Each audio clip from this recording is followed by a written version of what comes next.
now the Jell-O family presents... Henry Aldrich. Coming, Mother.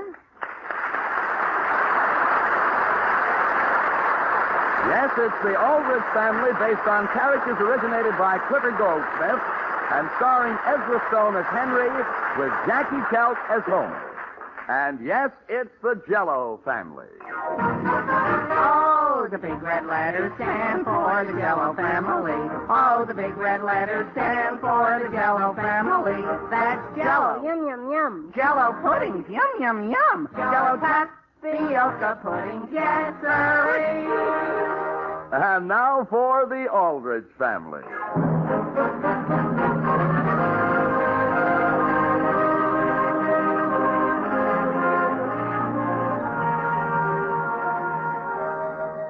There's an old saying that goes something like this. Youth is so wonderful a thing, it's a shame to waste it on the young. But grown-ups can always recapture some of their teenage by reliving the experiences of a typical American boy like Henry Aldrich. The scene opens in Henry's room. The time is early afternoon. But, Homer, how was I to know? Henry, you're too impulsive, especially when it comes to girls. But she was already sitting when I came over to your table. You should have waited till she stood up. Sure, that's easy enough to say now, Homer, but why didn't you say something when it would have done me some good, or why didn't Agnes say something? How can you tell someone not to ask a girl for a date because you think she's bigger than he is? Bigger? Boy, when she stood up to go, I thought I'd die. What if I had to dance with her? I'd have to hold her around the knees back. Maybe you better break the date, Hen. Yeah, maybe I'd but she's so pretty. Homer, did you happen to notice her eyes? Probably. What did you think of them? How should I know? I'm not an optometrist.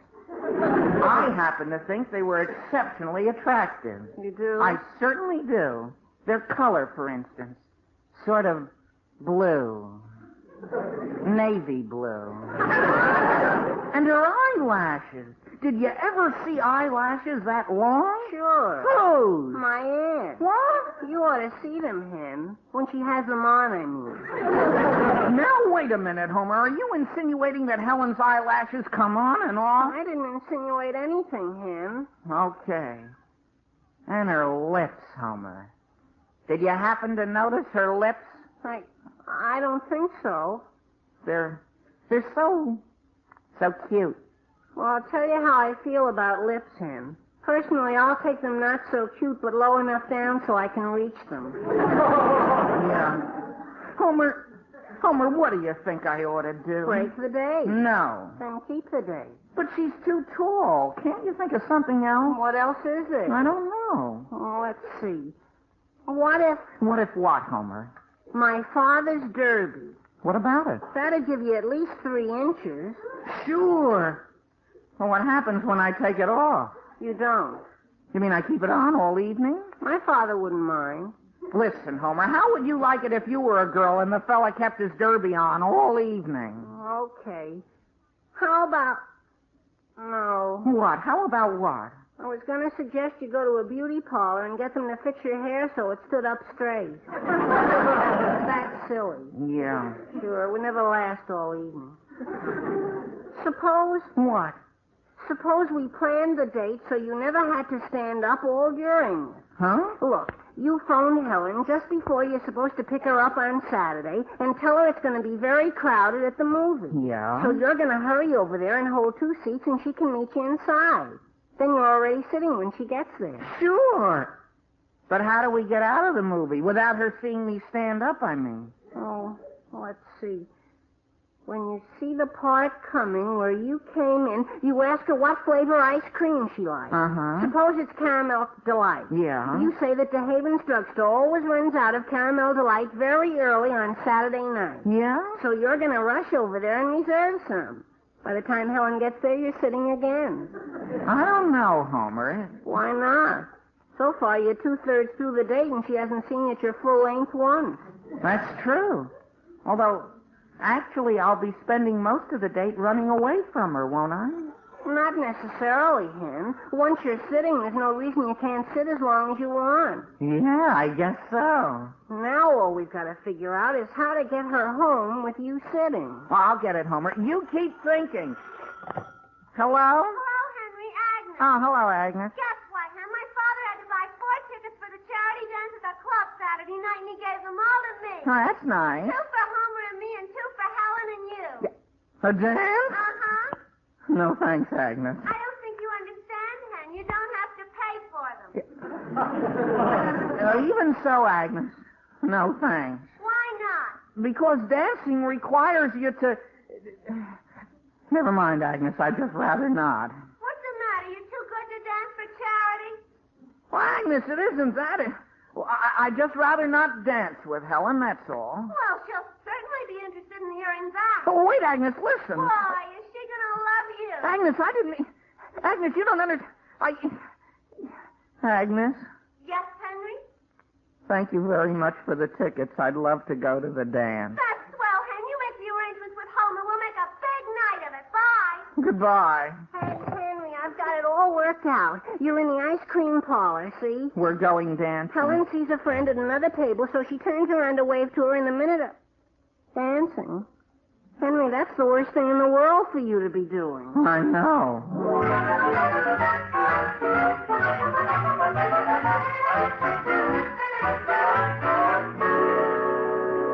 Well, for goodness sake, Helen, you don't have to snap my hat off. But, Agnes, why did you have to make it dancing? That's the worst thing in the world, under the circumstances. I'm sorry, Helen, but it never occurred to me that Henry might be shorter than you. That's all I've worried about since we made the date. Then why did you make it? Well, he's sort of cute. Henry? Cute? Oh, my goodness, yes. Well, I guess that's what makes horse racing. What should I do, Agnes? You want me to call him and cancel a dance? No, he'll guess why and hate me for it. Then let's just go and make the best of it. Oh, no, he'll hate me every minute he's dancing with me. Then what do you want me to do? I don't know. Oh, sometimes I wish I were a pygmy.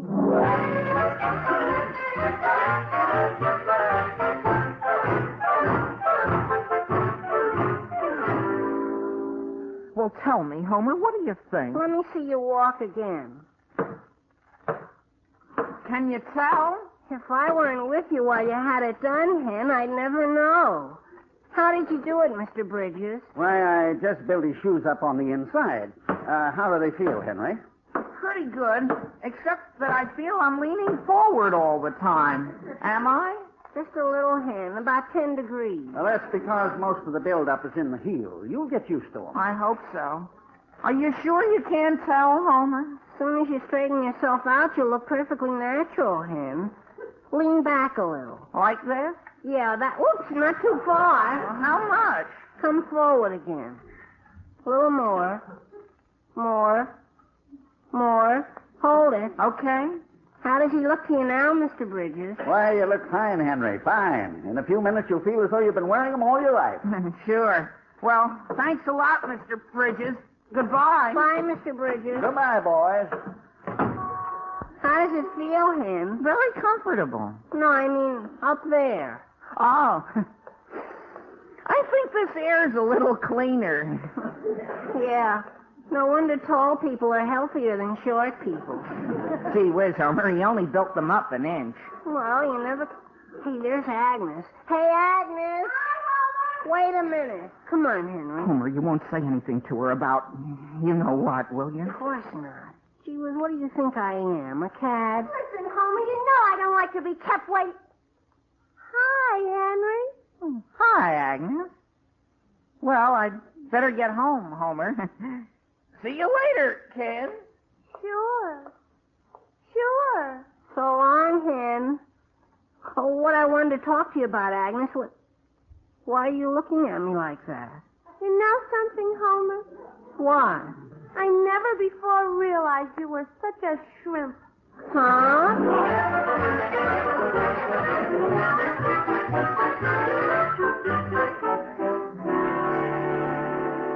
Alice, do you know where Henry is? Well, not exactly, Sam. He said he had a problem to work out, something about a charity. Oh, that's nice. I'm glad to see he's getting interested in civic affairs. By the way, dear, that reminds me. Are we going to the charity dance at the club this Saturday? Oh, let's not, Alice. I'm too tired. My goodness, Sam, what's the matter with you lately? You haven't done a stitch of exercise in 2 months, I'd say. That's not true. I played handball at the Y is it really 2 months? At least. And, dear, you're beginning to bulge. Well, me? Where? Oh, besides, I'm not as young as I used to be. That's exactly why you should be getting some exercise, dear. You know what happens to the human body as it grows older and isn't taken care of. It begins to sort of shrivel. Nonsense, Alice. In the first place, I'm not that old yet. And in the second, what in the world would a horse be doing on our porch? A horse? As a matter of fact, it does sound like a horse. Is that you, Henry? Yes, Mother. Excuse me, Alice. I'll speak to him. Yes, dear. I'm right in the middle of my potatoes. Henry, how many times do I have to tell you to take off your roller skates before coming into this house? Skates, Father? I don't have my skates on. Oh. Well, what in the world was all that? Henry, Yes, Father? are you wearing your trouser belt a little higher these days? Gee whiz, no. Oh, it seemed to me... Oh. May I go upstairs now? What? Well, yes, certainly. See you later. Yes. Alice, Yes, dear. what were you just saying about a person shriveling up?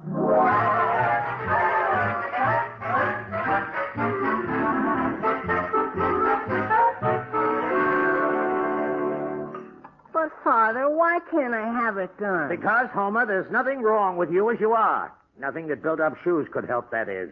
But how would you like it if your girl called you a shrimp? Now, dear, you just eat your spinach and you'll get taller. Spinach isn't what made Henry tall. Do as your mother told you, Homer. Eat your spinach. But why can't I have my shoes built up? Because spinach is cheaper than leather. I don't like spinach. It's good for you. Here, have some of mine. Will, you eat your spinach, too. Why? I'm tall enough. Now, Will. What do you mean by a statement like that? Father, you're not so tall either. What? All the men in our family are shrimp. Is that so? Sure, look at Uncle Harry. He's a head and a half shorter than Aunt Amy. Aunt Amy is an exceptionally tall woman. Oh, do you really think so, Will? What? Well, I'm a good 4 inches taller than Uncle Harry. Well, at least 3 inches. 2 inches?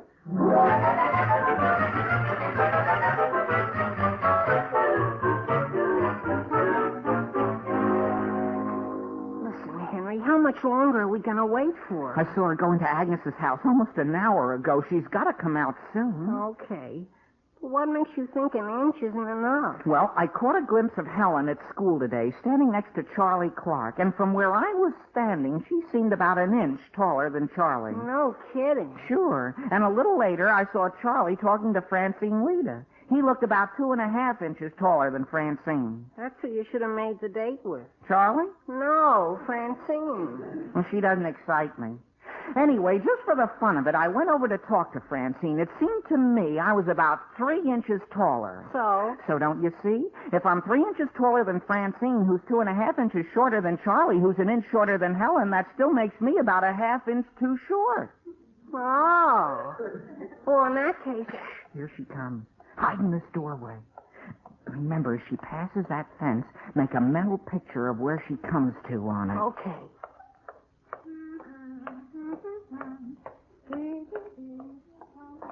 The coast is clear, Hen. Good, come on. Where'd she come to, Homer? Right about here, I think. That high? Seemed to me it was closer to down there. No, it was up here, Hen. Well, I'll tell you what. Let's take a point halfway between your opinion and mine. That'll bring it to about right here. Okay, I got it, Hen. Stand with your back to the fence. Okay. Well? Hen, what time does the shoemaker open in the morning?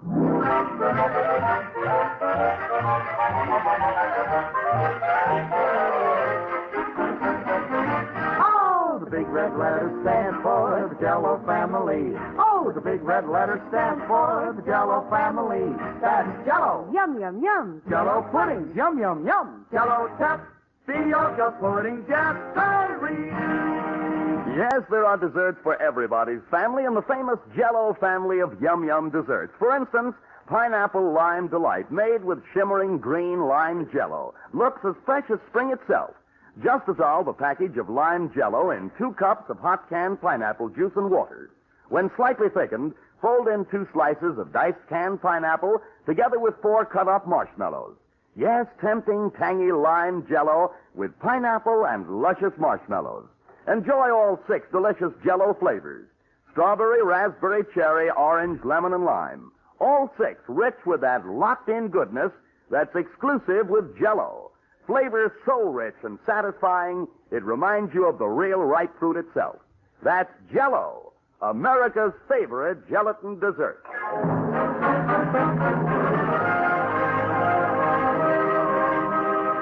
And now, getting back to the troubles of Henry Aldrich. Henry has been experiencing all sorts of difficulties trying to build himself up to the exact height of the girl he has a date with for a dance. So far, he's succeeded only in making Mr. Aldrich apparently shrivel. The scene is Agnes's house. The time is the following day. But if you and Henry go to the church supper, Helen, I'll have to dance every dance with Homer. I'm sorry, Agnes, but at a supper you sit. Hello? Hello, is this Henry Aldrich? Speaking. This is Helen, Henry. Oh, pleased to meet... hello. Henry, the church is having a supper this Sunday night. Really? Uh-huh. And I thought you might prefer going to that. Why? Well, Oh, you mean... yes. Well, if you think... Helen, wait. 1 minute, Henry. What is it, Agnes? Did you see what it says in the ad for the church supper? No, what? It's a buffet supper. You have to eat standing. Oh. And there's square dancing afterwards. Oh, my. Hello, Henry? You don't really want to go to the church supper, do you?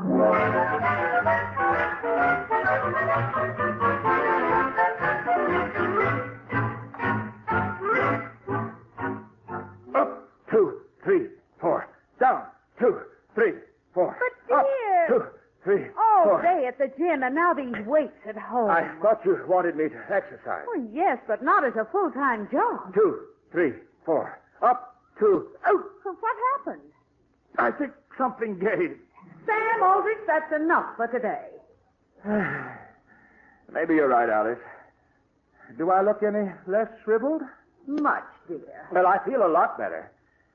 Would you mind helping me to the couch? I think I'll lie down. Hi, Mrs. Aldrich. In here, Homer. How are you, Mr. Aldrich? Great.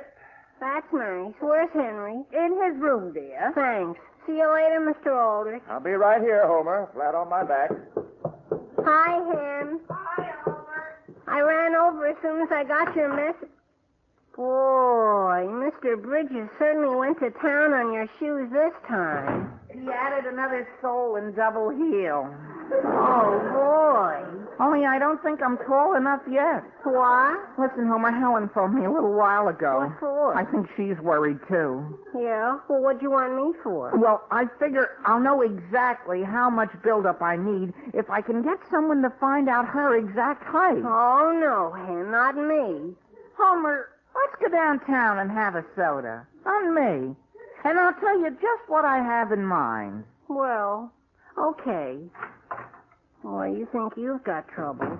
Look at me, if you can see that far down. Listen, Homer, being this high up has its disadvantages, too. Like what? Like doorknobs, for instance. What about doorknobs? I keep missing them. Overshooting. No kidding. Sure. It's going to be even worse with this new build-up on top of the old build-up. Gee. Now, just relax, Sam. Try to rest. Hello, Mother. Hi, Father. Hello, Henry. Oh, my. Father, what's the matter? Sam! Up, 2, 3, 4. Down, 2, 3, 4.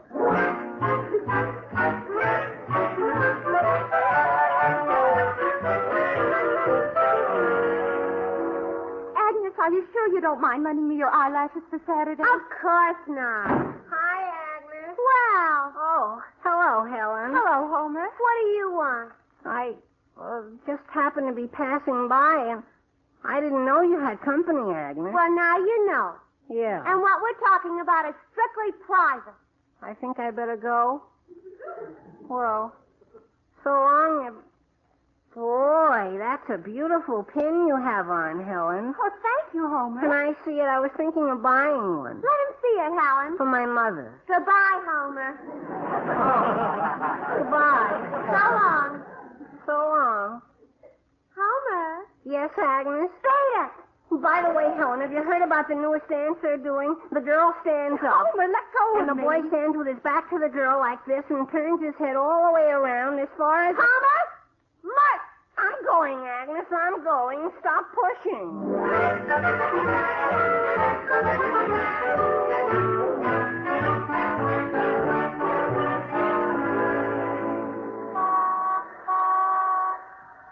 Well, hello there, Will. Hello, Sam. What are you doing sitting here on a fire hydrant? Waiting for a bus? No, I just had my shoes. My feet hurt a bit. I thought I'd sit down and rest a while. Oh. Well, come on. I'll walk you home. The exercise will do us both good. Sure. Let's go. As a matter of fact, talking about exercise, you know you're leaning forward a bit, Will? I am. How's that? That's better. Talking about exercise, Will, I noticed that... What's the matter, Sam? Why are you looking at me like that? Nothing. Oh. By the way, Sam, I think there's a speck of dust down there on the top of your hat. Oh, there is? I don't see it. Well, maybe it just looked like it from up here. Oh. Well, do you mind walking home by yourself? Why? Where are you going, Sam? Back to the gym.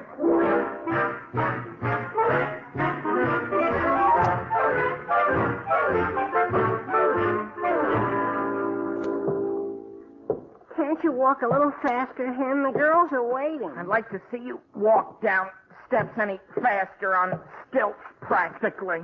Maybe you shouldn't have put on 2 pair of sweat socks, Hen.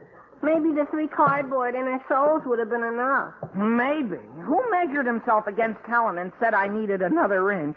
Boy, my ankles are killing me. There. Is it easier on level ground, Hen? A little. Mother, we're going. Dear, are you sure your father said you could have the car? Positive. What exactly did he say? Nothing. He just looked up at me and handed over the keys. Oh, well, have a nice time, boys. Henry, the phone's probably for you. Oh, thank you. Hello? Henry?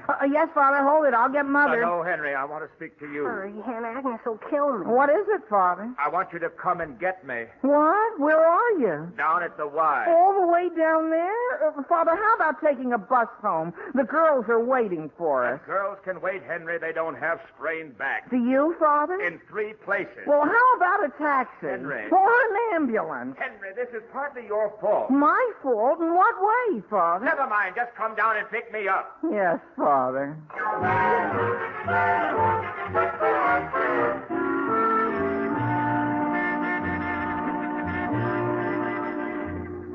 Henry said for me to pick up you and Helen, and he'd meet us here at the dance. Well, where is he? I don't know. Should have been here by now. You better come soon. Look at poor Helen. She's been sitting there since we got here. Yeah. By the way, Agnes, what happened to her? What do you mean? Well, she doesn't seem to be as high up as she used to. Oh, that. Homer, can you keep a secret? You know me, Agnes. Yeah, but I'll tell you anyway. Well, you see, Helen thought Henry was too short for her, so she's wearing her hair as flat as possible in the lowest heel she could find. Oh, boy. But Henry spent the whole week building up his shoes so he'd be tall enough for Helen. No kidding. Sure. He's going to tower over her now. Homer. Oh, hello, Ma. Someone wants to see you outside. Me? That's right. Excuse me, Agnes. With pleasure. Excuse me, Marv. I gotta speak to Helen. Homer, over here, behind the bush. Henry, what's the matter? Listen, Homer, a terrible thing just happened. Why? Well, I was downtown helping my father into the car, see? Yeah? And in the struggle, my foot got caught on the running board, and one of my heels came off. Just look at me. Henry, you've shrunk. Completely. Couldn't you put it back on? No, it rolled down the sewer. Boy, that's great. Homer, I thought you were a pal. You don't understand, Hen. Helen's much smaller now. What? She's wearing her head in shoes flat. Really? Sure, you'll be just right for her now. Oh, boy. Homer, where are you? Coming, Agnes. Look who's here. Henry, well, am I glad to see... Homer, I thought you told me he was... He was, but now he isn't. Come on, let's go in. I'm dying to dance. Where's Helen? Oh, boy. Agnes, what's the matter? Homer, you told... So I told Helen... And what? She went home to get her high-heeled shoes again. Well, gee whiz.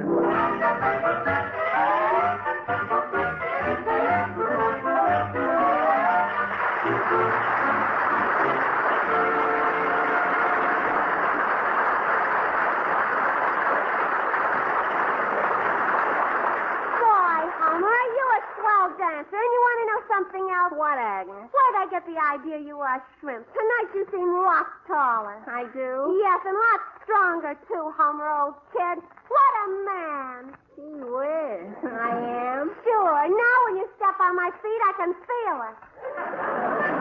Well, ladies, there's one time when appearances are never deceiving. That's when you serve colorful, shimmering Jell-O for dessert.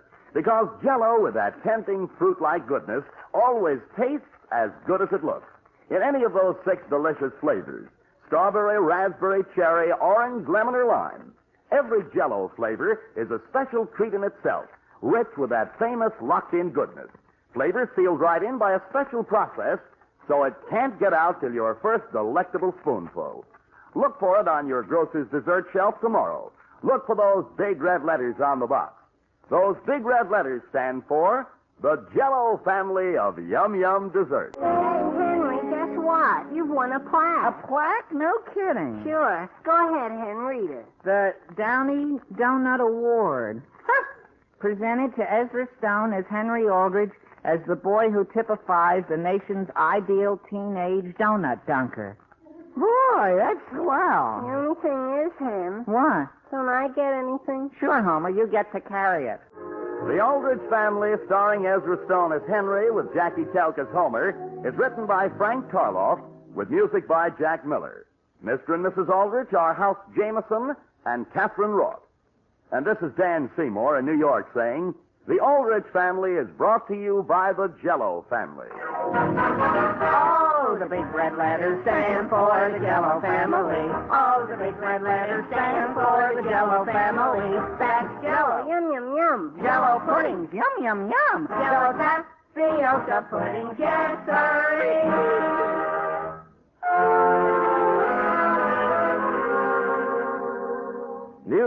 New as a square egg. Amazing. The only one of its kind. That's Minute Rice. Minute Rice for magically quick meals. You've never tasted such true rice flavor. You've never seen rice so light, white, and fluffy. And all you do is drop it in water and bring to a boil. No washing, rinsing, draining, or steaming. Minute Rice is quicker to fix than potatoes. You'll want to use it in all sorts of combinations for quick meals.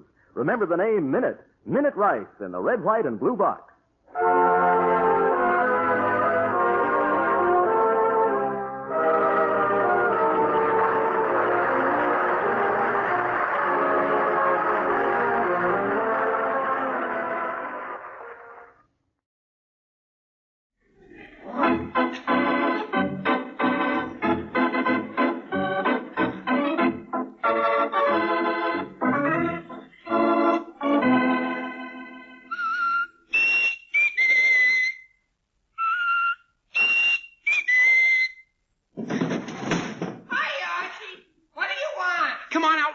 Jughead, it's a matter of life or death.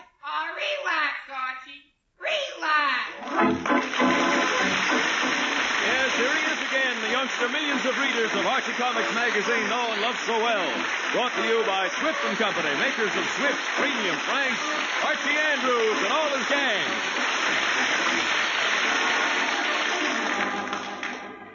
Tender beef, juicy pork, known from the West Coast to New York.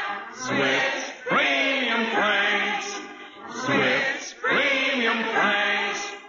For your guarantee of perfection, Swift's Premium Franks now come to you cellophane wrapped in handy 1-pound packages. Made fresh daily in Swift kitchens from coast to coast, Swift's Premium Franks are then wrapped in the new handy sanitary Flavor Saver pack and brought to you at the very peak of their tantalizing flavor with all their natural goodness sealed in. So kids, tell your mom that you want Swift's Premium Franks. And Mom, get some today. They're delicious, and you'll be glad to know that Swift's Premium Franks are economical. There's no waste to them. Every bite is all nourishment, dinner-quality meat. Ask for them today. Swift's Premium Franks in the sanitary 1-pound package.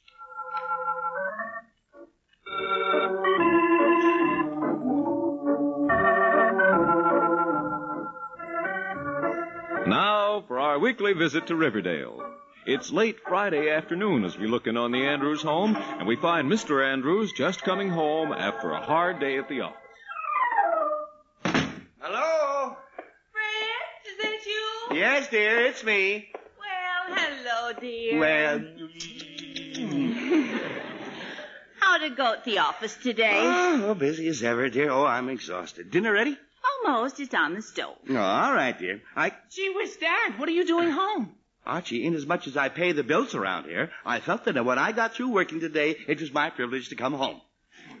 Gee whiz, sure, Dad. I mean, what time is it that you're home? The same time I usually get home, 5:30. Mary. 5:30? Yes, Archie, 5:30. Mary. Oh, boy, 5:30. Yes, Archie. Mary. Oh, am I late? Mary, I better get started. 5:30. Archie, is this the first time in your life you ever heard of it being 5:30? Well, no, Dad, but I'm late. I better start dressing. Dressing? Dressing for what? I'm having dinner at Veronica's house tonight. Oh, dear, Archie's that tonight? Uh-huh. Don't you remember I told you last week that Veronica invited me to dinner? Oh, for pity's sake, I forgot all about it. Oh, I almost did, too. Well, all right, dear, go get dressed. And see that you look presentable now. Oh, I will, Mom. I'll wear my new blue suit. All right, dear. And be sure you wear a clean shirt, too. Gee whiz, Mom, what do you think I am, sloppy or something? Archie, of course not, dear. I just want to be sure you dress nicely. Okay. Well, I guess we have dinner alone tonight.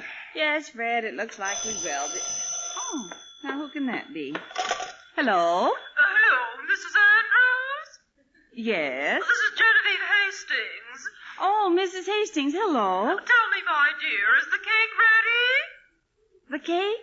Oh, you mean the cake for the ladies' club meeting? That's right. I'm going to the meeting early, Mrs. Andrews, since I'm in charge of decorations and table settings, and I thought I'd stop by and get the cake on my way to the meeting. Well, I haven't put the frosting on yet, Mrs. Hastings, but I suppose I could do that right away. Would you please? I'll be glad to, Miss Hastings. All right, my dear. See you in a little while. Goodbye. Goodbye.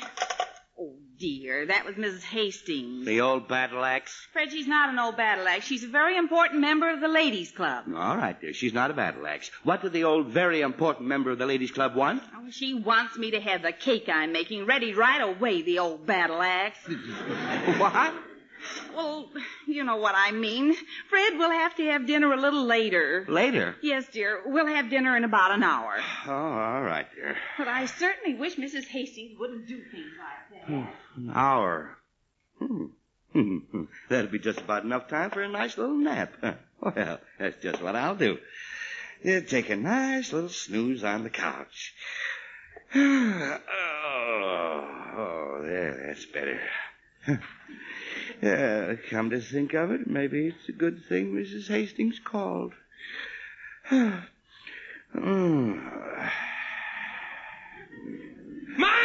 Oh, great. Mom? Yeah? I can't find any socks. Mom? I haven't any socks. I still can't hear you. Ah! He said he hasn't any socks. Thanks, Dad. Archie, I just put a pair of socks in your drawer. Oh, okay, Mom. Oh, well, glad that's settled. Now maybe I can get... Mom? Oh, no. What now? You mean the yellow socks? What did you say? He said you mean the yellow socks? Yes, I do. What? Yes, Archie, she does. Oh, well, those have a hole in the toe. Well, find some others and stop bothering me. I'm busy, dear. But, Mom, I mother said to stop bothering her. And stop bothering me, too. But, Dad, I need some socks. Wear the pair with the hole in the toe. At least they're clean. Wear the pair with the hole in the toe? Well, Dad, I couldn't do that. Why not? Well, gee, suppose I'm at dinner at Veronica's house and I have to take my shoes off for some reason. What would it look like? Oh, me. Archie, what possible reason could you have for taking your shoes off at dinner? Well, you never know, Dad. Why, I was reading just the other day about a tribe of pygmies that eat with their feet. Oh, great.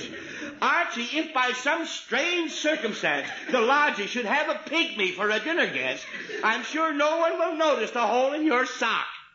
Gee, I never thought of that. Okay, Dad. Pygmies who eat with their feet. Oh, if anyone can think of stranger things, that boy is the one to do it. Maybe I can get some sleep now. Oh, Dad! Oh, great. Archie, what now? Can I borrow some garters? Some what? Some garters to hold my socks up. Archie, what happened to your garters? Well, I think they became a slingshot about a year ago. Oh, great. Well, Archie, the only garters I have are the ones I'm wearing.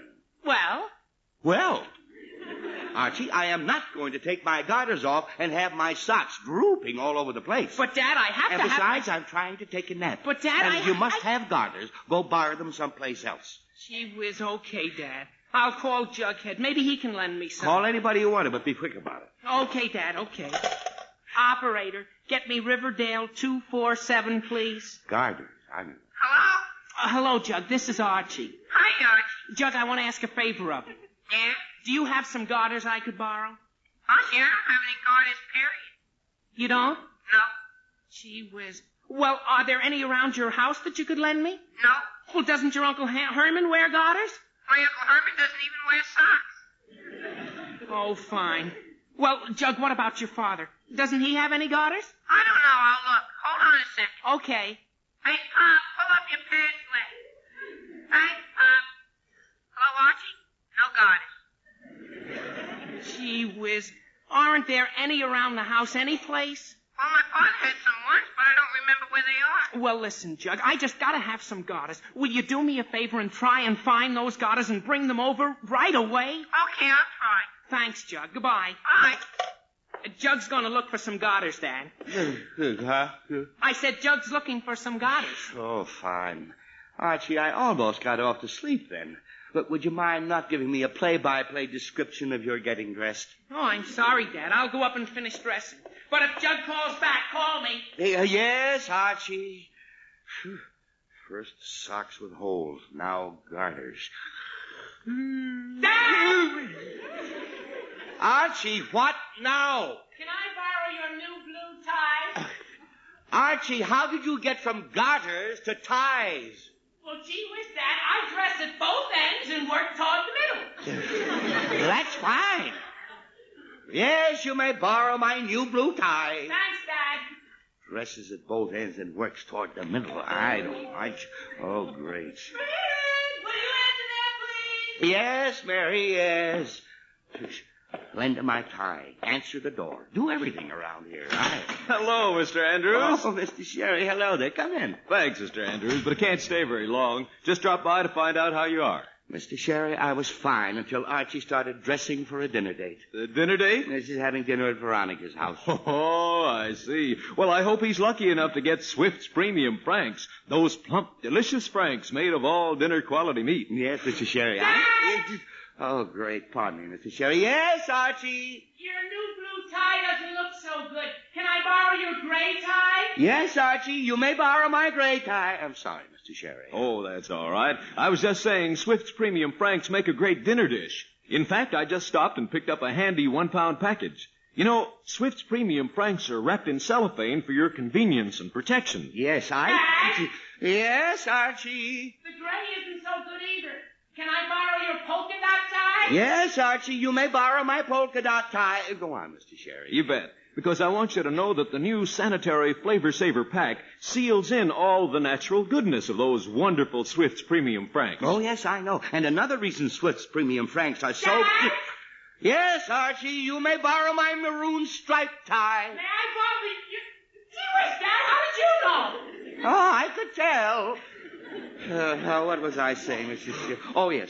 I was about to say that another reason Swift's premium franks are so good is that they're made fresh daily in Swift's kitchens from coast to coast. Exactly, Mr. Andrews. So wherever or whenever you buy them, you know they're always fresh. Dad! Archie, look. You may borrow the blue tie or the gray tie or the maroon tie or all three ties. Gee whiz, Dad, that's silly. How am I going to wear 3 ties with only 1 neck?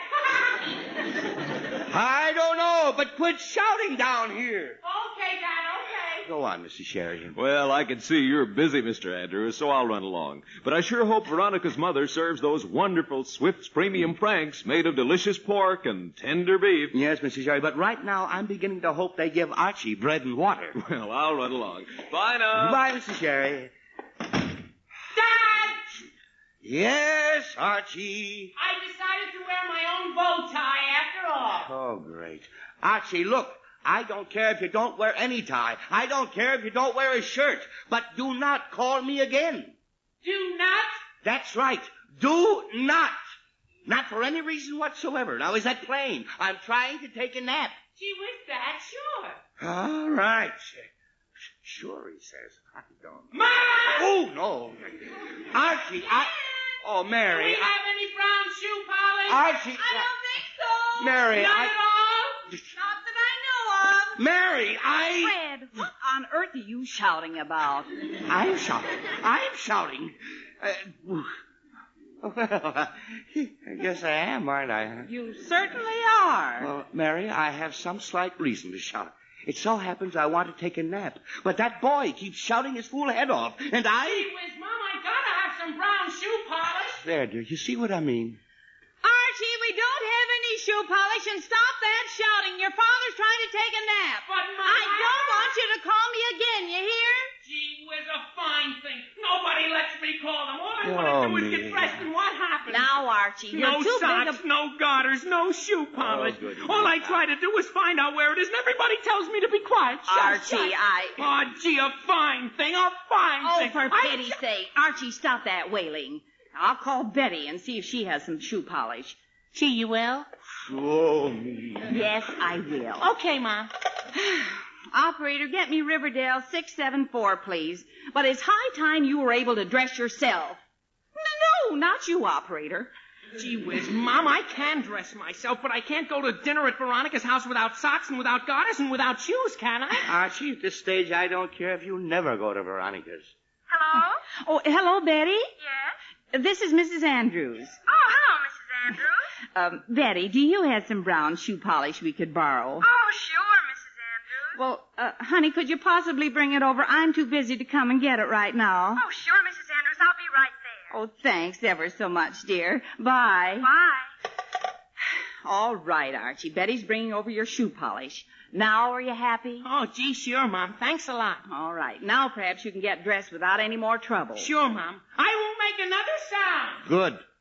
And, Fred, please try to handle these things yourself. I've got to finish that cake. Handle these things myself. Mary, haven't time to discuss it. Oh, great. All I want to do is take a little nap. My son keeps waking me up. My wife bawls me out. Fine thing. Well, maybe everything's settled now, and I can get to sleep. Oh no, I never seen it fail. Oh, every time I lie down for 2 seconds, either a doorbell or a phone bell or Archie sounds off. Oh, good grief, Jughead. Who'd you expect? Akers O'Reilly? No, Jughead. I did not expect Akers O'Reilly, and I had forgotten you were coming over. Come on in. I bought Archie some garters. Good. I couldn't find my father's, so I bought my mother's. Jug, you didn't. Sure. I had some job finding even those. For a while, it looked like I'd have to bring in my mother's girdle. I didn't think it would fit, though. No, Jughead, I don't think it would fit. And even if it did fit, I don't think Archie would care to wear your mother's girdle. Why not? It holds her stockings up. Jughead, look. I do not care to discuss your mother's underwear. Suppose you just take those garters up to Archie like a good fella, huh? Oh, okay, Mr. Andrews. Hey, Archie! His mother's garters and her girdle. That jughead, how his parents stand him, I'll never know. Oh, now maybe I can lie down for... Oh, no. Mary! Well? Never mind, dear, never mind. Oh, I should have known I'd have to answer the door myself in the first place. Hello, Mr. Andrews. I brought the shoe polish. What shoe polish? The shoe polish Mrs. Andrews wanted. Oh, that is for Archie. I'll give it to him. Oh, all right, Mr. Andrews. Here you are. Thank you. You're welcome. Oh, but Mr. Andrews. Yes. It's liquid polish, you know. Liquid? Uh-huh. It's not the ordinary kind. Oh, all right, Betty. Thanks a lot. You're welcome. Oh, but Mr. Andrews. Yes? Does Archie know how to use liquid polish? Probably not, but he'll find out. Well, maybe I'd better tell you how to use it. All right, Betty. You tell me how to use it. Well, first you put just a light coat of it on with the little brush in the bottle. Oh, yeah, I'd like coat.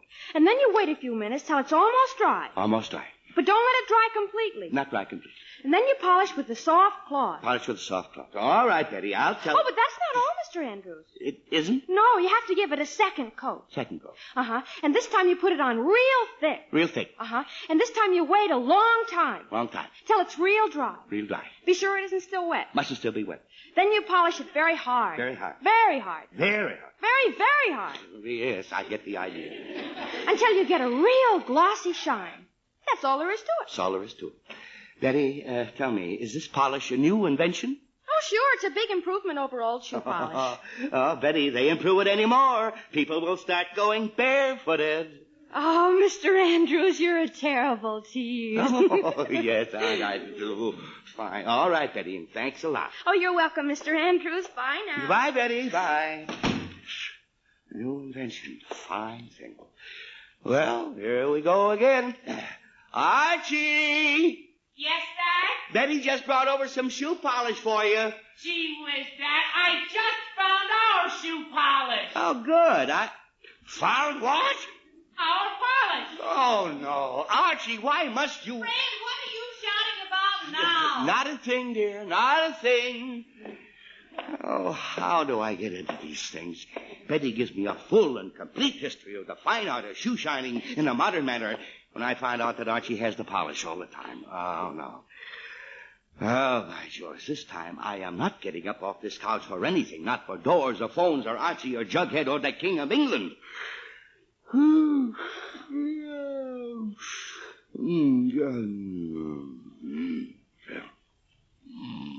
Dad?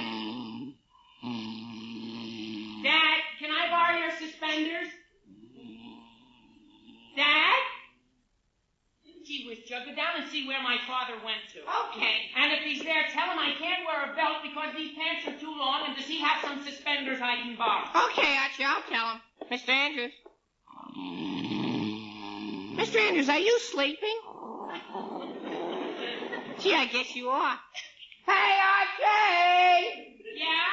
Your father's fast asleep. Gee whiz, he is? He sure is. Oh, gee whiz, he would go and fall asleep just when I gotta ask him something. Yeah. Shall I wake him up? No, Jug, don't do that. Golly, if we wake him now, he'll be so mad he won't even let me go out. Hey, Jug, I bet we can take my dad's suspenders off without even waking. Oh, but Archie, Jug, I'm sure he'd lend them to me if he were awake, and I'm sure he'll appreciate the fact that we didn't disturb him. Well, maybe. Sure he will. Now, come on. You hold his vest up while I unbutton his suspenders. Okay, Archie, but I still don't think... Jug, quiet. Now, first I'll get the buttons on this side. Careful, you don't wake him. I am. There. Now I gotta get the other side. Careful, Archie. I am. There, I got that side. Now, Jug, the problem is how to get them unbuttoned and back. I'll roll them over. Jug, no! That'd wake him sure as anything. Well, what are you gonna do?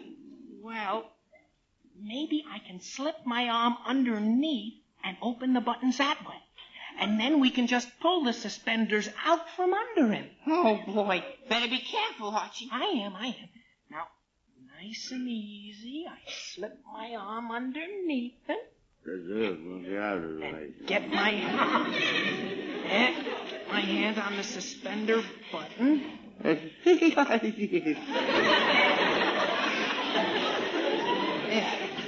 That's one button open.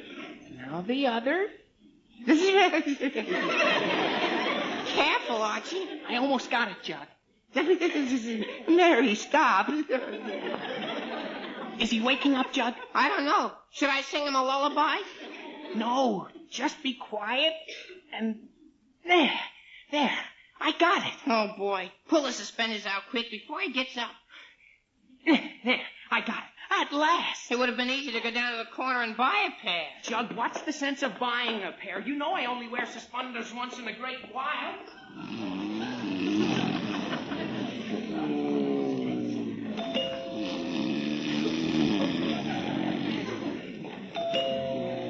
Fred, is that the door? Fred?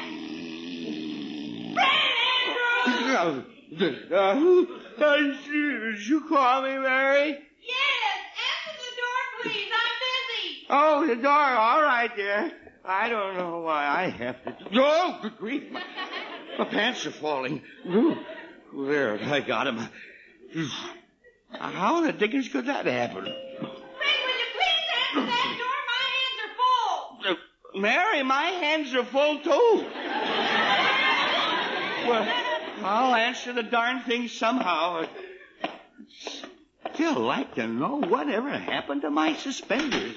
Oh, Betty. Mr. Andrews, I'm surprised at you. Yes, I'm surprised at myself. I'm sure I was wearing suspenders, but now... Suspenders? Who's talking about suspenders? Aren't you? No, I'm talking about shoe polish. Shoe polish? Yes, you might have told me that Archie wanted my shoe polish so he could go to dinner at Veronica's house. How'd you find out? Mr. Sherry told me, and I want my shoe polish back. But I... If Archie's going to dinner at Veronica's house, he can go with dirty shoes for all I care. Yeah, all right, Betty, all right. I'll give you back your shoe polish. Oh, fine. Just a minute, Betty, while I see who that is. Good evening, Mr. Andrews. Oh, Mrs. Hastings. Hello. Forgive me if I don't shake hands with you. I kind of have my hands full. Oh, quite all right, Mr. Andrews. I'm a little late for the ladies' club. Is your wife here? Oh, yes, Mrs. Hastings. Well, Fred, how do you like this cake? Oh, Mrs. Hastings, when did you get here? Just a moment ago, my dear. Oh, is that the cake? Yes, I just finished it. Fred, hold this cake while I take Mrs. Hastings' coat. Oh, but Mary... Here, dear. No, Mary. Fred, no, take no, this no, cake. No, Mary, you don't understand. Fred, stop being rude in front of Mrs. Hastings and hold this cake and don't drop it. All right, Mary, you asked for this. Hand me the cake. Whoa! Oh. Fred! Golly! Fred, pull up your pants. Mary, how What can happened? I with the cake? Oh, No, Archie, nothing happened. He was pretty undershort. Chuck, never mind. Why you were holding up your pants? Betty, I've never been so embarrassed. Mrs. Hastings, I couldn't. Mary, shut him. Mary, look quiet. I don't know. Quiet! Such skinny legs. That's better. Now listen to me, all of you. This nonsense has gone far enough. Too far, in fact. Yes, Mr. Andrews. Yes, dear. Yes, Dad. So have your pants. Jug, be quiet. Half an hour ago, I started to take a nap on the living room couch. Now, is there anything wrong with that? No, dear. No, Dad. Prettiest undershorts I ever saw. Jughead, I said be quiet. But what happens? Archie's busy dressing. Mary's busy making a cake. Everybody yelling. Everybody ringing. Nobody paying any attention to me. You've got the spotlight now. Jughead. Okay. Now, Mrs. Hastings, I apologize for this whole thing. Believe me, I am as embarrassed as you are, and I have as little idea how it happened. I'm going to find out right now. Archie. Yes, Dad. Do you by any chance know what happened to my suspenders? Yes, Dad. Well, what? Well, you said I shouldn't disturb you, Dad, and so I kind of took your suspenders off you while you were sleeping. I thought so. Archie, of all the fools... Fred, don't make a scene now. Archie meant no harm. He didn't know you'd be answering the door. I came in with the cake, not knowing you didn't have any suspenders, and the whole thing was just a comedy of errors. Well, I suppose so. Besides, Archie's dressed now. I finished the cake. Mrs. Hastings can take you to the ladies' club, and you... Well, you can eat your dinner wearing a belt, I'm sure. Well... And really, Mr. Andrews, I understand. In fact, I wasn't embarrassed. just a little, startled, shall we say? There, Fred.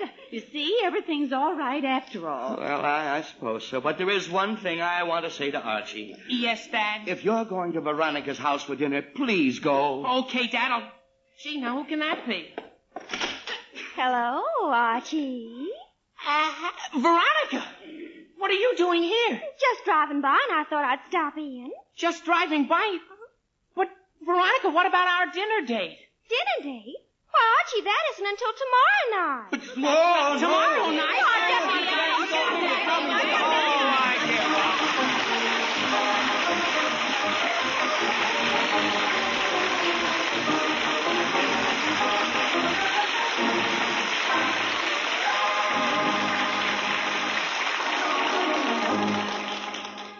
Friends, you really know what you're getting when you ask for Swift's Premium Franks. Made fresh daily in Swift kitchens from coast to coast, so you know they're fresh. Made by Swift, so you know they're top quality. Ask for them today. Swift's Premium Franks in the new, handy 1-pound cellophane package.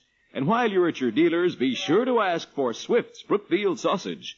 Perfect for breakfast, ideal for a quick, easy-to-fix dinner. Swift's Brookfield Sausage is just right. Yes, just right. Not too mild, not too spicy, but seasoned to just right perfection. Ask for Swift's Brookfield Sausage, the sausage with the just right seasoning. And don't forget that your dealer has a tempting variety of Swift's Premium Table-Ready Meats. Delicious Swift's Premium Macaroni and Cheese Loaf is being featured this week. It's ready to eat, ready to enjoy. You'll find Swift's Premium Macaroni and Cheese Loaf especially handy for holiday buffet spreads or for snacks and luncheons anytime. And now, back to the Andrews. It's half an hour later. Things have quieted down, and Mr. and Mrs. Andrews are just sitting down to dinner with Archie. Mary, would you pass the bread, please? Yes, dear. Oh, dear. Archie, go see who's at the door, please. Okay, Mom, I'll get it. Let's wait till Archie gets back, dear. Yes, dear. We waited so long for dinner now. One more minute won't matter. Now, Fred, let's just forget the whole thing. It's over and done with. Yes, indeed, dear. I'm glad to forget it. Oh, Mom. Yes, dear. Who was that at the door? Pinky Schultz. Pinky? What was he doing here? Is doing here, Mom. I forgot to tell you. I invited him to our house for dinner tonight. Oh, no!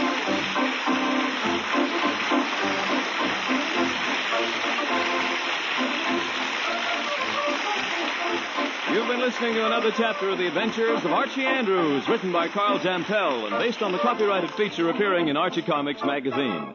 Archie is played by Bob Hastings, Jughead by Harlan Stone. Mom and Dad Andrews are played by Alice Urman and Arthur Cole. Veronica and Betty by Gloria Mann and Rosemary Rice. Mrs. Hastings was Joan Shea. This program is produced and directed by Kenneth McGregor. Listen next Saturday when Swift & Company, makers of Swift's Premium Franks, brings you more of the merry adventures of Archie Andrews. This is Bob Sherry wishing you all a very pleasant weekend. So long. Swift & Company invites you to stay tuned for Meet the Meeks, which will be heard immediately over most of these stations.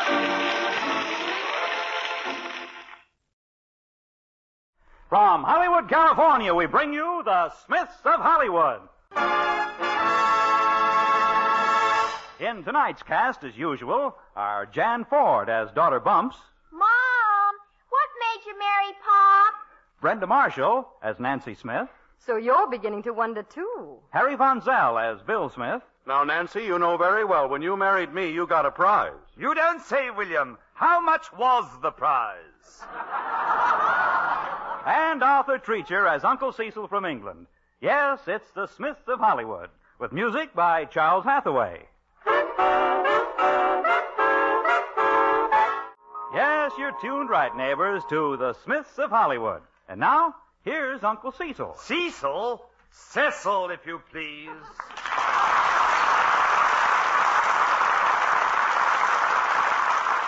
That's one of the things I find so odd about California, the way they pronounce things. They call Yosemite Yosemite, La Jolla La Jolla. I find it frightfully confusing. Almost as confusing as your politics over here in the colonies. Politics seem to be like the weather. Everyone talks, but no one does anything about it. Or didn't until today. It began innocently enough this morning. Mom, can you write with your eyes closed? I suppose. Why? My report card needs signing. Are your grades down again? Oh, not in everything. I got 100 in spelling and history. Oh, well, that's more like it. 100, huh? Yep, 60 in spelling and 40 in history. 40 in history? There's nothing so hard about history. There is, too. They keep asking about things that happened before I was even born. Wait till your father hears about your grades. Oh, heck, Mom, school is harder than it used to be. Why, the teacher asked us a problem today, and even she couldn't answer it. The teacher couldn't answer? Well, what was the problem? How to live on a teacher's salary. Well, your father ought to hear that. Yes. How's William coming in his campaign to raise teacher salaries? Oh, not too well. There's so few liberals like Bill who are doing anything about it. What are liberals? Liberals? Well, in politics, child, there are people who can't get along with the Republicans or the Democrats or themselves. Oh, you're just a cynic. I think the liberals are the hope of the country, if they can only get together. Get together? From what I've seen, it usually takes the whole police force to keep them apart. Well, I think it's a shame the way we pay our public servants. Take senators, for example. Why, they don't make as much in a year as some radio comedians make in a week. Yes, it is a shame, yes. Especially as many of your senators are much funnier than your comedians. Wouldn't it be swell if the teachers went out on strike and I could stay home all day? Oh, what an utterly frightful thought.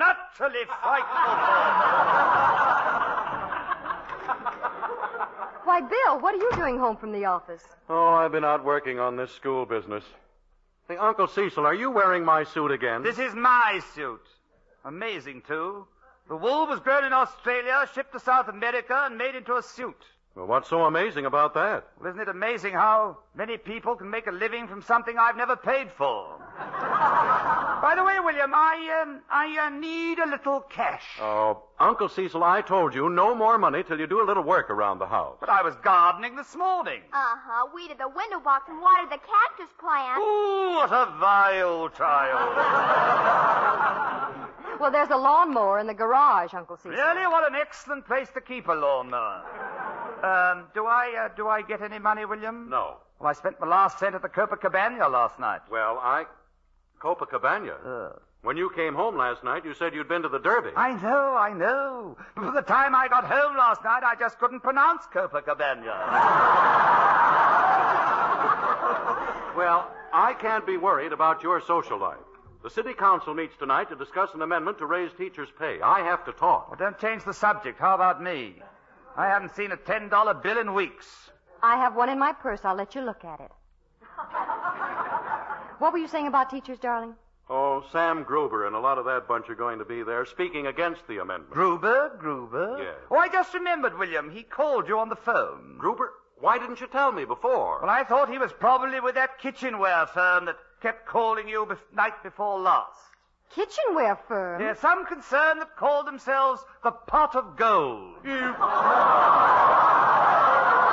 of Gold? Yes, bloody nuisance they were. I finally hung up on them.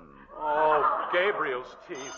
Telephone! Oh, well, now, how clever of you. I thought it was the bathroom plumbing. Pot of Gold, kitchenware firm.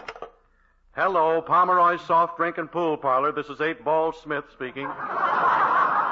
Smith, Sam Gruber. Oh? Look, Smith, if you know which side your bread is buttered on, you'll keep your nose out of things that aren't your business. Like what? This nonsense about more money for teachers. Why should they get more money? Softest job in the world. Just sit all day. No Saturdays or Sundays. 2 weeks off at Christmas. 3 months off in summer. Now, Mr. Gruber, I don't think you realize how important Look, Smith, you're a smart cookie. You know I swing a lot of weight around this town, and it's better to have Sam Gruber for a friend than an enemy. Yeah, well, it's better not to have Sam Gruber at all. Smith, you're a jerk. I gave you fair warning. Wait, a jerk? Just a minute. Hello. William, if you're through talking, how about $10? Keep quiet. Hello. He hung up on me. A jerk, he called me. He called me a jerk. Why, that odious, stupid, imbecilic, scheming, viperous, jabber-mouthed, logger-headed, addle-pated, reptile-hearted, frog-blooded, shriveled, dribbled, black... William, quit trying to change the subject. Will you lend me some money? Oh. Darling, there are little flecks of foam at the corners of your mouth. Well, there should be. Gruber. That guy is so mean he wouldn't give a starving man a crumb if he owned the Sandwich Islands. Well, why should better salaries and better teachers bother him? 6 very simple reasons, my dear. 1, he's stupid. And a stupid man wants a stupid world so he won't feel out of place. The second stupid reason is he's afraid a bigger budget might mean higher taxes on all that stupid property he grabbed off during that stupid war. And 3, 4, 5, and 6, he's stupid. He's stupid, that's what he is. William! If you don't have $10, how about 5? Oh. Darling, what are you going to do? Well, what am I... I suppose I might as well give up. He wins. I do? Oh, I should have held out for 10. Oh. We weren't talking about you. Now, darling, if you got enough names on a petition, wouldn't it influence the council? Well, it certainly would, but how are we going to get them? Names are what you need? Oh, I know several. Edward, Reginald, Chichester, Abernathy, Oh, we need 500 names from this community. Ought to be that many in the phone directory. Uncle Cecil, we need names on a petition. Someone to go from house to house. Why didn't you say so? William, if I get 500 signatures, will you lend me some money? Oh, Uncle Cecil, if you get 500 names, I'll give you some money. You will? Yes. William, it's done. Now, let's see. When the door opens, I'll say to the old biddy, I'll say, Madam, a mother of your obvious beauty and intelligence. Hello. Madam, a mother of your... Hello. What can I do for you? Well, what did you have in mind?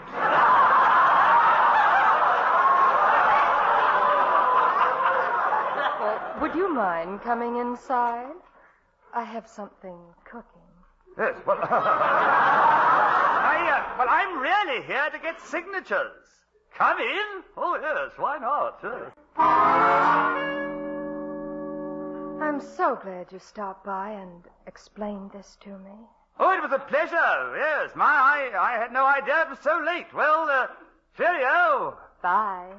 See you again. Yes, by all means. Yes. Charming woman. So sympathetic.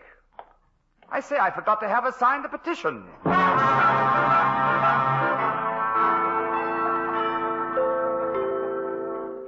Nice house here. What's that name on the mailbox? Arthur Treacher. Oh, yes, he must be that movie fellow, yes. Well, out with it, my good man. Why are you ringing my doorbell? Well, out with what, my dear fellow? Oh, one doesn't ring a doorbell and stand there with his teeth hanging out. Oh, so you're Arthur Treacher, what? Well, who do you expect, little Abner? What are you selling? Oh, why, nothing like that. I just want your autograph, if I may. Well, why didn't you say so? All right. There you are.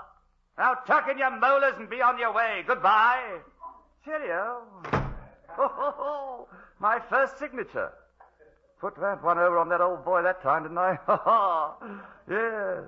What am I laughing about? The blighter kept my fountain pen.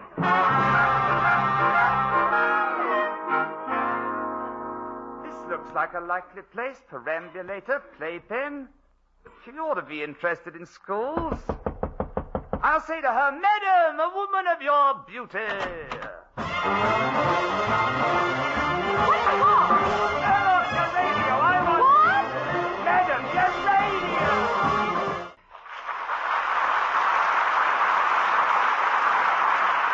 And that radio, friends, was Hadley Hathaway and his howling Hollywood hepcats playing I'd rather relax in a casket than recapture that rapture with you, blues. And now, a word from our sponsor. Madam, Oh, I love that man. He really Send sends me me. too. Heck, I'm on the way. Goodbye, madam. I say only one signature on that batted school petition. Well, that house looks promising. I'll just hop the fence. Uh-oh. Yes. Nice doggy, yes. Nice doggy, yes. I say, look at those fangs. Get away, yes. Looks like they haven't been brushed for weeks, yes. Now, easy, boy. Now, easy. Go on, easy. Easy.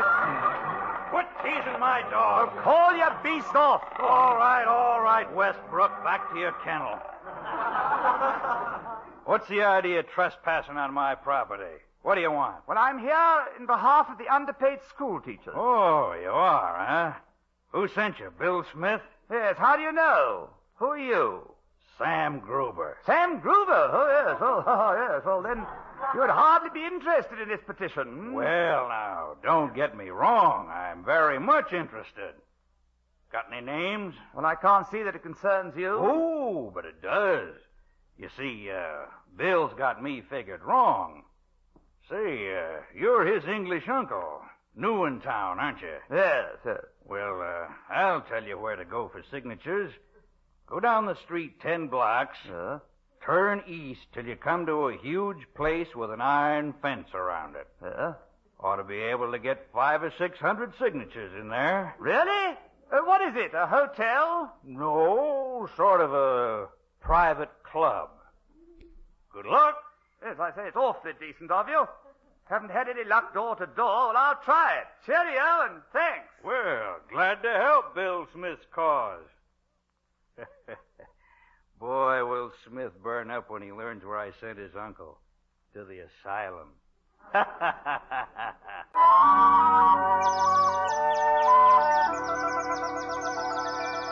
say, that must be the place he mentioned over there.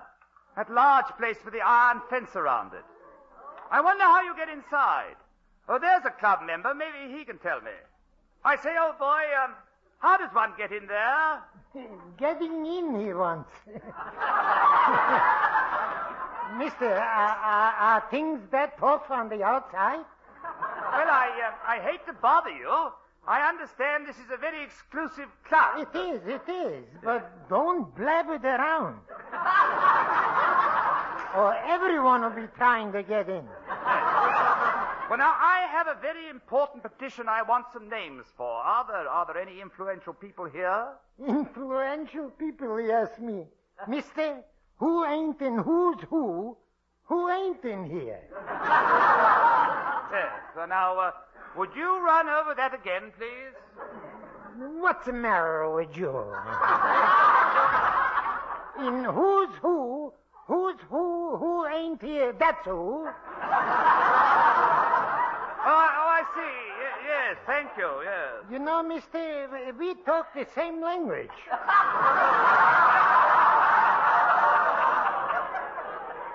Who are you? Sir Cecil Smythe, Knight of His Majesty's Court, honorary member of the Cricklewood Cricket Club. Yeah, we do talk the same language. Only you talk it more convincing. You know, you'd love it here. I would? Why? Well, we make sense. For instance, in here, we don't pay taxes. The government ain't deducting from our salaries. Really? How come? No salaries.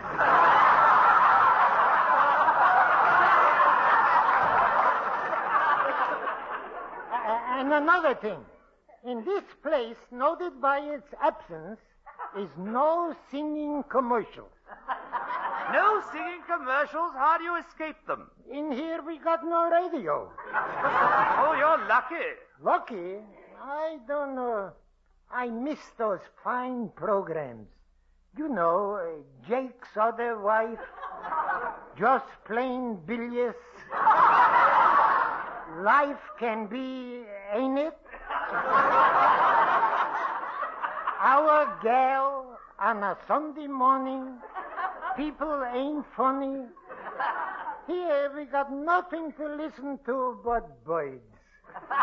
Pretty birds. Love those birds.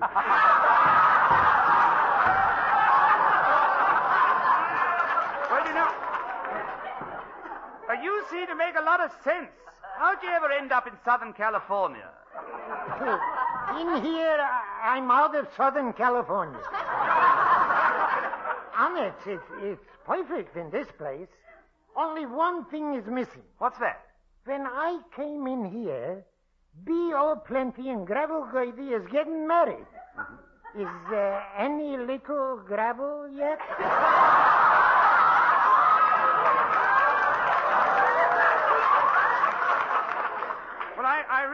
couldn't say, old chap, but I have a newspaper if you'd care to look at it. Good, thank you. Jealous woman butcher runs husband through the sausage grinder. Scientists say new secret weapon can wipe out our civilization in half hour. Progress. Traffic accidents highest in nation's history. Nothing's changed a bit. They're still crazy out there. Well, this is all very interesting, but I have a petition I want signed. It's to raise school teachers' salaries.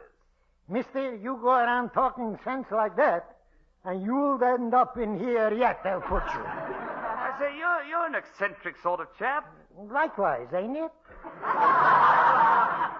So it's finally they're thinking about education. That's the first thing out there I've heard that makes sense. Look, old chap, do you think you could get any of your club members to sign this petition? Could I? Mister, give me that paper. I'll be back. I say, you're awfully obliging. You know, maybe I didn't give the world a 50 chance. Maybe they'll start making sense out there yet. Could be. Could be.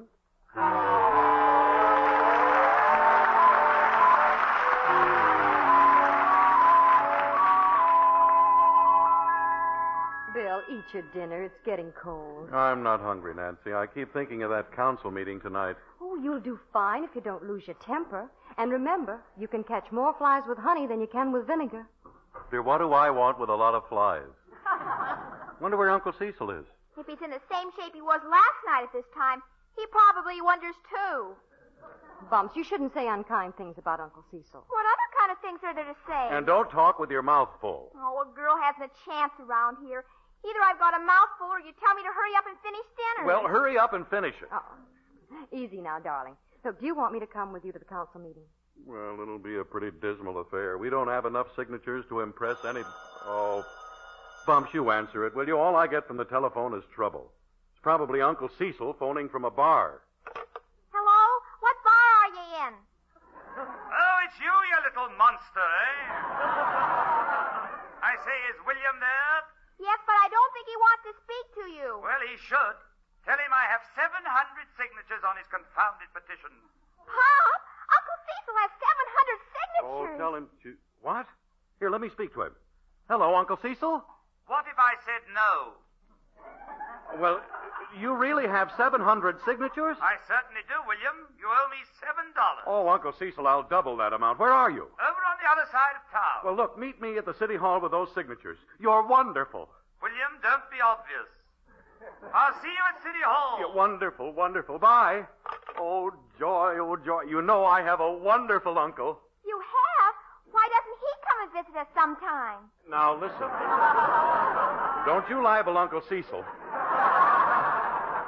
Nancy, dear, listen. Maybe, just maybe, we'll beat Gruber's crowd tonight. Well, of course you will, darling, and I'm going to be on hand to lead the cheer. Good. Well, let's hurry. We don't have much time to get to the meeting.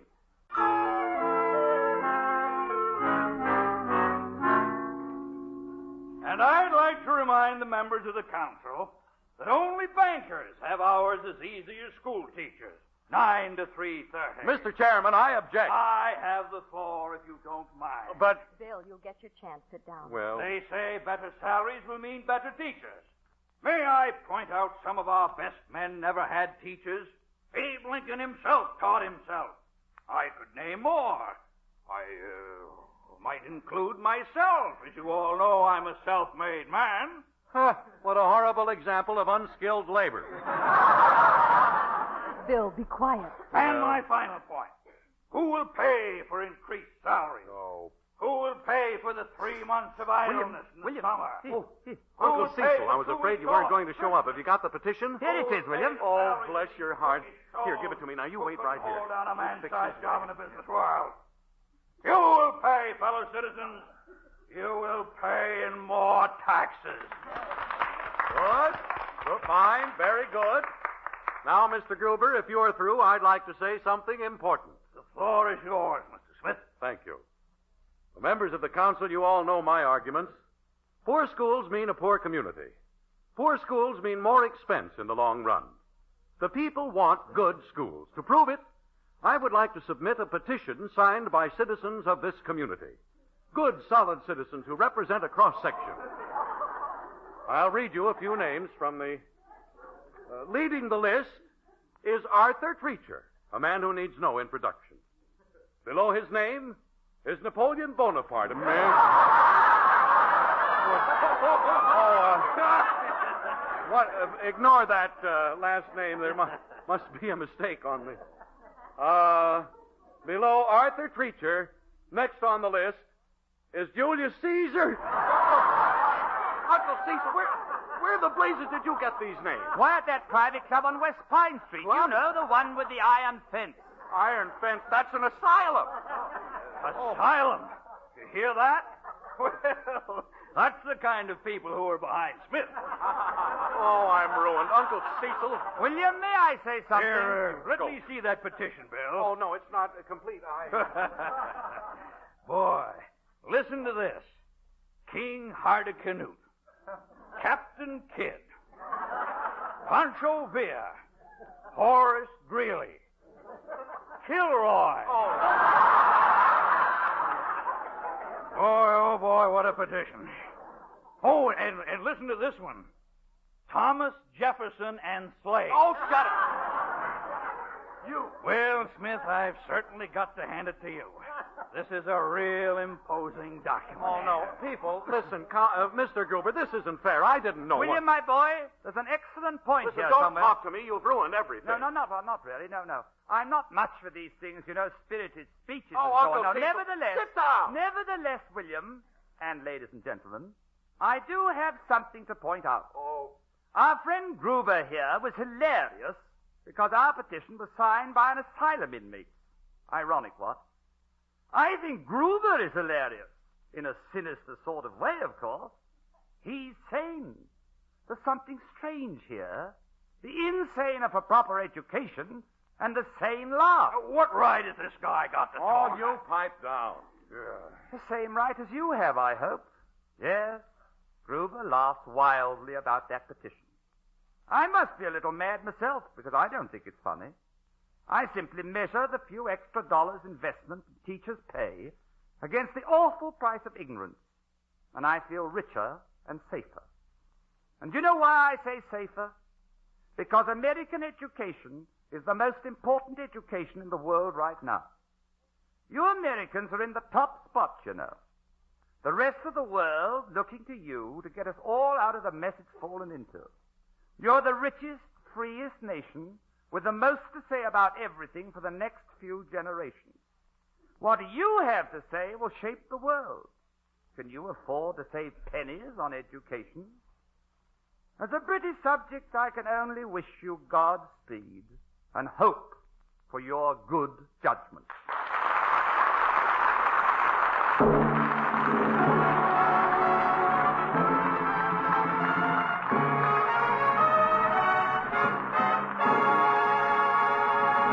Well, neighbors, I don't know about you, but I'm going out and think this over. But I'll be back next week, and so will the Smiths. The Smiths of Hollywood is written by Dick Nosserman, directed by Robert Presnell, Jr., and the producer is Andrew Hickox. And this is Tyler McVeigh bidding you all good night.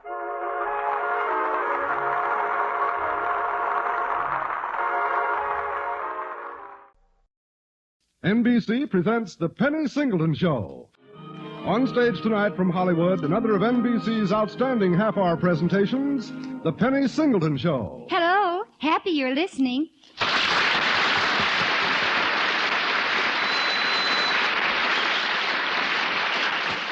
Penny in our story is Mrs. Penny Williamson, a young widow and the mother of two daughters, D.G. and Sue. Penny supports her family and home by selling real estate in the firm of Williamson and Wiggins. It's late afternoon, and we meet Penny coming home from work. She's just driven her car into the driveway. Hi, Mother. Hello, Sue. Give me a kiss. There we are. What have you been doing today? I'm making a study of ladybugs. That sounds interesting. Let's go in the kitchen door. I'm trying to find out who sets fire to all the houses that ladybugs always fly away home to. Well, I've always wondered about that, too. Evening, Mrs. Williamson. Oh, evening, Margaret. My dinner smells good. Now, we're having clean up the kitchen. What? Hash.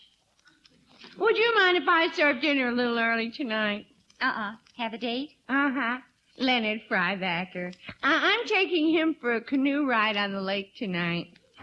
You're taking him? You mean you do the paddling? Oh, I can't help myself. When Leonard looks at me with those big blue eyes and calls me his little Pocahontas, I just automatically get that outboard motor feeling. Oh, Margaret. Sue, you'd better get ready for dinner. Yeah, it'll be about 10 minutes. Where's DG, Sue? In the living room, reading a mystery story. Again? I told that girl. You know what I have, Mother? What? A little ladybug.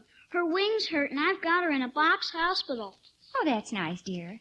Now go on upstairs and wash. Gee, I wish there was a way to take a ladybug's temperature. Hurry, Sue. I am. DG. Oh, there you are, DG. Reading again. Hello, Mother. Excuse me, Mother. Darling. Please, Mother, there's a hand just coming through the window. What's the name of that book? The Pool of Blood. Please, Mother. The Pool of... Oh, no. Where'd you get that? Wait a minute. The hand came closer and closer. Gloria felt a growing fright, but she knew not from whence the fear came. She started to turn. The hand paused. I don't think that's the kind of a book you should be reading. She touched the pearls around her swan-like neck. There are so many good books to read, dear. But the hand came closer and closer. Gloria shuddered from an unknown dread. I think she felt she should run, but the dark corners of the room offered no escape from the growing fear that she was about to... What, Mother? Don't stop now. What did the hand do? Oh, DG. Mother, is there anything mysterious and secret about our house? Only the fact it still stands up with the two of you living in it. No, I mean secret sliding panels, dark, uncertain passageways, bells that ring from nowhere. Oh, now you've got me doing it. It's just the phone. You get ready for dinner. I'll talk to you about that book later. Oh, gee. Hello. Penny, this is Judge Grundle. I want to come over and have a little talk with you. Well, we're just about to sit down to dinner. Couldn't it wait until tomorrow? Penny, face it. There are times when a woman needs the advice of a man. Well, why not tomorrow? Well, have you seen the evening paper? No, I just came in and we're eating early. I'm coming over. You need me. I do? Yes. Goodbye. I need the judge. Did I park in front of another fire hydrant today? Finished, everybody? Not quite, Margaret. Oh, well, I don't want to rush anybody. You finished, DG? Almost. Well, take your time. I don't want to rush anybody. You finished with that sauce dish, Sue? Just one more bite. Oh. Well, don't hurry on account of me. I don't want to rush anybody. Oh, Margaret, just rinse and stack the dishes. Then you won't be worried about being late for your date with Leonard. Me worried about being late for Leonard? Me worried? Me? Oh, it's Leonard and I'm late. Margaret, I've finished. I'll answer it. Personally, I hope it's the judge and he's changed his mind about whatever was on his mind. Hello? Penny, this is Wiggins. I'm through now, Margaret. Yes? I'd like to come over to your house tonight. Well, Mr. Wiggins, I've been with you all day in the office, and right now... I know, but since the evening paper came out... Evening paper? I don't want to frighten you, Penny. I'll be right over. But, Mr. Wiggins, Judge Grundle called, and Oh... What's the matter? Did anybody bring in the evening paper? I don't think so. I'll go get it. What's wrong, Miss Williamson? Well, I don't know. Judge Grundle called about coming over because of something in the evening paper, and Mr. Wiggins just called about the same thing. You know what happens when they're both here at the same time. I know. Here's the paper, Mother. Thanks, Sue. I'll look through it and see what's causing all the excitement. We'll go in the living room while Margaret clears the table.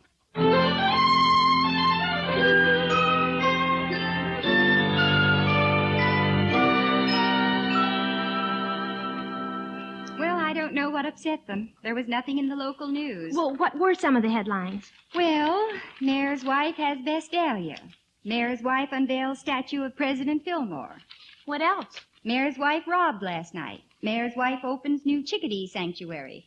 There ought to be one soon saying Mayor's wife takes a rest. Well, I just can't see what they're excited about. There's Margaret's wild goose calling. Coming, Leonard. Now, I'll see who it is on my way out. Okay. Oh, hello, Mrs. Duncan. Hello, Bobby. It's Mrs. Williams. Williams. Goodbye. We're in the living room, Ida. Oh, Penny, my dear, I'm so glad you're home. Hello, DG. Sue. Hello, Mrs. Duncan. My, you look upset, Ida. What's the matter? Sit down. Oh, no, I don't dare. I've got to get back to my house before it's too dark out. Too dark out? My dear, haven't you read the paper? The evening paper? You too? The mayor's wife was robbed last night. Well, I read that, but Middleton, like every other town, always has its share of robberies. And a hand came through the window. Where? What window? It's just a book she's going to stop reading. Mother, I'll never know what happened to Gloria. We'll go into that later. She gets saved. I read the last page of the book. So you've wrecked it. Well, I'm sorry. Well, at least I don't know who the murderer is. The butler. Now, please, Penny, it's getting late, and I do want to get back. Now, you say there have been robberies, all right, but never in this neighborhood. The mayor's home was only 3 blocks away from us. Ida, I think you're dramatizing things. Take the usual precautions, and you'll be all right. Oh, how can you be so calm? Well, getting upset and excited isn't going to help. I'll lend you my water pistol, Mrs. Duncan. It squirts 60 feet. DG, would you answer Mama. that? Oh, good heavens. I think I'd be afraid to answer my door after the sun went down. Oh, Ida. Oh, hello. Is that the masked bandit, DG? No, it's only Judge Grundle. Who was she expecting? Clark Gable? Oh, good evening, Penny. Hello, Judge. Ida, Sue. Hi, Your Honor. Hello, Judge. I was just talking to Penny about the mayor's wife being robbed last night. Yes. Now's the time, Penny, when you need a man around this house. Then you're worried about it, too? You see, Penny? I think you're both making too much out of it. Oh, well, if there's nothing more I can say, I'm going to run home. It is getting dark. I'll let myself out. All right, Ida. Bye. I'll see who it is, Penny. Okay. Oh, hello, Ida. Is Penny home? Yes, Mr. Wiggins, in the living room. Goodbye, I'm on my way. Hello, Penny, DG, and Sue. Hello, Mr. Wiggins. Hello, Mr. Wiggins. Oh, hello, Grundle. Hello, Wiggins. I wish when you two met each other you wouldn't react like two male Siamese fish. Well, what's Grundle doing here? Well, first you tell me what you wanted to see me about. Last night the mayor's wife was... That's why I'm here, too. Oh. But I thought of it first. You haven't thought of anything first since you were born. Now, Judge. Mr. Wiggins, Judge, do you think our lives are in danger? Oh, DG. Wouldn't it be awful if suddenly the lights went out? What do you think would happen? It'd be dark. Sue, you just don't understand. Judge, Mr. Wiggins, it's sweet of both of you to be concerned about us, but I have locks on everything, and there's a phone right by my bed. But, Penny, if Well, I don't want to get the children excited either. I'm not, Mother. I'm more worried about my ladybug. Well, I think it's thrilling. I feel just like Gloria in the pool of blood. The what? It's a book. You see, Penny, I thought it would take something like this to make you realize that a man around the house... He means a man like me. I don't mean any such thing. I'm talking about myself. Oh, Mr. Wiggins and Judge Grundle, couldn't we change the subject? I have a question that would change the subject. Good. Oh, what is your question, Sue? So if you want the right answer, ask me. What is it, Sue? You see how nice it is, Penny, to have a man around to answer the child's question? Come on, Sue. Ask Uncle Wiggy.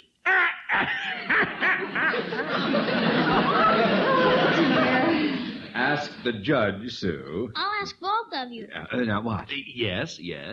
Are there man ladybugs?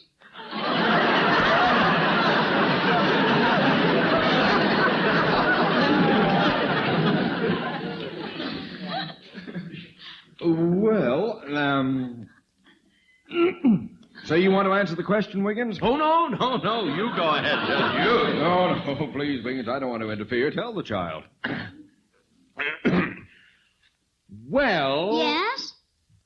Well, Don't you want to tell her, Judge? Don't either one of you want to tell her? If Wiggins wants to, he's perfectly able to go right ahead. I defer to you, Judge. Do either of you know the answer? Sue, darling, there are male ladybugs. The name is really ladybird. They were given that name because long ago the little bugs saved a valuable crop, and the people were so grateful they named them Bird of Our Lady. So the name doesn't mean they are all ladies. Gee, thanks, Mother. Yes, it is nice to have a man around the house to answer children's questions. Holy torpedo, what's that? I'll go. No, I'll go. Penny? I'll go. It's Ida. Oh, Liza Harrington just phoned me, Penny. She was robbed. What? Why, she lives just 2 blocks from here. Yes, What happened? Now, when did it happen? Well, apparently while she was out to dinner. When she came home, she saw the porch door open. Did he break in? No, she'd left it unlocked. She remembered that later. I wonder if a hand came through the window. Oh, D.G. I'll phone Liza and see if there's anything I can do. Now, Penny, don't you think I was right to come over? You see, Penny? She left her door unlocked. That's practically an invitation. Let's worry about Liza, not me. The Williamson family can take care of itself.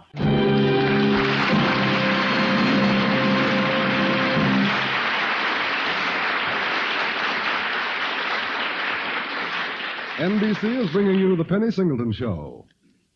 And don't forget, those remarkable inhabitants of 79 Wistful Vista, Fibber McGee and Molly, along with Mayor Latrivia, Mr. Wimple, Sis, and the entire cast, return on Tuesday, September 19th, over most of these same NBC stations. McGee's wild schemes and dreams of glory always go awry, but somehow Molly loves him through thick and thin, and you'll love them both when they return on September 19th, just 2 weeks before Bob Hope. And now for Act 2 of the Penny Singleton Show. It's the next morning, and we find Penny and her family in the dining room just finishing breakfast as Margaret enters. Another cup of tea, Miss Williamson. I think I have time. Just a little, thanks. If Leonard and I hadn't gone canoeing last night, I would have been here for all the excitement. You didn't miss much. The burglar only took silver, which Mrs. Harrington said was insured. Well, I'm taking some insurance to bed with me tonight. That old-fashioned flat iron and the rolling pin. Mother, I don't think I'll read any more of The Pool of Blood for a while. You were right, because you're taking that book back to the rental library this morning.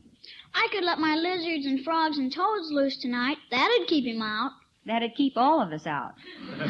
Well, I'd better be off to work. Sue, will you stay home with me today? Sure. Oh, for heaven's sake, the less we talk about this matter, the happier we'll all be. I'll see you tonight. Goodbye.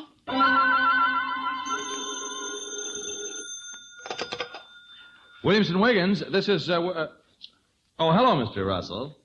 You'd like Mrs. Williamson to show you the property at 9. Yes, she should be in any minute.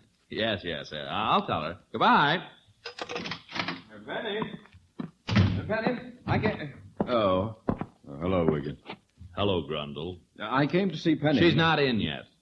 Oh, well, maybe we'll have to work on this together, Wiggins. You, leading up to the robbery? Yes. I think we should insist that Penny allow us to patrol her house tonight. I hate to say this, but I agree with you.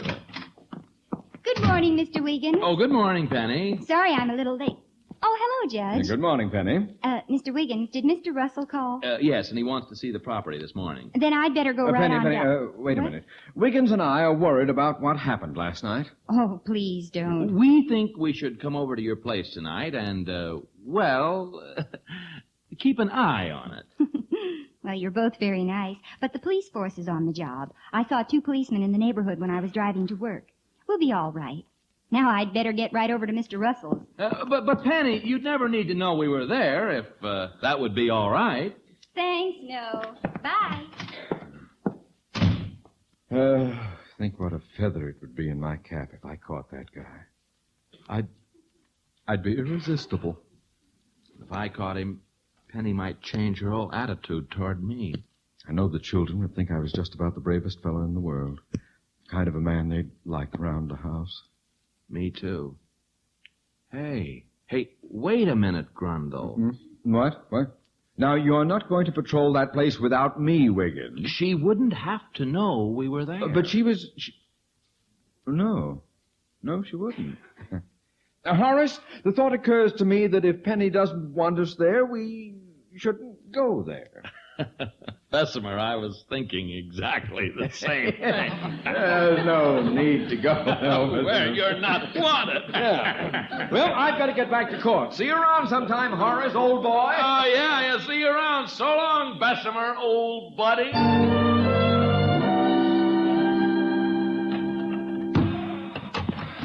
The table's almost cleared, Margaret. Deejay will bring in the last stack of dishes. And thanks, Miss Williamson. My, it's getting dark early tonight. Maybe it's going to rain. Oh, I hope it doesn't thunder. Things are bad enough with this burglar on the loose. Oh, don't worry, Margaret. But what if I'm sleeping, and then suddenly I hear my window screen slowly being removed? You see too many movies. That's the way David Bryan did it in the movie I saw last week. Well, if the burglar's as handsome as David Bryan, that might help a little. Say, that's what I call looking at the brighter side of things. Here's the rest of the dishes, Margaret. Oh, thank you.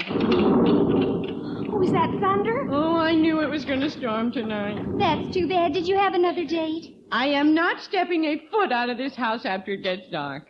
Are you scared too, Margaret? Well, let's put it this way. If I had a boyfriend on the police force, I'd feel better tonight. Hey, that's an idea. Oh, now stop it. You're both working yourselves up into a fine state. Margaret, why don't you come and sit in the living room with us after the dishes? Oh, thank you. There was a thunderstorm in the pool of blood, too. Tonight, Deejay, I recommend you reread Little Women.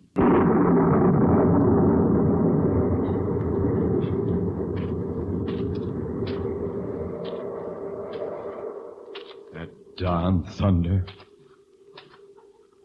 What's that? Looks like a man. Come out, whoever you are. Oh, what? Oh, it's a tree. Who's that? You tell me first. You tell me first. Oh, it's you, Grundle. Oh, Horace. Bessemer. Oh, did you see anything? No. Just you. Shh. Not so loud. I can see Penny through the window there. Be careful. How did I know the bush was there? It's dark. I know, but be careful. Oh, be quiet. What was it? Sue's bicycle. Where'd you leave your bicycle, Sue? Someplace out here. Well, find it and bring it up on the porch before the rain starts. Get behind the bush, Grundle. Sue's coming. I think I'm going to sneeze. Oh, no. Hold it. Find it? I'm looking, but it's hard to see. Here it is. Bring it up on the porch. Hold it, Grundle. Hold it. Sit right here, Mother. All right, dear. Now come on in. Okay, sneeze.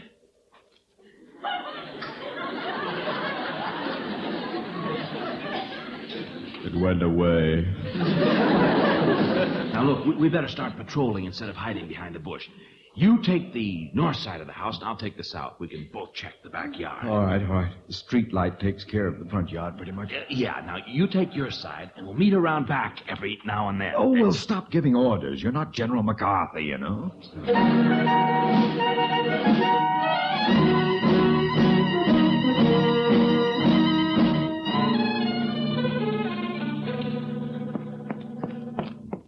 Miss Williamson, just as I was hanging up the dish towel, I could have sworn somebody was tiptoeing past the kitchen. Oh, Margaret. Mother, I thought I saw a figure go by the window on this side of the house. How can one man be in two places at the same time? You're both being silly. I closed the windows upstairs, Mother. Thank you, Sue. Wait a minute. Deejay, I thought I told you to do that. Well, Where's the nickel you promised me, Deejay? Deejay, were you afraid to go upstairs? Kind of. You don't have to worry, Deejay. That dead man under your bed won't hurt you. Mother! Sue, don't tease. Mother, I don't like this thunderstorm. I tell you what let's do. Let's play the piano and sing some songs. It's silly huddling around like this. Besides, you're all beginning to give me the creeps, too.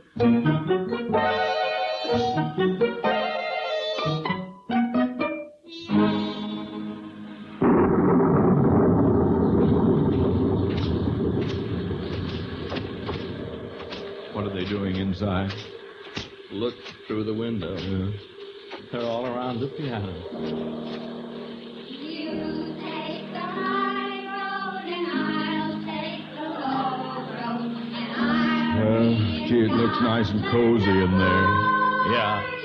Well, this isn't doing our job. Let's get back to it. You take the high road. I'm in the north side, and I'll take the south side this time. Who do you think you are? Eisenhower?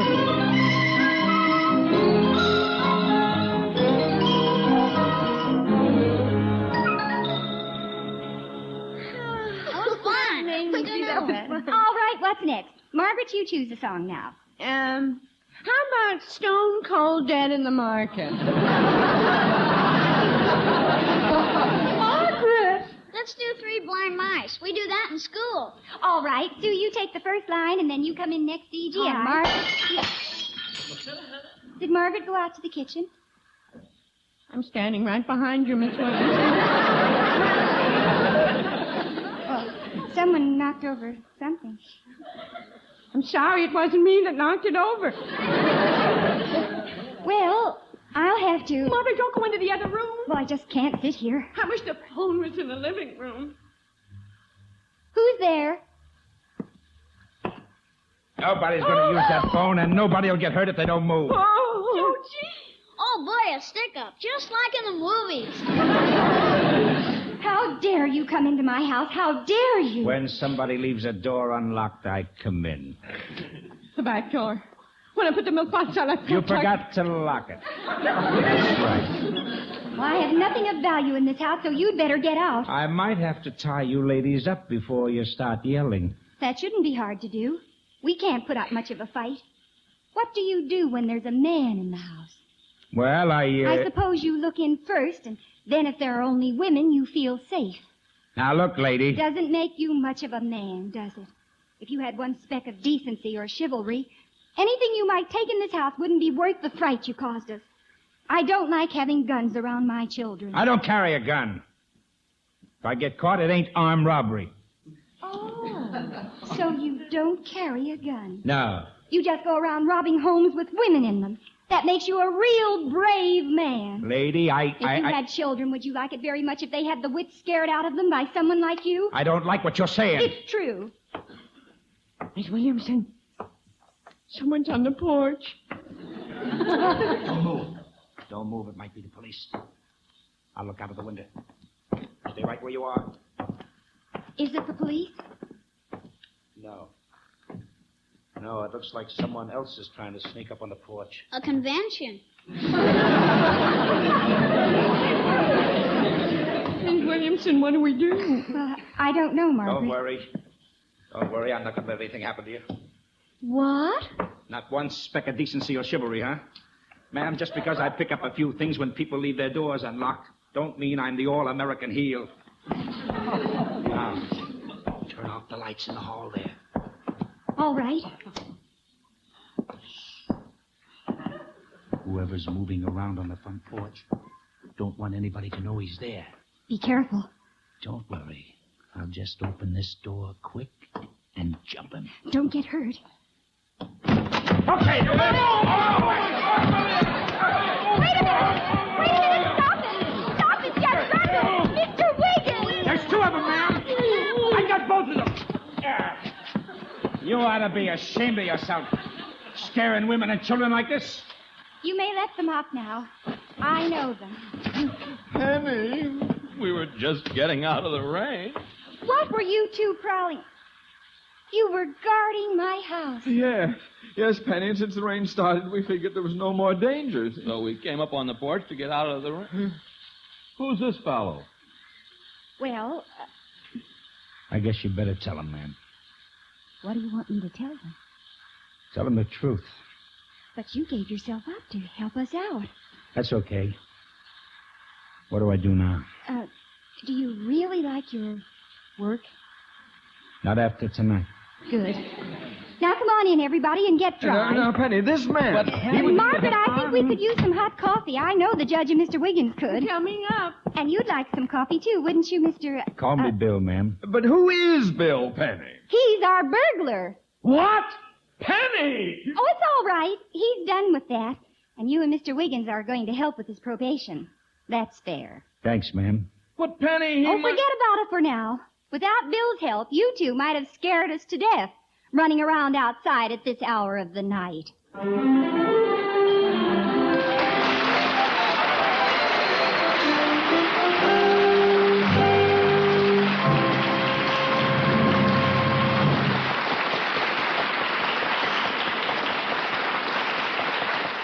The Penny Singleton Show, which comes to you every Tuesday night at this time, featured Gail Gordon, Jim Backus, B. Benaderet, Sarah Selby, Mary Lee Robb, Sheila James, and Wally Mayer. The music was composed and conducted by Von Dexter. The Penny Singleton Show, written and produced by Robert Soderberg and directed by Max Hutto, stars Penny Singleton. Good night. Keep well.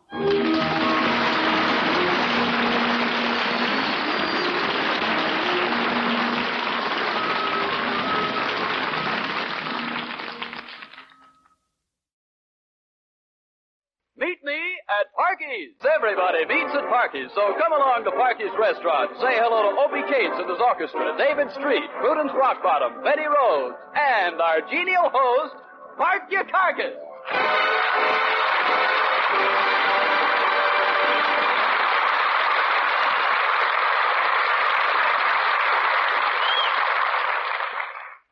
Boy, am I tired. No wonder I've been breathing all day. And I got so much to do. I've been so busy getting ready for my engagement party here tonight. Besides that, I got to pay all my bills. I got to make up my food order. And I got so many letters to write. Am I behind in my correspondence? I just got to write a letter to my mother and tell her why they're making me to get engaged to that ugly old Prudence Rockbottom, or else I'll lose my restaurant. Might as well write it now and get it over with. Mrs. Parky Carcass. Coma. New York. Semi-question mark. You know, you got to put in those puncture marks. NY, explanation point. Dear Mrs. Parky Carcass. Gentlemen.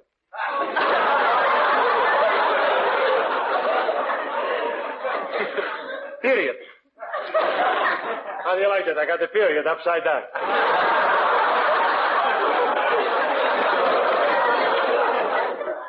Dear Mother. Mother is M-U-D-D-E-R. Don't look right to me. I know there's an H in mother somewhere. Yeah, that's better. M-U-D-D-E-R-H.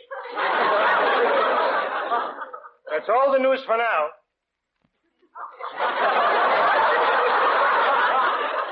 We'll write you more by mail. With my best regards,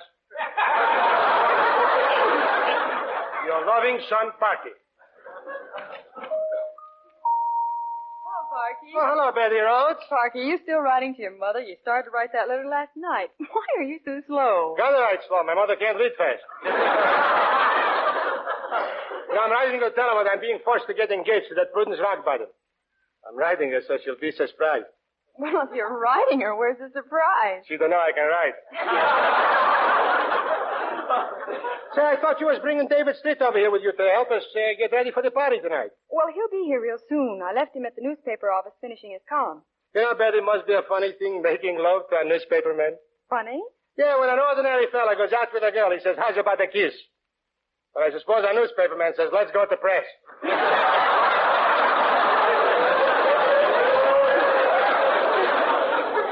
Okay with me as long as I'm his latest edition. You know, Betty, I am very much interested in newspapers. Tell you the truth, at one time I was thinking about buying the Los Angeles Times. You were? Yes, sir. Well, where would you get all that money to buy the Los Angeles Times? Oh, what money? Only cost a nickel.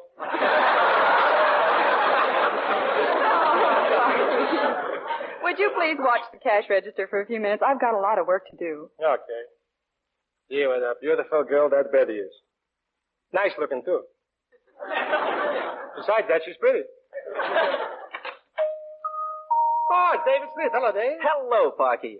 Well, how's the great Romeo, and how's your fair Julie at Prudence Rock Bottom? You know, the whole town's buzzing about your engagement party here tonight. Oh, David, I don't want to get married to Prudence. I want to have some fun out of my childhood. I want to play with my trains on the floor and sail my boats in the bathtub. I want to play ball and break windows and steal apples. David, at heart, I'm still a juvenile delinquent. But, Parky, it's just that you don't understand love. If you knew how beautiful love could be. Did you ever get a good look at Prudence Rock Bottom? Yeah, but beauty is only skin deep. Yeah, but the trouble is she's all skin. Parky, your attitude is all wrong. Let me teach you how to make love. Let me coach you how to be romantic. Okay, Coach. Now, let's begin. All right. I'll be the boy, and you be the girl. It's too late.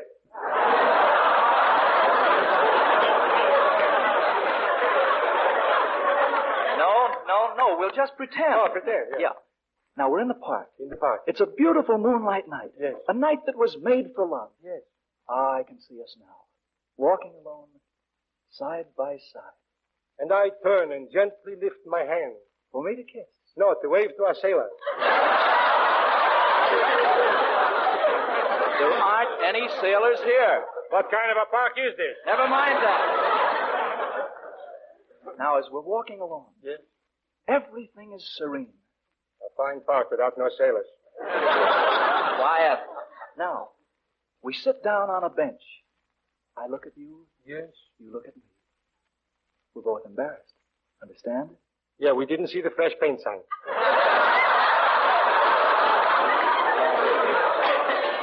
Forget about the paint. Yeah, I got an old dress on anyways. An old dress. Look, you're sitting there, and you're terribly in love. Oh, I'm just infatuated with you. That's right. Now I look at you. Yes. Now I move closer and closer. And then I whisper in your ear. Yes. You know what I'm saying? My slip is showing?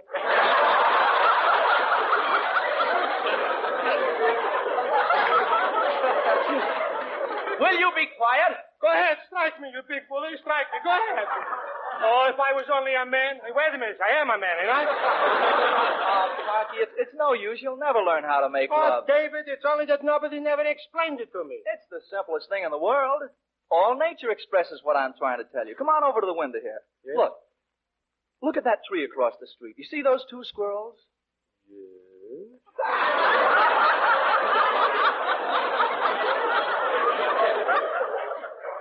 Notice how slowly they approach each other, and one little squirrel turns its head, and the other little squirrel comes over, and they look into each other's eyes. I see. And they get closer and closer. Then they rub noses. That's all there is to it? That's all. Why didn't you say so? Now I understand life and I can't wait. To make love to Prudence Rock Bottom? No, to kiss a squirrel. Oh, don't mind me, David. I'm just down in the dumps. David, you know something, honestly? You sing as good as those guys on the radio. Say, pardon me, Parky. I don't like to bother you, but, well, I've been sitting here for quite a while, and I know you're busy, but I'm getting a little hungry, and I'd like to order something. Well, I'm so surprised at you. You are talking to me so nice. Just like a human being. You know, everybody else is always yelling and banging on the table, so after all, I only got 2 pair of hands.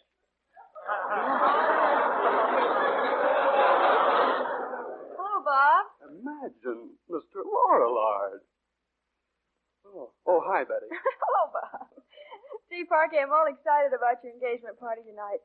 Do you like the way I decorated the restaurant? I hope you planned a good dinner. Yes, and believe me, never again what trouble I had to go to. All day long standing over a hot stove. My dishes was rattling, my skillets was banging, my plates was clattering, and all day long my pans kept falling down. Tell me, did you cook the turkey, and how did it come out? Look, Betty, next time, please let me cook the turkey my own way. Don't get me no fancy cookbooks to go by. Well, what's the matter with the cookbook I gave you? Well, it said put the turkey over an open fire and keep turning for 3 hours. Did I get dizzy?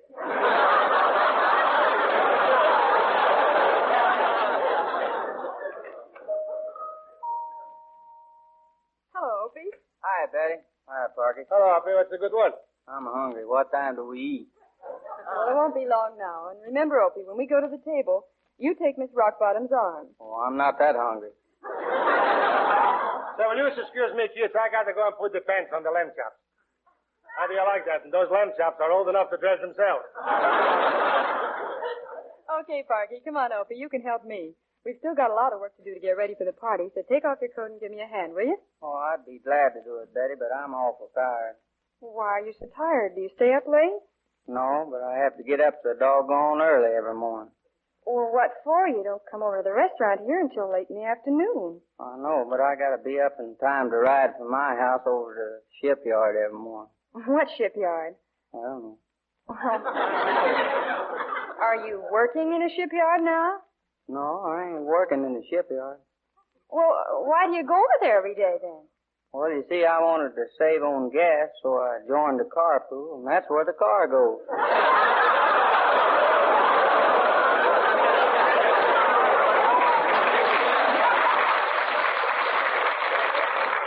Oh, for heaven's sake, you don't mean to tell me that If you're I ain't stupid out enough... on that curb every morning at 6 o'clock, old Clyde starts honking his horn.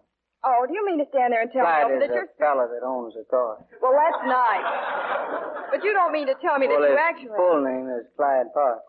I don't care what it is. He's got brown eyes.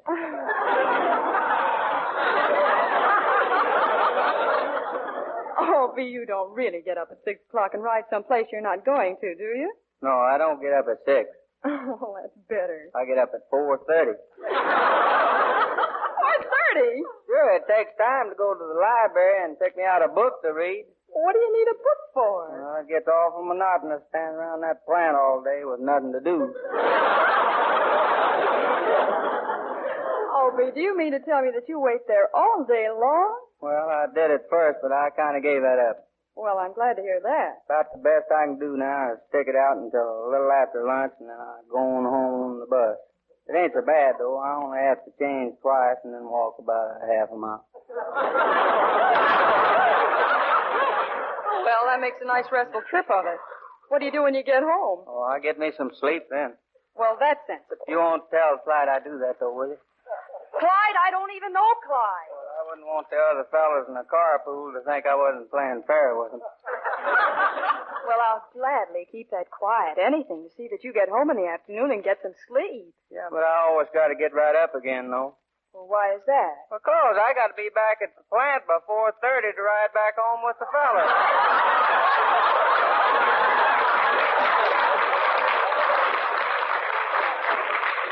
Oh, wait a minute. This is where I came in. Opie, why don't you and the boys run over the number you're going to play at the party? I'd really love to hear it. Okay, but I sure do hope we eat pretty soon. I'm getting so hungry and weak I can hardly lift my clarinet. Oh, come in, Miss Rockbottom. You know everybody. David, Opie, and Bob. Parky, Miss Rockbottom's here. Oh, hello, Prudence. Oh, my darling. Well, Parky, dear, why don't you give me a nice greeting? Haven't you something nice for me? After all, we are almost engaged. Oh, sure, I got you something nice. It's a surprise. Got you a beautiful Kasagi. Kosagi? Oh, Parky, darling, it isn't Kosagi. It's corsage. A-G-E is pronounced Ard, as in garage. Oh, they're beautiful. Where did you get them? From the man who collects the gabars.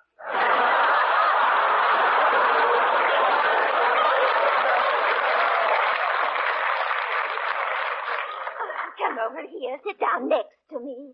And now tell me the things I want to hear. Okay. Did you know that the Lorelot business started in 1760?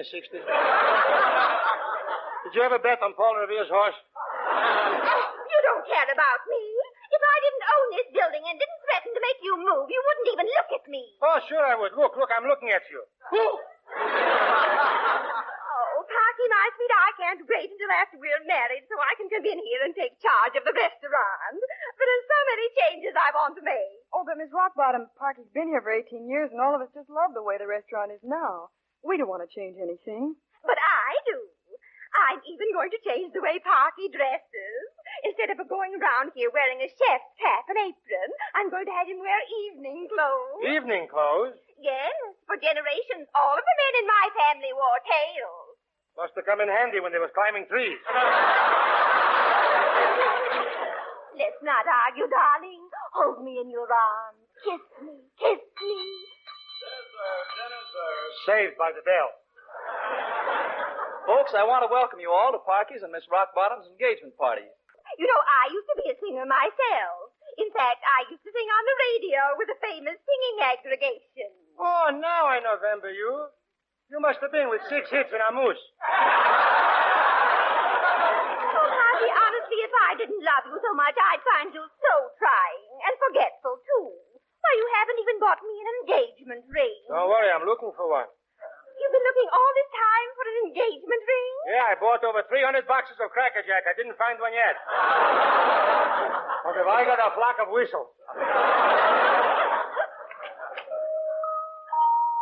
How do you do? I represent the law firm of Burton, and Burton. How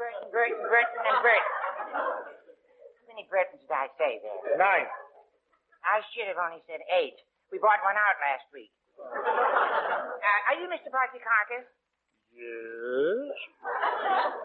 Well, this will interest you. The former owner of this building, Mr. J.Z. Zintalpa-Fantas, Jr., deceased, left a clause in his will stating that whoever buys the building cannot evict Mr. Parky Carcass, who's been a very desirable tenant for 18 years.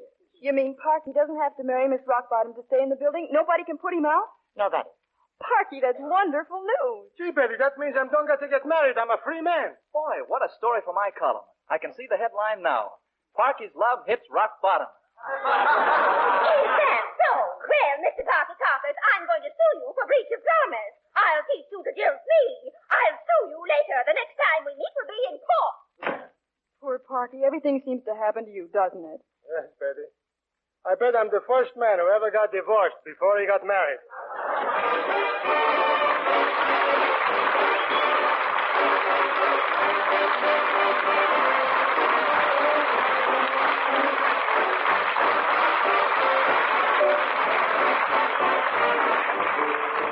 And so ends the 3rd episode of Meet Me at Parky. For the further adventures of Parky Carcass, David Street, Betty Rose, Prudence Rockbottom, and Opie Cates in his orchestra, tune in again next Sunday, same time, same station. Is it a date? Okay. Meet me at Parky.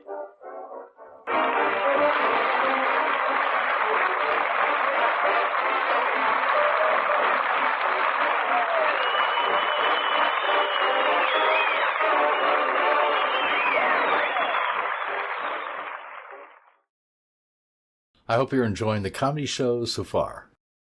The Alan Young Show ran from 1944 to 1949, starring the Canadian actor who later went on to TV fame as Wilbur in Mr. Ed. This is one of my favorite comedy radio shows. Alan plays a naive doofus who is so shy and so clueless when it comes to women that it's almost ridiculous, and that's the main theme of the show. His main rival is Hubert Updike III, played by Jim Backus, who later used that character as the template for Thurston Howell III in TV's Gilligan's Island.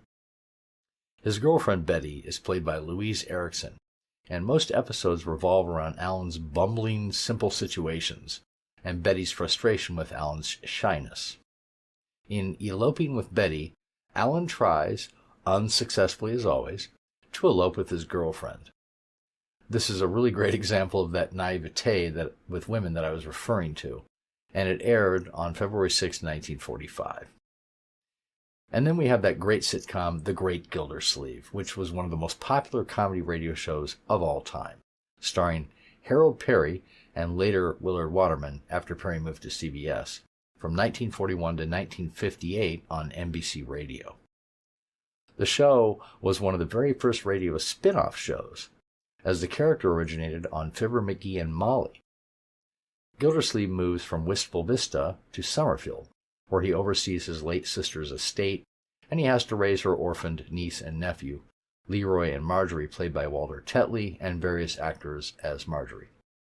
Originally, he runs a ladies' girdle factory, but by the second season, the writers ditched that idea and made him the town's water commissioner instead. Others in the cast were Earl Ross as Judge Horace Hooker, Gildersleeve's enemy in the beginning, but eventually becoming a friend, Richard LeGrand as drugstore owner Richard Peavy, Mel Blanc and later Arthur Bryan as barber Floyd Munson, Ken Christie as police chief Donald Gates, and Lillian Randolph as his housekeeper Bertie. This is a Willard Waterman episode, Cleaning Bullard's House, which aired on September 10, 1952. Gildersleeve spills ink on Mr. Bullard's rug, and he has to try to get it out before he returns home. Even though Harold Perry was the definitive Gildersleeve, Waterman did a great job of filling his shoes, and this episode is a hilarious example of how good he was at that. Next, a lesser-known show, That Brewster Boy, a.k.a. Those Websters. It ran from 1941 to 45, but only 2 episodes survive to this day, sadly. It starred 3 different actors as the precocious Joey Brewster, including Dick York from Bewitched TV fame. Fun fact, Joan Alt, who played Joey's older sister, eventually became Mrs. Dick York in real life. Most episodes revolved around the Brewster family's daily adventures, made chaotic by the trouble that Joey and his friends get into. In A Visit from Dottie, which aired December 29, 1941, Mr. Brewster's old school friend writes to him and asks if he can send his daughter Dottie to stay with the Brewsters for a week in order to get her out of town while her current boy obsession, a football player, is in town. When she arrives, Joey tries to get her to fall for one of his friends. This is a great show, and honestly, it's a shame that more episodes didn't survive. Next, Sweeney and March, starring comedians Bob Sweeney and Hal March. It started out as a sketch show, but evolved into a typical sitcom, with Sweeney and March getting their start in the war years on other radio programs as a comedy duo, for instance on the Hoagie Carmichael Show, and local Los Angeles radio shows. They were sometimes compared to a toned-down Abbott and Costello, with Sweeney the naive buffoon and March the scheming straight man. After the show changed formats from sketches to sitcom, the two played down-and-out radio comics who got into somewhat predictable adventures. The show was canceled in 1948, but it was revived as a 15-minute daily program in 1951. This episode, Beach Rescue, aired on September 10, 1948 during the sitcom period.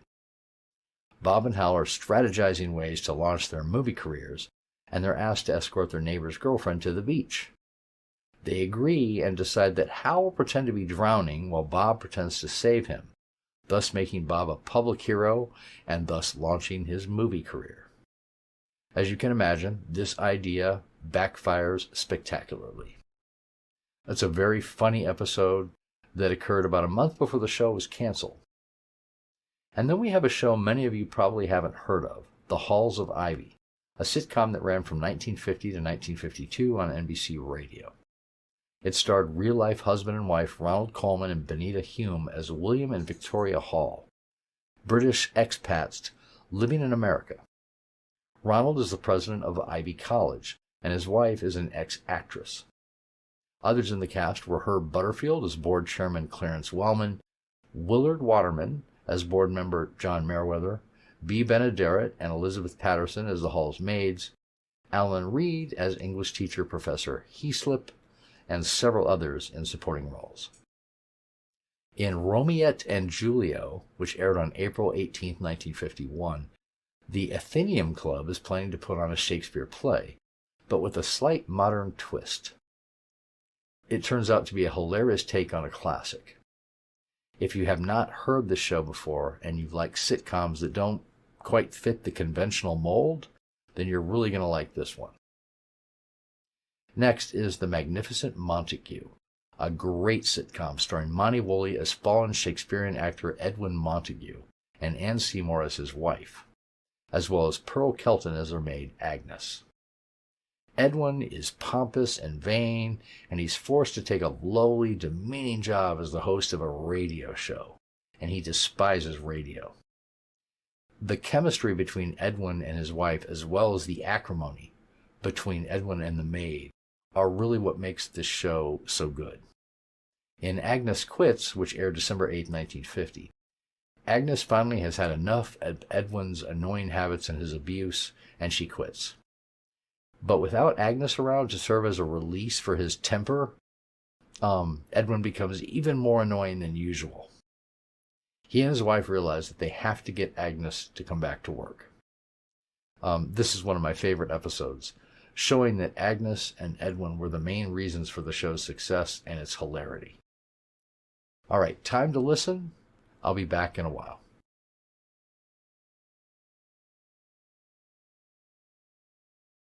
Bristol Myers, the makers of Sal Hepatica for the smile of health, and Vitalis well-groomed hair, presents The Alan Young Show.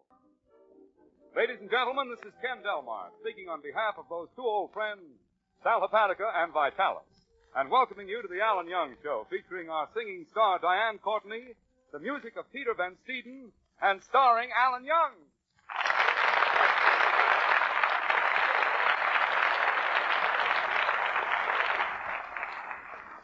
It's Tuesday night and time for another visit to Alan Young's house. I like to call on Alan because he's always so full of information, so bubbling over with news. Yeah, let's stop in on him and see what's happening. Hiya, Alan. What's new? I'm talking, see? If I ever told you that I was going to elope with my girlfriend Betty, you'd have it all over town. You're going to elope with Betty? Who told you? Look, you got to keep this quiet, see, Penny? Don't be a statue pigeon.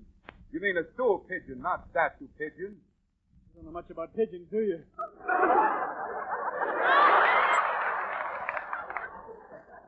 Well, Alan, I want to be the first to congratulate you. Marriage is a wonderful thing. For instance, take a little thing like this shirt I'm wearing. No button.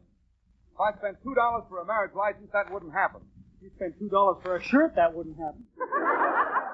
See, Kenny, I know I'm a lot older than Betty is, and it's about time I settled down. Well, I don't want to discourage you, Alan, but marriage is an expensive proposition. I know, but I'm not worried. I got money in the bank. How much? I don't know. I haven't shaken it lately. Well, what kind of a woman is Betty's mother? You know, the mother-in-law problem can be an awful headache. Penny, that's the one thing that worries me. I think my future mother-in-law is the kindest, sweetest, dearest woman in the world. And when I'm married, I'd love to have her live with us. Then what's your problem? Am I normal?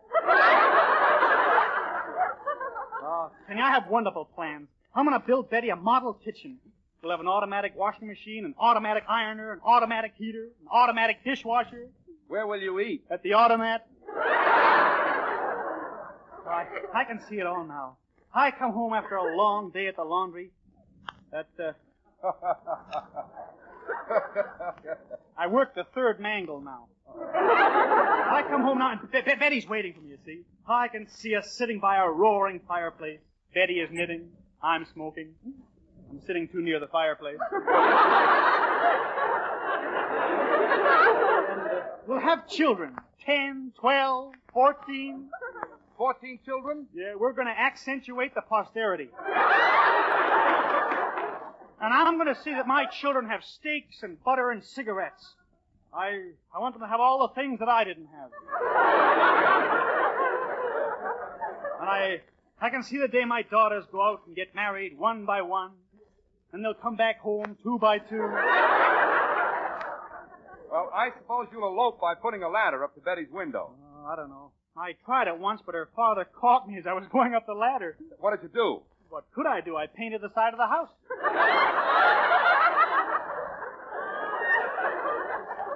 Well, Alan, I wish you all the luck in the world. I feel kind of proud that I'm the only one who knows about this elopement. You're the only one I've told, Kenny. Yeah. How does Betty feel about this? I haven't told her either. You haven't told Betty yet? Alan, don't be silly. You have to tell Betty that you're going to elope with her. Suppose she doesn't want to go. Then I'll go myself. I'm not worried, though. Betty is crazy about me. She likes an older man, you know. Kenny, you'll have to excuse me. I have to run next door and see about borrowing a ladder from my neighbor, Mr. Grimes. See you later, Kenny. Yeah. Hope Mr. Grimes is home. Yeah, he's home all right. His winter underwear's on the line. And the back door is open.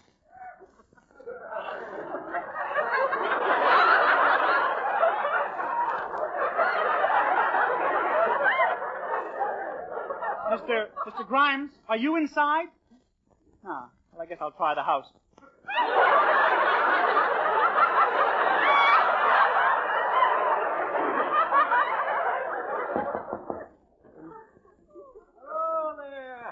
Oh, hello, Mr. Grimes. I came over to borrow a ladder. I was judge at a bathing beauty contest once. Yeah, well, what's that got to do with Girls had strips of ribbon across their bathing suits with their names on. Had to on account of the pure food law. The pure food law? Yeah. You got to put a label on every tomato. Yeah, well, Mr. Grimes, I came over to borrow a ladder. A ladder? What for, son? You want to be taller than she is? I want to elope and get married. Oh, I had a very unhappy married life. Yeah, my wife wanted 10 kids and I wanted 15. Well, why were you unhappy? 25 kids is too much for any family. Look, getting back to the ladder. She was a smart woman, my wife. Yeah, during the rubber shortage, she converted an old rubber tire into a girdle. Well, how did it work out? Looked better on the truck. Well, about this ladder... I still remember the day I proposed to her. Yeah, I was mighty nervous. I got hot, and then I got cold, and then I got hot, and then I got cold. Where did you propose?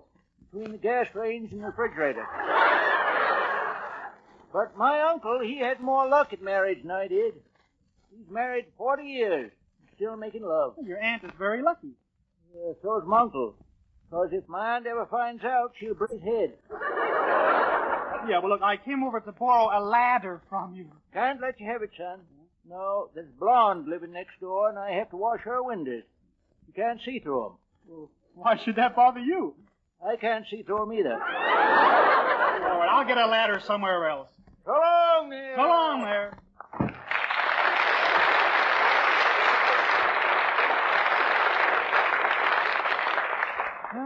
Say, Alan, I was worried. I thought I'd run over and see if you got your ladder yet. No, I didn't. Well, I just remembered you can use the ladder I have in my drugstore. Gee, Kenny, thanks. You're a true friend. Well, you're a true friend to me, too, Alan.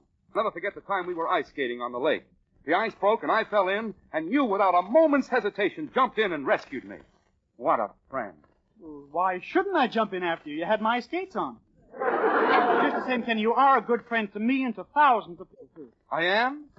Says Kenny coyly, knowing very well what he means. You are, says Alan firmly, knowing very well that Kenny knows exactly what I mean. You're a good friend to thousands of people because you put 'em wise to Sal Hepatica. Well, it's really Sal Hepatica who's the friend when you're in the need of a laxative. Particularly on those mornings when you wake up feeling sick and headachy due to the need of a laxative, you simply take a glass full of sparkling Sal Hepatica, and soon you'll be feeling better. For Sal Hepatica taken then brings quick, gentle relief, usually within an hour. That means you don't have to risk feeling miserable all day, waiting until night to take a laxative. You take Sal Hepatica the minute you need it. And besides quick, gentle relief, Sal Hepatica gives you an additional advantage. This famous saline helps sweeten an upset stomach by helping to reduce excess gastric acidity. So tonight or tomorrow, get a bottle of Sal Hepatica from your druggist, remembering this caution, use only as directed. Then, whether you need a laxative morning, noon, or night, see how much faster you feel better, thanks to gentle, speedy Sal Hepatica. This is the best place to get a marriage license, the City Hall. Let's see what this sign says. Marriage license, $2. Dog license, $5. Well, I'll have to get married. I can't afford a dog. Let's see, there's 2 doors here. I'll just try this one. Oh, now you stop. Oh, Mr. Smith, stop. Important conference. This must be the right door here. Oh, yeah, there's the man over there. How do you do? I'm Alan Young, and I want to get married. Oh, you mad, impetuous boy, you. Have you been married before? No, this is my first trip to the altar. Well, is this trip necessary? Now, this girl of yours, is she a cute little redhead with a turned-up nose and a habit of snuggling up close when she kisses you? No, why do you ask? I was just checking up on my girl. Now, young man, the laws of this state require that you submit to a blood test. Yeah, just gave a pint of blood to the Red Cross. I see. Then you're fresh out of it. Now, for the wedding, who is going to be the fiancé and who is going to be the fiancée? Well, I'd sort of counted on just the 2 of us being there. No, I'll explain it. The fiance is the husband, and the fiancée is the... You see, the wife always has the say. Now, come, what is the name of the girl What is the name of the girl you intend to marry? Well, it's a secret. Just leave it blank. Leave it blank? How is that going to sound? Do you, Alan Young, take this blank to be your blankety blank? Well, I'm sorry, but I can't tell you. Just leave enough room to write Betty Cooper. You're marrying Betty Cooper. Who told you? The big three. Oh. Yes, but don't worry. I'll keep it a secret. Just fill out this form in triplicate and return it. Triplicate? What do you want 5 copies for? Oh, no, it's 3 copies. Oh. 1 copy goes to Washington, 1 to Albany, and 1 to Drew Pearson. Oh, okay, I'll sign it. See, my fountain pen seems a little stuck. Oh, well, here, use mine. It's okay, I'll just give mine a quick shake. You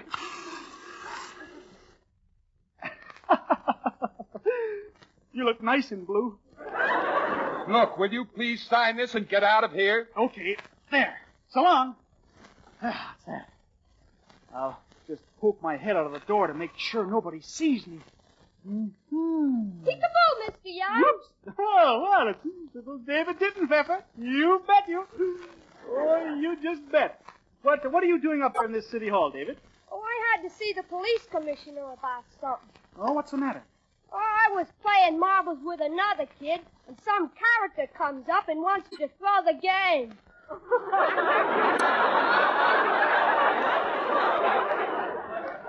Oh.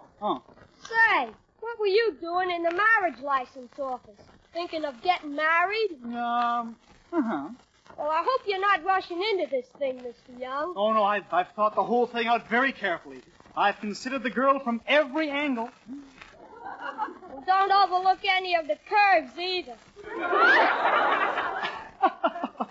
Oh, bless your little. Now, David, how do you know so much about women? You're talking to the Tommy Manville of 3B.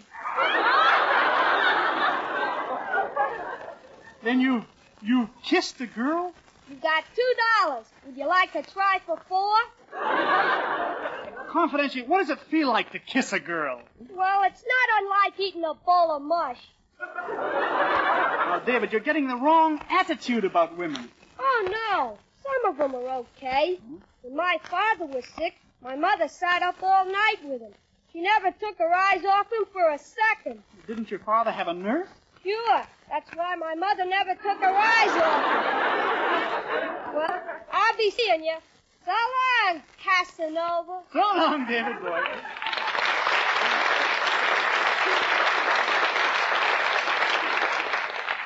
Well, I've got everything now that a man needs to get married. A license and a ladder. I forgot one important thing. I can't elope without a wedding cake.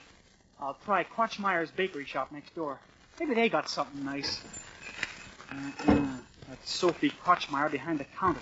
She's the biggest blabbermouth in town. I'd better be diplomatic about this. May I be of service to you? I'd like 5 cents worth of lady fingers. Oh, you mad, impetuous boy, you. Yeah, well, on second thought, that whole wheat bread looks pretty good. That's white bread. I forgot to dust it this morning.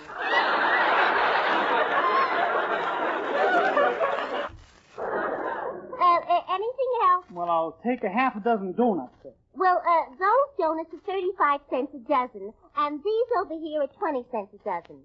Well, what's the difference? The 20-cent ones are retreads. Maybe I don't want donuts after all. Well, look, why don't you try a loaf of our super-enriched bread? Each loaf of bread contains nitrogen, oxygen, hydrogen, and straight gin.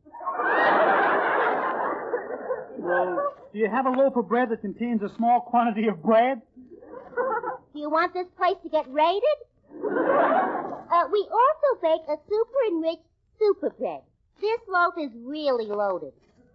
One slice will give you enough energy to walk 20 miles, climb 30 miles, or run 40 miles. What happens if I eat 2 slices? Jet propulsion. Maybe I don't want anything. On second thought, I'll just have a A 14-layer wedding cake, and on top of it writes from Alan Young to Betty Cooper. Well, do you mind if the cake is a little squashed? Why should the cake be squashed? It happens every time we put it in the typewriter.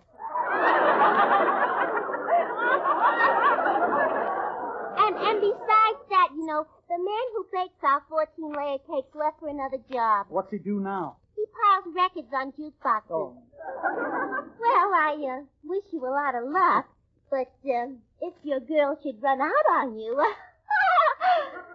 I'm sure you could find some sweet, lovely girl who'd like to get married. Namely, guess who? Yeah, well, I'm a one-man girl myself.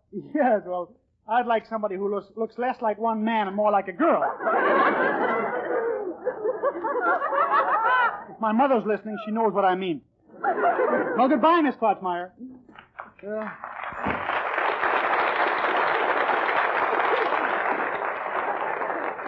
Well, what's use of having a wedding cake? They'd only eat it anyway. Oh, hello, Kenny. Why, hello, Alan. How's the elopement coming along? Oh, just the usual troubles. Just think, though, Kenny. Soon Betty and I'll be married. Yeah, I know, Alan. I got your wedding present. Why, Kenny, how nice, but you shouldn't have done it. Oh, well, it's something I knew you couldn't get, but I'm sure you'll like it. Here, but don't drop it. It's a bottle. But, Kenny, I don't drink. You don't drink it. You put it on your hair. Oh, so that's why they say the liquor you get nowadays makes your hair stand on end. No, Alan, this is not liquor. It's a bottle of Vitalis. Vitalis? Kenny, have you been drinking? No, I haven't. This is genuine bottle of Vitalis. The last bottle in my house. Gee, thanks. Well, I haven't seen a bottle of Vitalis in a long while. I know. Well, that's because all the Vitalis made is going to the armed forces. Use it sparingly and make it last. You bet I will, Kenny. Gosh, this is really a swell present. It certainly is if you're like so many men who got accustomed to Vitalis for keeping their hair well groomed, only to discover that wartime shortages made it necessary for Bristol-Myers to send it all to the armed forces. But Bristol-Myers hopes the time isn't far away when Vitalis can once again be supplied to civilians. Then once again you'll be able to enjoy the famous Vitalis 60-second workout that loosens a tight, dry scalp, stimulates circulation, and helps prevent excessive falling hair. So, friends, be patient. As soon as it's possible, you'll be able to get Vitalis again. Now that I have the ladder, there's nothing left to do but call up Betty and tell her we're going to elope. Yeah, just remembered my rival Hubert has a date at her house tonight. I don't know why she goes with those kids when I'm around. How about I'll do? I'll call him up and give the kid a good scare. That'll get rid of him. I'll use my deep voice. Hello? I would like to speak to that good-for-nothing weasel, Hubert. Oh, Hubert, your mother's calling. Hello, Mom. Did I take you off the night shift again? This is not your mother. Hubert, your number has come up. Again? I thought I was a permanent 4F. This is the Blue Beetle. The Blue Beetle? No. Yes. And in a few hours, you will meet the same fate as Shaky. Blue Beetle, you wouldn't dare come after me tonight. The roads are covered with ice. Don't worry. The Blue Beetle stings on ice. Goodbye. Oh, boy, I bet I scared him good. He won't be at Betty's by the time I get there.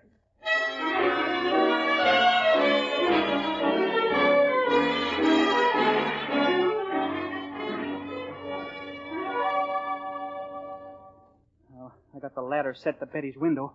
Now I'll go in and tell her my plans. Oh, Mr. Young, what are you doing here? Don't you know I have a date tonight with Hubert? Oh, gee, I forgot this was Meatless Tuesday. Hurry up in, Alan, and lock that door. Huh? I just got my notice from the Blue Beetle. Not the Blue Beetle? Yeah, the Blue Beetle. Hmm. I heard the most awful things about him. He's a monster. He's got the most horrible face in the world. Well, you'll meet him on equal terms. I just can't stand it. I'm going to blow my brains out. Look, I'm going to blow my brains out. Hubert, put down that atomizer. And why should I be the victim? I lived a good, clean life. I never tilted pinball machines. I never whistled at girls. I never even kissed a girl. Why should he want to kill me? Mr. Young, I think you're horrible to talk that way in front of Hubert. Look how pale he is. The green has left his cheeks. Well, don't worry, Hubert.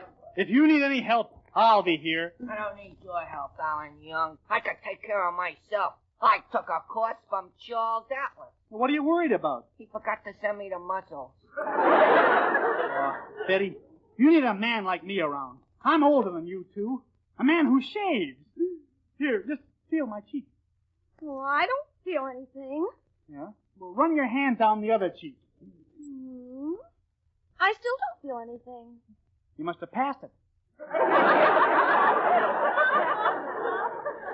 Oh, well, that's, it's getting kind of late. I guess I'll be going, Betty. I'll see you later. Or later.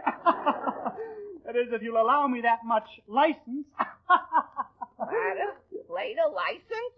Alan Young, what is all that double talk? In Australia, that means have a Coke. See you later, Betty.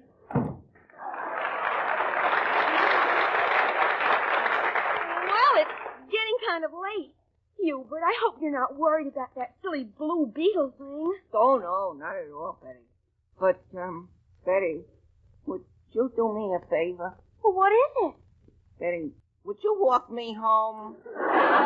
Hubert, if you're afraid to go home, you can stay here tonight.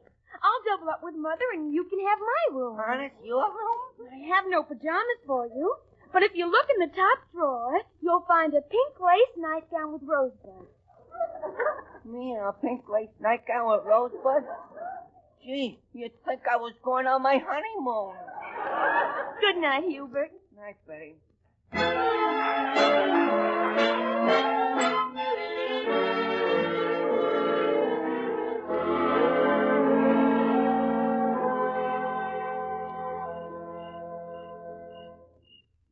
As soon as the light goes out in Betty's room, I'll climb up the ladder and our elopement will begin. Gee, this is romantic. Oh, the light just went out. Beat, beat my heart, for woman's love is frail. Nick Kenny.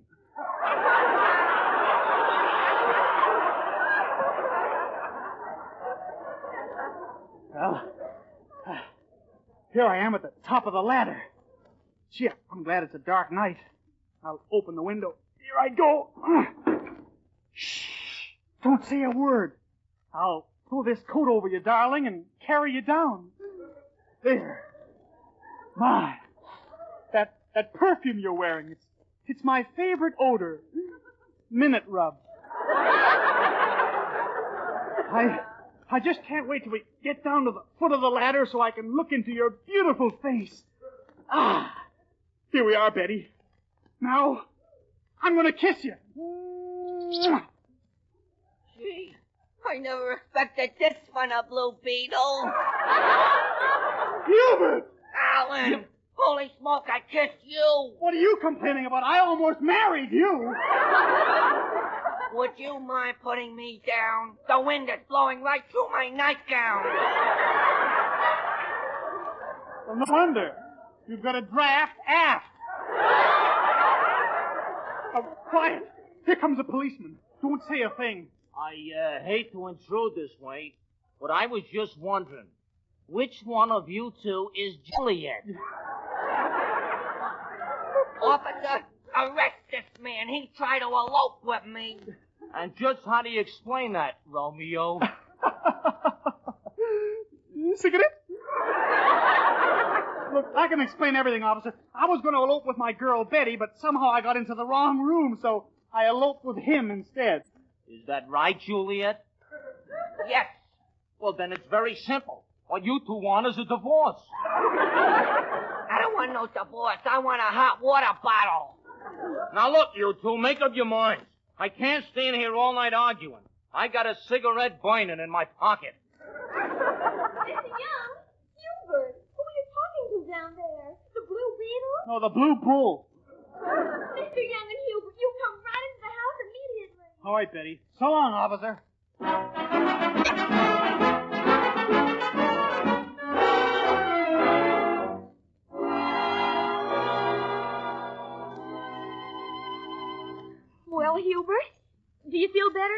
Yeah, this cup of hot milk sure hit the spot. I almost froze out there. It's nice you'd let me stay here the night, Betty. Well, it's much too late for you to go home. Sleep tight, boys. Night, Betty. Good night, Betty. Gee, Alan, I look so silly in this pink lace nightgown with rosebuds. Yeah. Of course, I don't look much better in a lavender nightgown with lace forget-me-nots.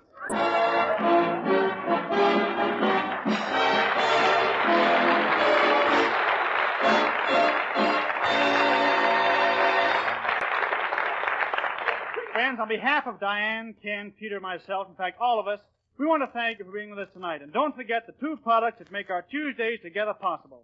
Sal Hepatica for the smile of health and Vitalis for well-groomed hair. Sal Hepatica, Vitalis. Good night.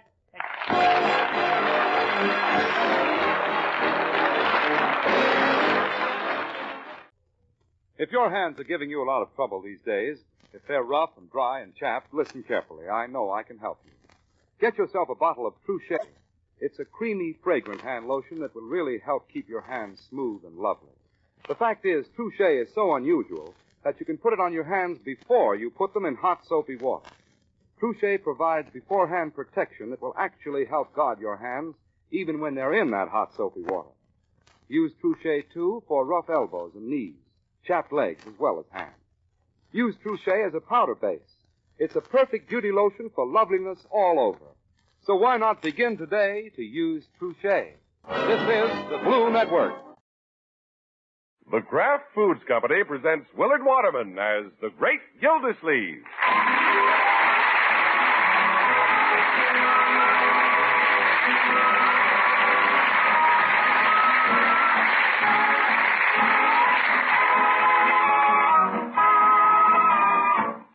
The Great Gildersleeve is brought to you, partially transcribed, by the Kraft Foods Company. Kraft, makers of the one and only Miracle Whip salad dressing. We say one and only because there just isn't any other salad dressing like Miracle Whip. Miracle Whip is different, and it tastes different. Miracle Whip tastes so good, it's become the most popular salad dressing ever created.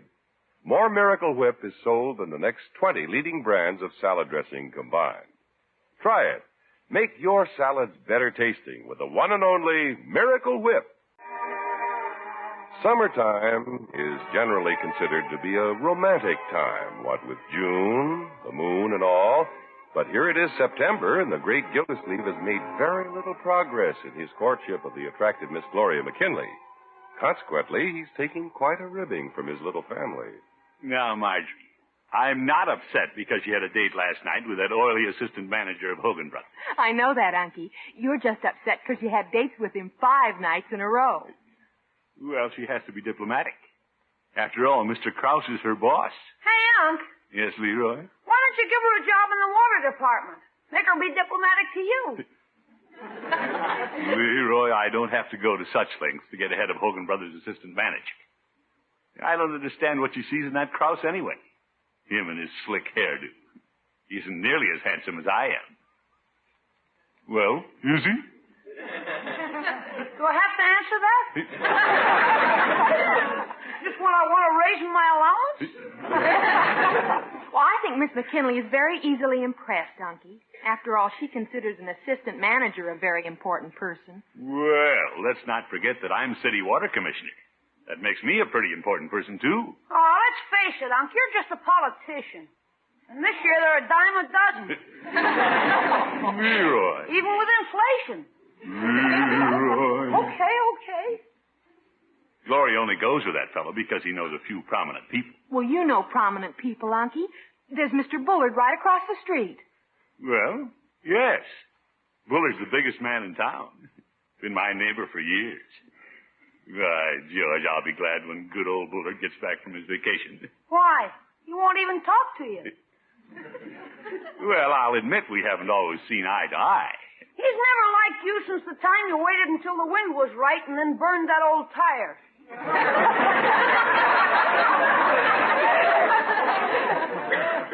Perhaps I shouldn't have done that.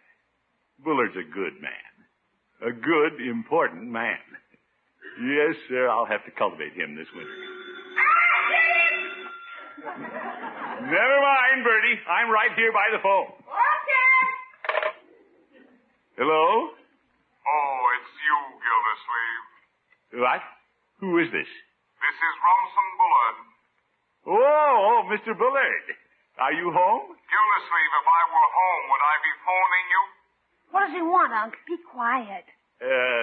What can I do for you, Mr. Bullard? Let me talk to Bertie. Bertie?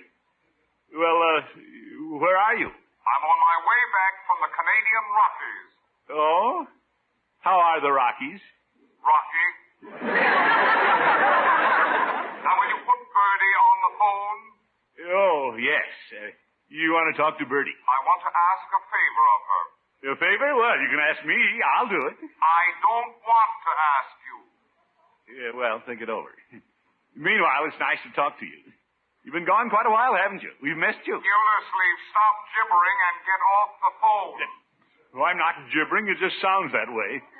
Long distance. Besides, Bertie... Gildersleeve, put Bertie on the phone! What's the matter, Unc? Leroy, why don't you go outside? Somebody come for Bertie? Oh, Bertie, Mr. Bullard wants to talk to you on the phone. He does? Here's Bertie, Mr. Bullard. Anything else I can do for you? Yes. Go away. Here, Bertie. Yes, sir. Hello, Mr. Bullard. Bertie, I'll be home at 6 o'clock this evening. I wonder if you'll be kind enough to turn on my refrigerator. Turn on your refrigerator? Is that all he wanted? Tell him I'll do it, Bertie. I have a special hiding place for the key. Yes, sir. It's in the mailbox. In the mailbox. Tell him I'll take care of it, Bertie. Yes, sir. Oh, Unky. Bertie, tell Gildersleeve I heard that, and I don't want him in my house. Yes, sir. Thank you, Bertie. Oh, you're welcome. Goodbye. Goodbye. Well, I guess I'd better get over to Bullard's and turn on his refrigerator. Key in the mailbox, huh, Bertie? Mr. Gildersleeve, Mr. Bullard sort of insisted I do it. Well, he probably thought I was too busy. I think you should let Bertie do it. What's this, my dear? Well, if he wanted you to do it, he'd have asked you. No, Margie, let's not be butting into other people's business. What a character. There's no hurry about turning on Bullard's refrigerator. I think I'll drop into Hogan Brothers first and see Gloria. Well, it wouldn't hurt to take her out to Bullard's and let her watch me open the house. Right, George, I'll show her who knows important people. Mr. Bentley, Pat. I don't see anybody at the complaint department. Good chance to talk to Gloria. Good morning, Gloria. Well, Throckmorton, what are you doing so far away from the water department? Oh, just attending some important business for an important friend of mine. Oh, who? Ever hear of Rumson Bullard? Mr. Bullard, I should say so. He's one of our big accounts. Well, that's the kind of people I know. The big account people. Is he really a friend of yours? Called me from Canada this morning. Long distance. He did? At least on his way home from Canada. Look, I even have the key to his house. I've seen Mr. Bullard's home. It's enormous. Well, it doesn't look so big to me. Of course, I've been over there so often. I drove past it the other night with Mr. Krause. Oh, him. Well, when you're with me, you don't have to drive past it. How'd you like to go inside? Oh, I'd love to. Well, if you'd care to drive out someplace for lunch with me, we can stop there on the way. I promised Mr. Bullard I'd check. See if everything's all right in the house. Turn on the refrigerator. It's a date. Great. I haven't had lunch with a handsome man for some time. What about that assistant manager? Oh, Throckmorton, Mr. Krause doesn't mean anything to me. No, Gloria, you go out with him nearly every night. But this is daytime. I'll meet you at Mr. Bullard's house. You meet me there? Why don't you go with me? Well, I'm not sure just when I can get off for lunch. Oh, well, see you out there then. Wait a minute. You don't have a car. I'll borrow Mr. Krause's. What? Oh, well, I'll be waiting on the porch. Ta-ta. Bye. Well, what's so wrong with that? She's meeting me on Hogan Brothers' time and Krause's gasoline.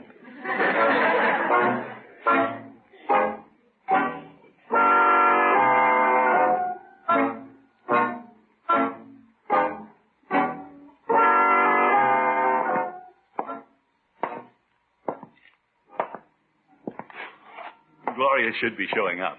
It's 12:15. Here comes a car. It must be Gloria. Hello, Gildy. Yeah, Judge Hooker. Hello, Judge. Gildy, what are you doing prowling around on Rumson Bullard's front porch? I don't know anyone who has a better right to be here. Guess who called me long distance today? Who? Rumson Bullard. Oh? He wanted me to do him a favor. What, leave town before he gets here? Certainly not. He told me where he kept the key to the house and asked me to go in and turn on the refrigerator. Kind of see that everything's all right, that is. Well, have you done it? I'm not ready yet. Oh? What are you standing on the porch swinging Bullard's key for? You want everybody to think you're a friend of his? Judge, you know me better than that. I'm not the kind who goes around trying to impress people.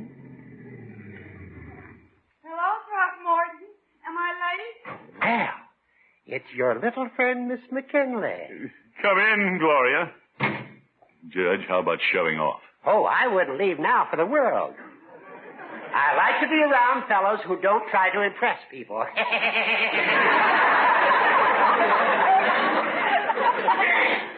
Old goat. Oh, Judge Hooker. How do you do, Miss McKinley? Judge, are you a friend of Mr. Bullard, too? Well, I happen to be his attorney. Open the door, Gildy, and let's go in. Yes, yes. Oh, I'm just mad about big, beautiful homes like this. Well, I'm a little blasé about it, I guess. Living across the street and all. After you, Gloria. Oh, thanks. Mothballs. Well, Rumson doesn't take chances with his fine tapestries and Persian rugs. Gloria, the tapestries are those rugs on the wall. No, we have them at the store. Nothing like these, of course. You wait until you see Bullard's antiques. They're very old. If I were you, Gildy, I'd turn on the refrigerator and get out. You know how fussy Rumson is about his house. Judge, I'm just showing Gloria around. Now, this is the den. Oop, close closet. You need somebody to show you around. Judge, why don't you open that door? The one that leads outside. Yeah, I think I will. If you're going to be poking around in here, I want no part of it. Good day, Miss McKinley. Goodbye, Judge. Come on, Gloria. I want to show you the den. All right. Now, let's see. There's a big desk in there. Oh, well, that's Bullard's study. My, what a lot of books. Yeah. Let's go in and study. Throckmorton. What a gorgeous desk. Yeah, solid mahogany. I can just see you behind a desk like this. Well, why don't I sit behind it?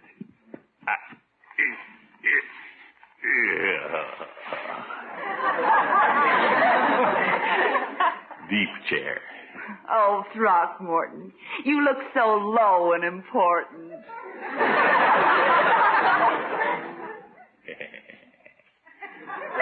Miss McKinley, pull up a chair and take a letter. How can I refuse?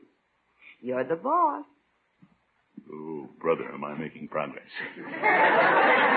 I'll even use Mr. Bullard's gold pen. Atta girl. Assistant manager, turn in your carnation. I'm ready, sir. So am I. Dear Miss McKinley. Yeah, let's scratch that out.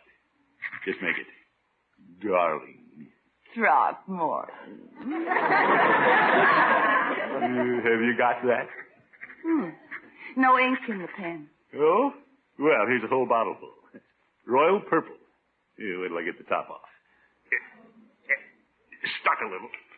Oh, careful, Throckmorton. No, slipped. Zeke, all over Bullard's rug. Oh, brother. Purple ink. You think Mr. Bullard will care? Care? His Persian rug? I mean, where's my handkerchief? Get a blotter. Oh, it's no use, Throckmorton. Oh, what a shame. Priceless rug. It's a good thing you know Mr. Bullard so well. You are an old friend of his, aren't you? Yes, old friend. I'm getting older by the minute.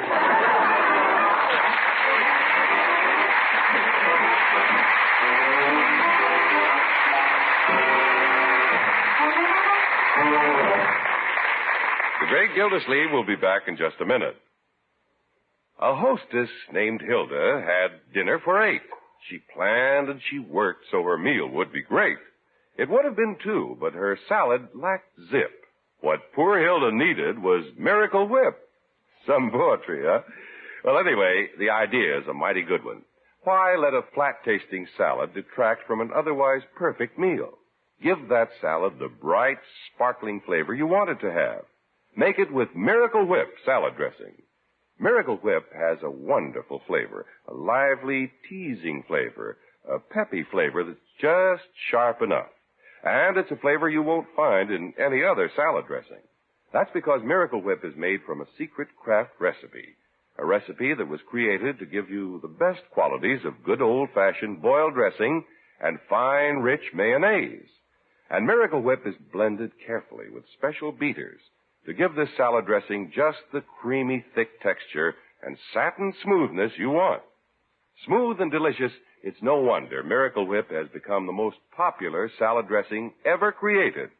Actually, Miracle Whip outsells the next 20 leading brands of salad dressing combined. Try it yourself. See how much better tasting your salads can be when you make them with Miracle Whip. Fruit or vegetable, meat or seafood, plain or fancy, they'll be delicious. Tomorrow, get a jar of America's favorite salad dressing, Miracle Whip. Well, all Mr. Bullard did was phone from out of town and ask Bertie to go across the street and turn on his refrigerator. The great Gildersleeve took over from there. Uncle Mort, you mean you spilled a whole bottle of ink on Mr. Bullard's Persian rug? No, Margie, it's nothing serious. Bertie will know how to get it out. If you'd let Bertie go over and turn on the refrigerator in the first place, it wouldn't have happened. Well, I wanted to do Mr. Bullard a favor. I want us to be good friends. You're making a fine start. No, my dear, I'm afraid I haven't time to discuss it anymore. The ink's drying. Bertie! In the kitchen! I don't have to tell Bertie where the ink spot is. I'll just find out how to remove it. Bertie? Yes, sir? How do you go about removing an ink spot? An ink spot? Well, you might say a good-sized ink stain. The size a whole bottle would make. Oh, if it's that bad, I'd go down to Mr. Peavy's and get some ink remover. Well, I haven't much time, Bertie. You must have some home remedies for taking out ink spots. Well, they say one way to remove ink spots is to soak them in milk. Milk? Of course, I haven't tried it, but I hear it works. But, Bertie, even if the ink comes out, won't the milk leave a stain? Yes, sir. But if you want to get the milk stains out, you use coffee. Coffee? Of course, I haven't tried it, but I hear it works. Well, I know darn well coffee leaves a stain. I spill it in my tie all the time. Well, there's ways of getting out coffee. Oh? If you want to remove coffee stains, you brush them with glycerine. Oh, my goodness. Of course, I haven't tried it, but I hear it works. Bertie, wouldn't glycerin leave a greasy spot? Well, if you want to chase a grease spot, you just sprinkle on some talcum powder. Talcum powder? You sprinkle it on, rub it in, and take it up with a vacuum cleaner. But, Bertie... Of course, I haven't tried it, but I hear it works. Yes. Bertie, I'm in a hurry. Yes, sir. You want me to get you the milk, the coffee, the glycerine, the talcum powder, and the vacuum cleaner? No, thanks. I'll go down to Peavy's.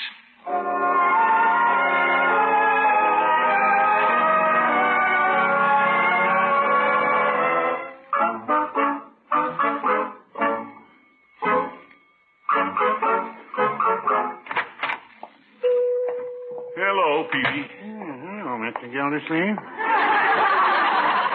What can I do for you this afternoon? Peavy, what'll remove ink spots? Spilled some ink, did you?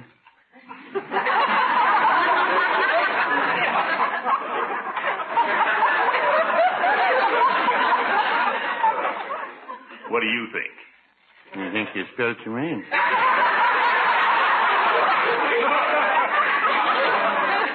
Oh, brother. Peavy, how do I get it out? Well, where are the ink spots, Mr. Gildersleeve? I haven't time to go into that. I have to get the spots out before Bullard comes home today. What's Mr. Bullard got to do with it? The ink is on his rug. Hurry up, Peavy. Well, what's your ink doing on his rug? It's not my ink, it's his ink. I went over to Bullard's to turn on his refrigerator, and I spilled it on his Persian rug. My. Does Mr. Bullard have a Persian rug under his refrigerator? No, Peavy, this happened in his library. He keeps the refrigerator in the library? No. I was in his library with Miss McKinley. Oh, you two were raiding the refrigerator. We were not. Now, how about selling me some ink remover? Well, I'd like to, Mr. Gildersleeve, but it just happens that I've sold the last bottle. Why didn't you tell me that when I came in? You didn't ask me. Oh, my goodness. You just asked me what would take out the spots. You didn't ask me if I had any. Peavy. But since I don't have any, I'll tell you what will take them out. Oh, what? Milk. Zeke. Of course. I haven't tried it, but I hear it works. I'm right back where I started. Well, whatever I do, I have to work fast. See you later, Peavy. Mr. Gildersleeve. Yes? If you don't mind my asking, just what was Miss McKinley doing at Mr. Bullard's house? She came in to help me turn on the refrigerator. It's true, Peavy. Besides, you have no right to meddle in my affairs. I know what I'm doing. No, I wouldn't say that.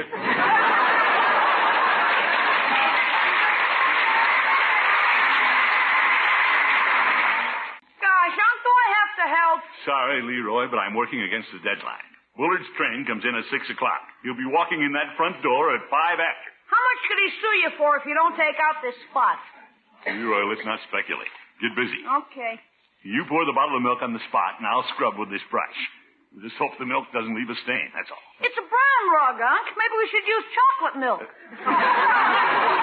Leroy. Sure. I'll run down to Mr. Peavy's and get 3. One for you, one for me, and one for the rug. Young man, pour the milk. Okay. You know, Unc, I got a feeling this ain't gonna work. Yeah, I'll scrub a little and see. More milk, Leroy. Okay, it's your funeral. Yeah, I'll give it a good scrub. Uh-oh. The brush doesn't absorb enough. Hand me one of Mr. Bullard's towels. Sure. Yeah, they'll do the trick. Yeah, look, Leroy. It's coming out of the rug. The towel's turning purple. I'll say. Yeah, hand me some more towels. Here you are. By George, it's working like a charm. Yeah. But how are you going to get the ink out of Mr. Bullard's towels? Hadn't thought of that. Can I go now, Unc? You cannot. You're in this as deep as I am.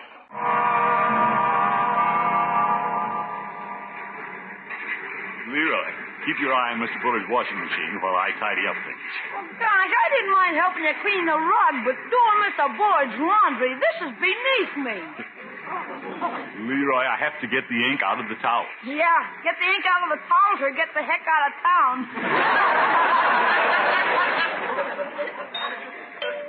Uh-oh. Wonder who's at the front door. Gosh, maybe it's Mr. Bullard home early. Leroy, that's a morbid thought. You mind if I slip out the back way? You stick right here in the service porch. Okay, gosh. I'll go see who it is.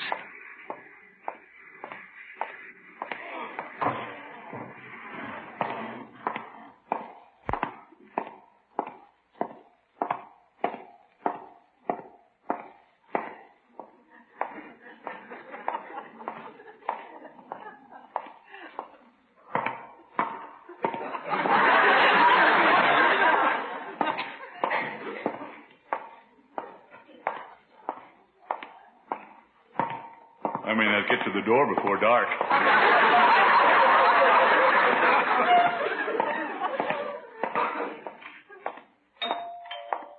Coming!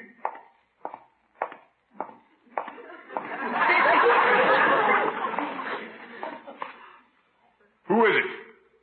It's your friendly neighborhood druggist. Ilford. Peavy, what are you doing here? Yeah, let me come in and I'll tell you. Yeah, all right. Come on back to the service porch. You know, after you left the pharmacy, Mr. Gildersleeve, I happened to run across a stray bottle of ink remover. Well, thanks, Peavy, but everything's been taken care of. I'm using the washing machine. You got the rug in the washing machine? No, towels, Peavy. Well, how did towels get into this? It's a long story, Peavy. Let's forget it. Okay, well. My, this is a big house. We're nearly there, Peavy. Hi, Peavy. Yeah, hello, Leroy. How you doing, Leroy? How do I know? Well, looking through the glass in the washing machine, I'd say I need a little more soap. Think I'll open the door and dump some in. Are you supposed to open the door with the machine running? Why not?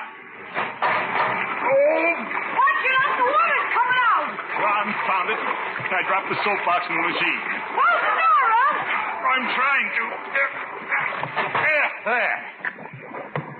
Hey, the suds are pouring out the top. Looks like Old Faithful. Running all over the floor. Mr. Bullard isn't going to like this. Quiet, Phoebe. Leroy, man the mop. Okay. We have to keep it out of the kitchen. You'll flood the house. Phoebe, wait over and close the door. No, thank you. I'm not taking my bath till Saturday night. That Mr. Gildersleeve, he must have had a merry time over there this afternoon. It serves him right, Bertie. He should have let you go over and turn on Mr. Bullard's refrigerator. I wonder why he don't want Mr. Gildersleeve in his house. Oh, he's just allergic to Unky. Boy, am I bushed. Well, personally, I feel better now that I'm in some dry clothes. Did you get the ink out of Mr. Bullard's rug? Oh, that was nothing. We had to wash his towels, mop the soap suds off the floor, and scrub them off the ceiling. Off the ceiling?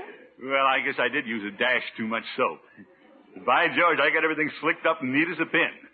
Bullard will never know anything happened. You got through just in time. Mr. Bullard's over there now. Say, come to think of it, he doesn't even know I did a little favor for him. I better go over and tell him. Why don't you play it smart, Unc, and stay on your own side of the street? Leroy, if Mr. Bullard and I are going to be friends, he should know when I do him a favor. You won't have to go over, Unky. Here he comes across the street. Well, great. I'll open the door for him. Hello, Mr. Bullard. Welcome home. Hello, Gildersleeve. I was just about to come over and tell you that I personally took care of things at your house today. Oh? I didn't think it was Birdie. Oh? Something wrong, Mr. Bullard? Yes. Well, I was sure I got all the ink out of your rug. Ink on my Persian rug? Naturally, we got a little on your towels, but we washed them all out. You washed my towels? And when the washing machine overflowed, we didn't let it go beyond the butler's pantry. Well, this is news. You mean you didn't know? No, I didn't. Then, Mr. Bullard, what are you angry about? Gildersleeve, you forgot to turn on my refrigerator!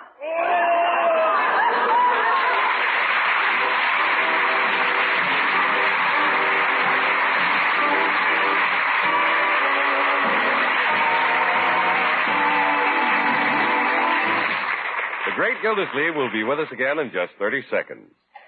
A tempting, fancy salad main dish deserves something special in the way of a bread or cracker accompaniment.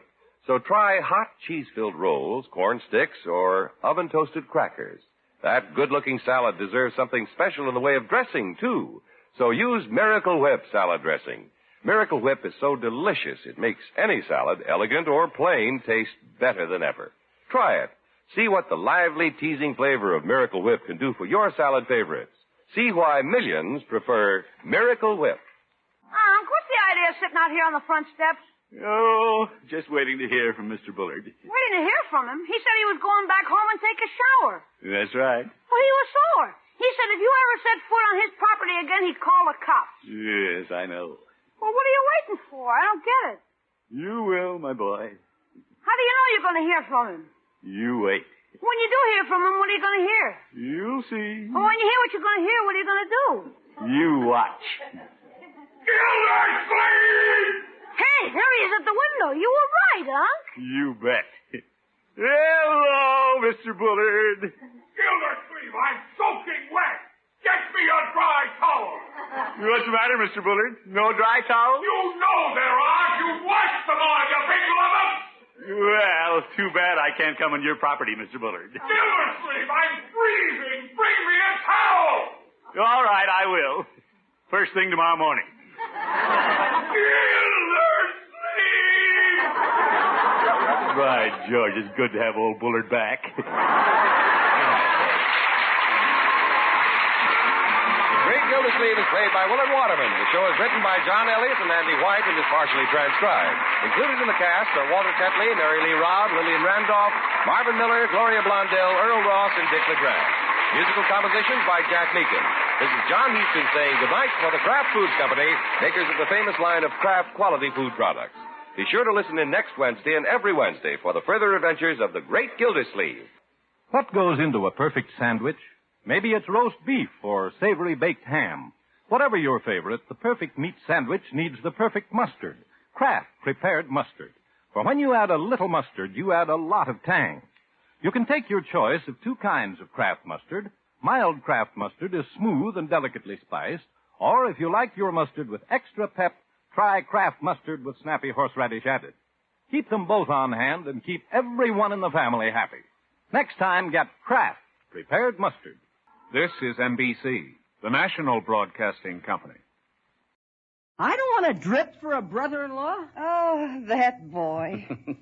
That boy. That Brewster boy.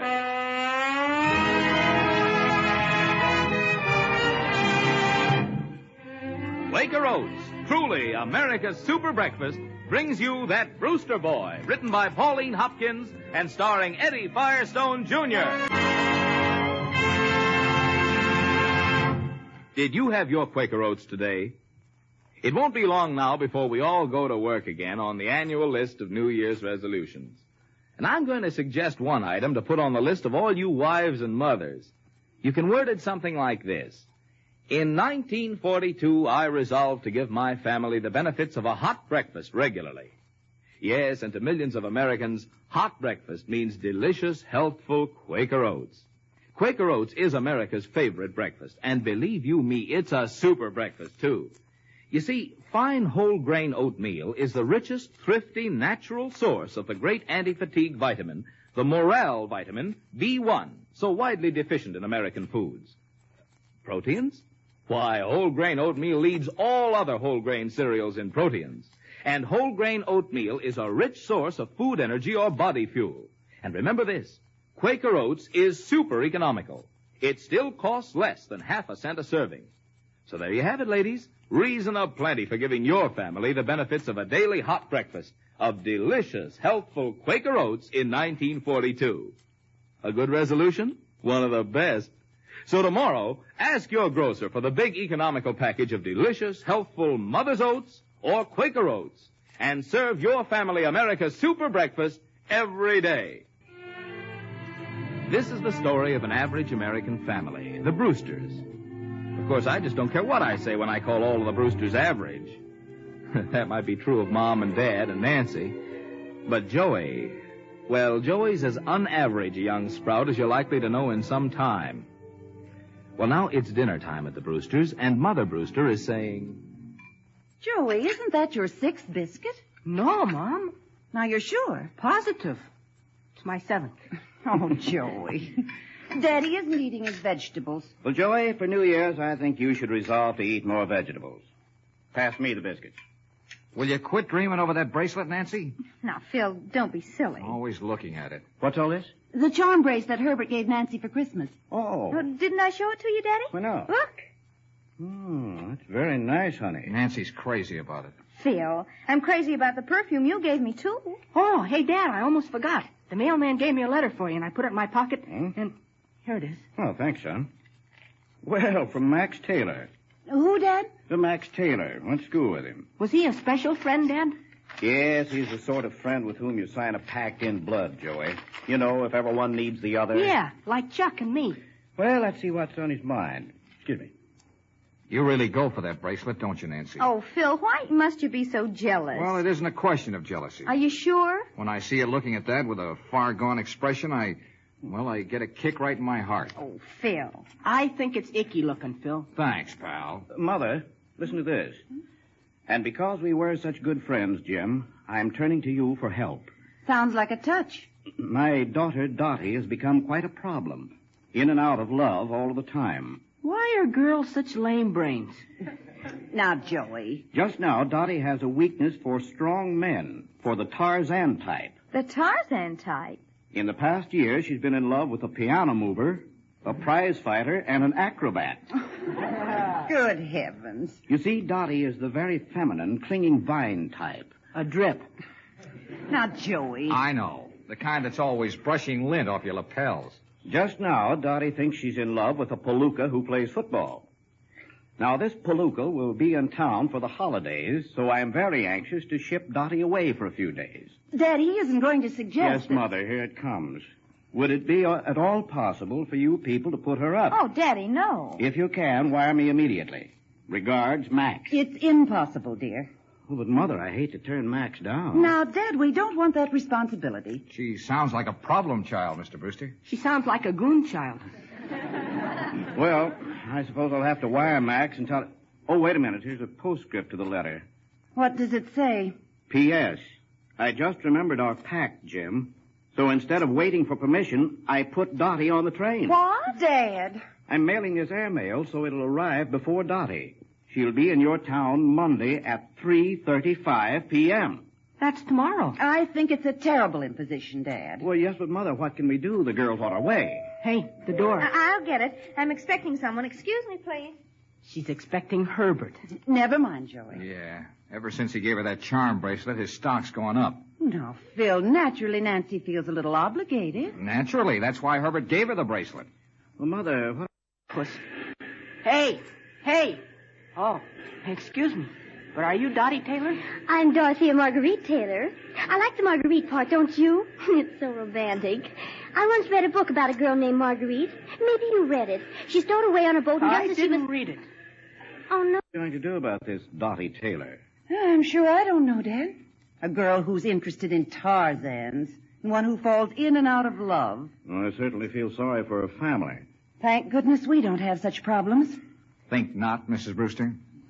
Why, Phil. Well, look at Nancy. Just when I think I have her sewed up, she starts running around with Herbert. She isn't running around with Herbert, Phil. They've had one date since Christmas. 2, Mrs. Brewster. 3. Joey. Come on, Herbert. Come in here and tell the family. Oh, when you're here, you'll be pleased too, Phil. I doubt it. Well, Herbert. How are you, Herbert? Season's greetings, everyone. How are you, sir? Fine, thank you. You look wonderful, Mrs. Brewster. Oh, thank you, Herbert. Hi, Joey. Well, Phil. Hello, old sock. Hello, Heel. When do you hear what Herbert's planning? Oh, it's so exciting. Doesn't Nancy look cute when she gets excited? You ought to see me when I get excited. Oh, now, Phil. Herbert's going to have a New Year's Eve party. In Nancy's honor. Nancy's honor? Well, sure. Who else? Well, that sounds very nice. You kids ought to have a lot of fun. Am I included, Herbert? Of course, Joey. You're Nancy's brother. Am I included, Herbert? Of course, Phil. You're Nancy... acquaintance. Oh. Thanks. Thanks a lot. We're having a house guest, Herbert, Dottie Taylor. Good. Bring her along. I always say the more women, the better the party. Oh, say, son, that reminds me. You'll have to meet her at the station. Dad. Well, yes, I'll be at work. So you'll see that you meet that train, Joey. Tomorrow at 3:35.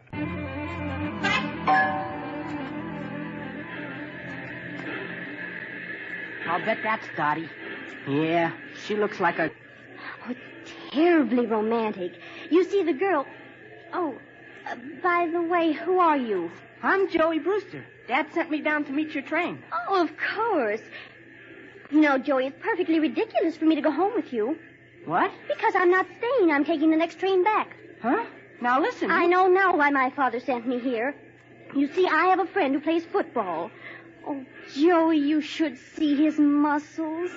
And I received a letter from him, and I saved it to read on the train. Yeah? And in the letter, he wrote that he was coming to visit me. Now, imagine reading that while you're on a train that's taking you miles and miles away from him. Yeah, but you gotta come home with me, Dottie. The folks are expecting you. This football player is the strongest man you ever saw, Joey. A real... Tarzan. Yeah, I know. Come on, Dottie. Oh, Joey, wait. What's the matter? Look at that man. Just look at him. He's lifting a trunk. Yeah, with one hand. And without any effort. Oh, look at his muscles. Oh, what rhythm. What poise. What strength. A Tarzan. A Tarzan. Hey, Dottie, wait here, will you? I'll be right back. I'll wait, Joey. I can't move. I'm fascinated. Oh, the ripple of his muscles. And now, don't go away, Dottie. I have a phone call to make. Yeah, Phil. Yeah, Dottie's really good looking. I think Herbert would go for her. Yeah, but Joey, Herbert isn't exactly a Tarzan. Yeah, I know, but couldn't we do something to make Dottie think he is? Well, it's worth working on. Hey, but Phil, Dottie doesn't want to stay. She says she's leaving tonight. Oh, hey, we can't let her do that. Listen, Sprout, you take her home, see? And I'll be over this evening. We'll do our best to persuade her to stay. Okay, Phil. Good work, Small Fry. Keep it up. I thought you'd be interested, Phil. Hey, if Dottie ever falls for Herbert, he'll be out of your hair for good.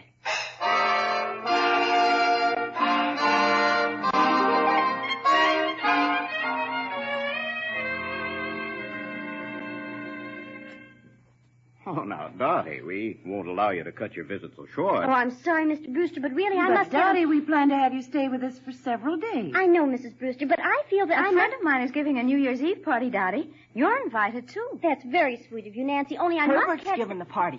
You'll like Herbert, won't she, Nancy? Oh, yes, Herbert's a lot of fun. I'm sorry, but I think I'd better go home.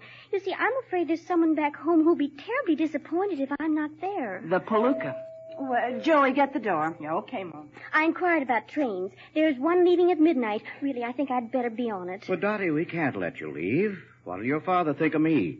Suppose you stay tonight, and then in the morning we'll talk this over, and if you still No, please, Mrs. Brewster. I'd better take the midnight train. It's Phil. Come on in, Phil. Oh, good. Phil, we need your help here. Oh, really, Mr. Brewster? Dottie, this is my friend Philip Hayworth. Philip, this is Dottie Taylor. Oh, how do you do, Dottie? How do you do? You see, if I take the midnight train, then I can Midnight just... train? What's this? Dottie just arrived, and now she's talking about leaving. Tell her she's got to stay, Phil. You see, if I take the midnight train, then I'll get home hey, just... hold it. You're not going to be on that train. Oh, yes, I am. My trunk's in the hall, and I phoned Parmalee to call for it. Well, I'll carry your trunk upstairs. Where's she staying? In the guest room, Phil. Oh, no, please, Don't I've argue got... now. Where's that trunk? You see, you can't argue with Phil. You're staying, Dottie. But really, I Take it up to the guest room, Phil. Okay. Yeah, Please, wait, I've It's got... no use, Dottie. Phil's a regular caveman. And he usually gets his way. So you might as well make up your mind to it. You're staying. Okay. Now, where does this go? Please, Oh, look at him. Look at him lift my trunk. Out of my way, Joey. Such strength, such rhythm, such poise. Look at the ripple of his muscles. Phil, put down that trunk. Oh, Tarzan. I'm staying. Yay!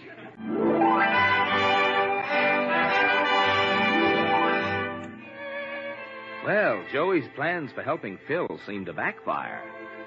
Looks to me like Phil is really on the spot now. Well, now, it's a few days later, and instead of getting better, things have been getting worse for Phil. He can't get rid of Dottie. Even at this moment, she's clinging to him and saying... I'm not going to call you Phil. No? I'm going to call you Tarzan. For the love of heaven, Dottie, where's Nancy? Oh, now sit down. You and I are going to have a talk. Now, get this straight. I came here to see Nancy. Oh, my. You're a real caveman, aren't you? Yes. I'm a Pithecanthropus erectus. A what? Caveman. Oh, you have brains, too, haven't you?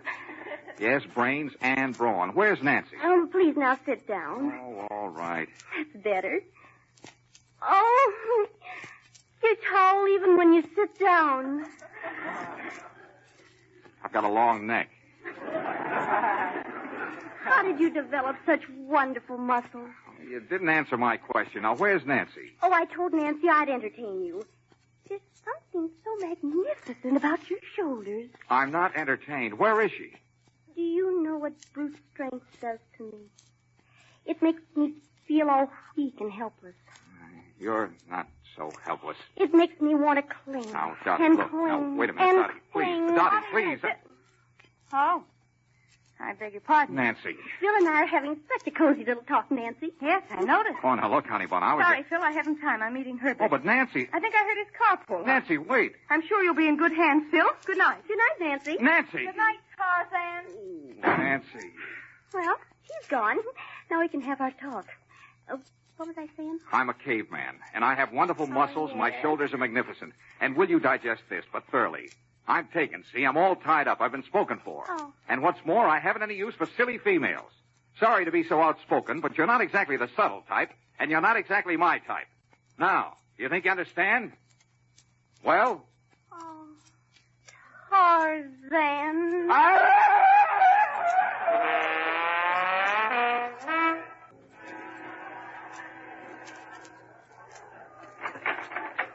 Oh, hello, Phil. Come on in. Wait a minute, small fry. Is Dottie home? Sure, I'll call her. You do, and I'll break your neck. Phil. I want to talk to Nancy. Oh, Nancy's out. Yeah, with Herbert, I suppose. Sorry, Phil. Sorry? You're sorry. Whose bright idea was it to persuade Dottie to stay here? But, Phil, I can't get rid of that woman. Don't you worry, Phil. I'm working on a plan. Well, then I will worry. Now, listen, Bottom Button. Keep out of this, see? I've got my own plan. I'll handle this in my own way. I'll take care of that leech. Well, tell Nancy I was here. Good night. Good night, Tarzan. What? I said good night. Jeepers, he sure burned. Oh, well, he'll forgive me when I work out my plan. Dottie. Yes, Joey? Don't go away. I haven't finished talking to you. Oh, no, Joey, I'm still here. Now, Dottie, like I was saying, you're just kidding yourself, see? I am? No woofing. You're not cooking with charcoal. No? No, you don't like Tarzan. You don't like brute strength. You have too much heart for that. Too much heart. Go on, Joey. You like the underdog, the guy that gets licked. He appeals to the maternal in you. The maternal in me. Sure, that's right. It's the fellow who's down, the fellow who's out. That's your type. The one who gets picked on. That's the one you really go for. You know, Joey, I think you're right. I'm getting awfully tired of cavemen. Of course you are. The fellow that's down. The fellow that's licked. Where can I find such a man? I'll take care of that. Herbert. Hmm? Yeah, Herbert. You'll love him. He never wins anything. The perfect flop.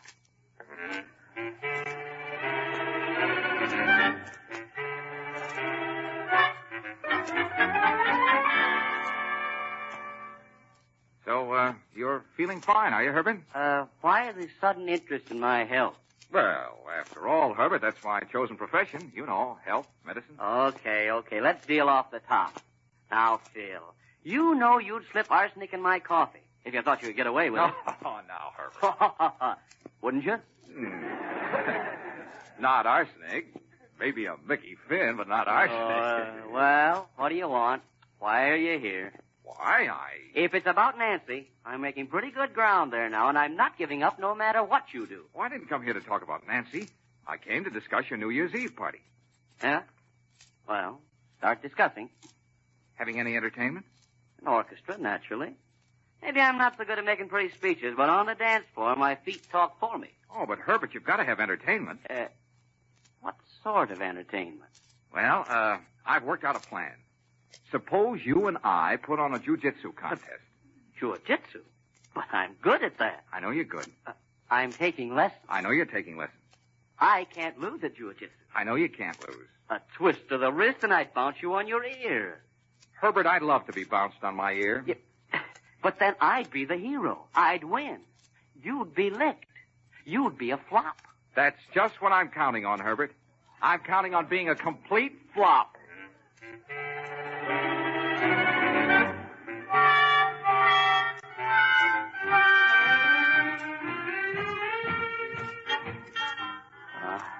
Good music, huh, Nancy? Very nice. Oh, Nancy. Hmm? Come back. You're far away. Am I? What are you thinking of? Oh, I was thinking that soon it'll be a new year, and we're starting it off all wrong. Oh, you mean that perhaps... What's that? What's going to happen? Oh, it's time for our act. Act? Oh, the contest. Excuse me, Nancy. I have to make a speech. Ladies and gentlemen. Ladies and gentlemen, the big event of the evening. Hey, Phil, what's this going to be, do you know? Everybody. Stick around, small fry. A jiu-jitsu contest between me and Philip Haywood. Phil, he's good at that. Yeah, here's where I flop, small fry. Oh, but Phil. Are you ready, Philip? I'm ready, Herbert. Oh, wait, Phil, don't do it. Test of brute strength, ladies and gentlemen. Phil, you don't know what you're doing. I know. My opponent. We shake hands, get into position. Yeah. Now, I hold him there, and there, A twist of the wrist, and Parky's ear. Phil! Phil! Phil, are you hurt? Huh? Oh, my poor boy. Oh, Yikes. look at him. Oh, wait a minute, Dottie. Herbert's the hero. Congratulate him. Oh, my poor boy. Rest your head on my shoulder. But, Dottie, he's... Well, what a beautiful exhibition. Congratulations, Phil. Oh, Nancy, wait. I'm going home. I've had enough of this old party. Nancy! Dottie, will you get off my neck? Oh, my poor boy. Joey was right. What? Joey said the maternal in me was strong. Joey said I'd like the underdog, the man who flopped. Joey. Joey, come here. Now, listen, Phil. Get away, Dottie. Let me up my feet. Joey, did Now, you... wait a minute, Phil. I'd like to... Don't touch me. I'd like to take you and Don't knock... touch him, you brute. Huh? What? Don't you dare pick on him. Oh, Joey, you look so helpless. Dottie. Don't you worry. I won't let him pick on you. You...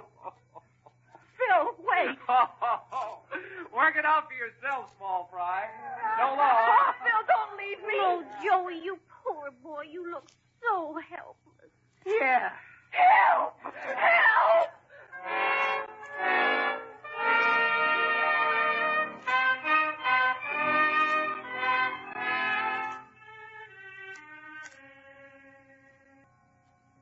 Well, Mother, soon be time for the New Year's bells. Yes, Dad. Honey. Nancy, Yes, Dad. why didn't you stay at the party and see the New Year in? I didn't want to. Am I in the way here? Of course not, dear. Why, no. Mother and I don't mind holding hands in front of you. Nancy? It's Phil. Oh, I hope you don't mind my barging in. The door was unlocked. Well, not at all. Come in, Phil. I'm glad you came, Phil. Oh, Nancy. Did you think you were going to start out a new year without me? Oh, Phil. What was that? Sounded like the door. Dad! Dad! Oh, it's Joey. Come in here, son. Time to make your New Year's resolution. Dad, listen. I resolved to carry out the ashes every day and wipe and wash the dishes. What? Only please, please send Dottie home. Why, Joey. Son. Please, Dad. Ooh, the bells. New Year's. Happy New Year, honey. Happy New Year, Phil. Happy New Year, Dad. Happy New Year, Mother. Joey, I'll send Dottie home tomorrow. You will? Oh, Happy New Year, Joey. Tonight, the makers of Quaker Oats pay tribute to America's armed forces, the Army, the Navy, the Marines, and all the other branches of service. In special tribute, we salute the Quartermaster Corps, the men who furnish the food and clothing and other supplies to the troops. Next week, Joey gets himself into a situation that has serious but funny consequences. And we'll probably hear him talking to Chuck on the phone, saying, Hello, Chuck.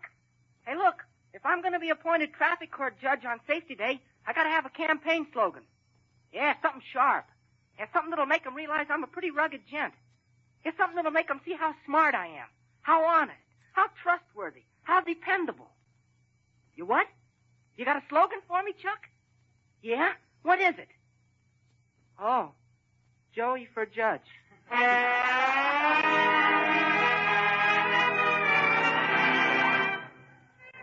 Be sure to tune in again next Monday night at the same time for another enjoyable evening with that Brewster boy. Meanwhile, be sure to ask your grocer for Quaker Oats, truly America's super breakfast. The original music on this program was created and conducted by Glenn Welty. This is Marvin Miller speaking for the makers of Quaker Oats. All of us on That Brewster Boy join the Quaker Oats Company in wishing you and yours a very happy and prosperous New Year.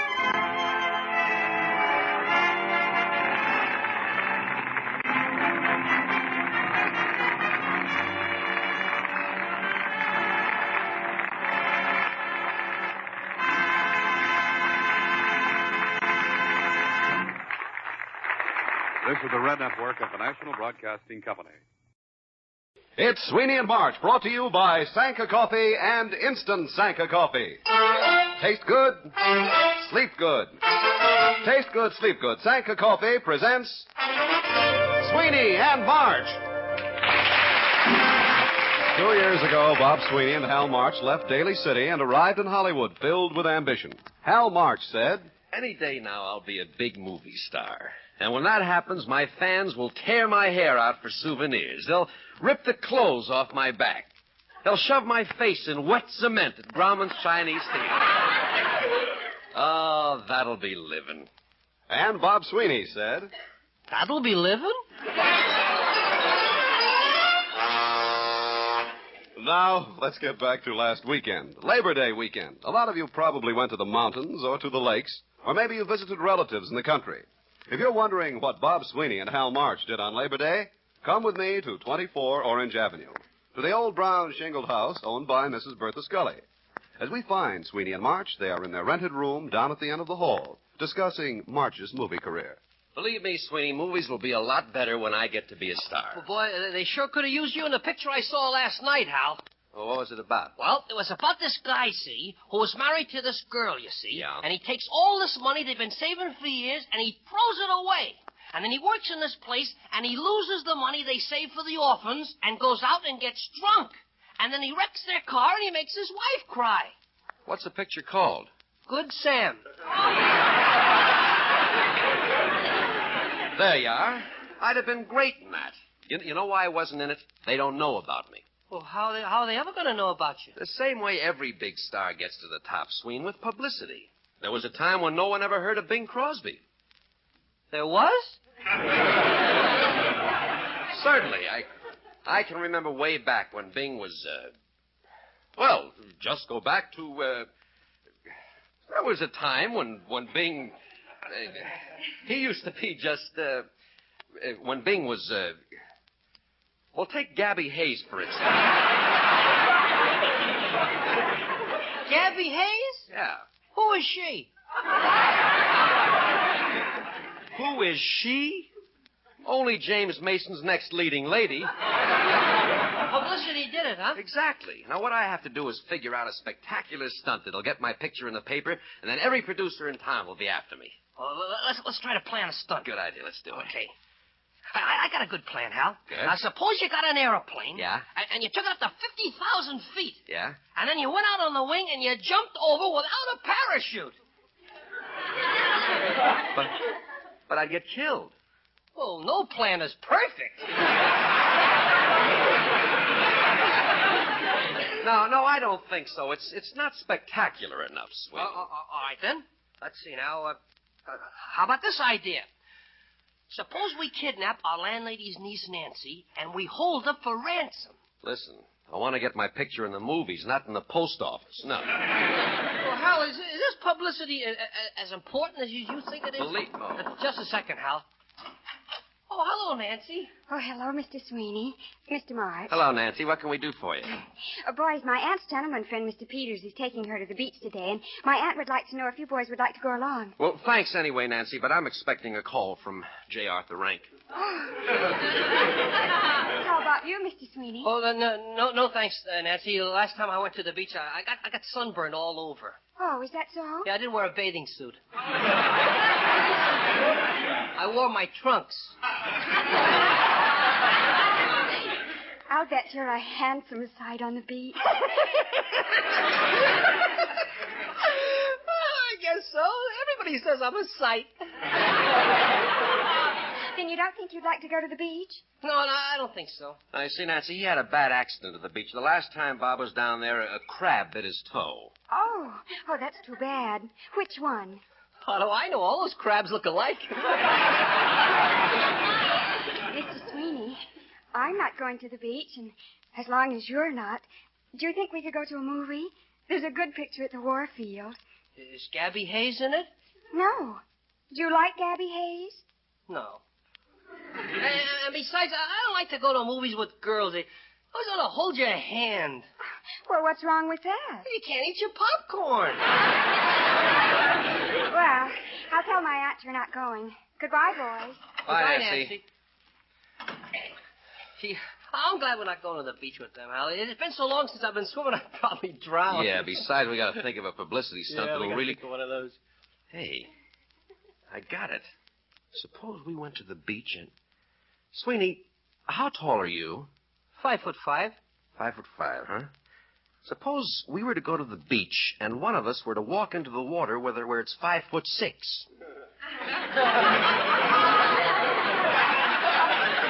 Oh, no. Thanks very much, but no thanks. it's no drowning for me, boy. No. What's the matter, you yellow? Yeah, and I don't want to turn blue.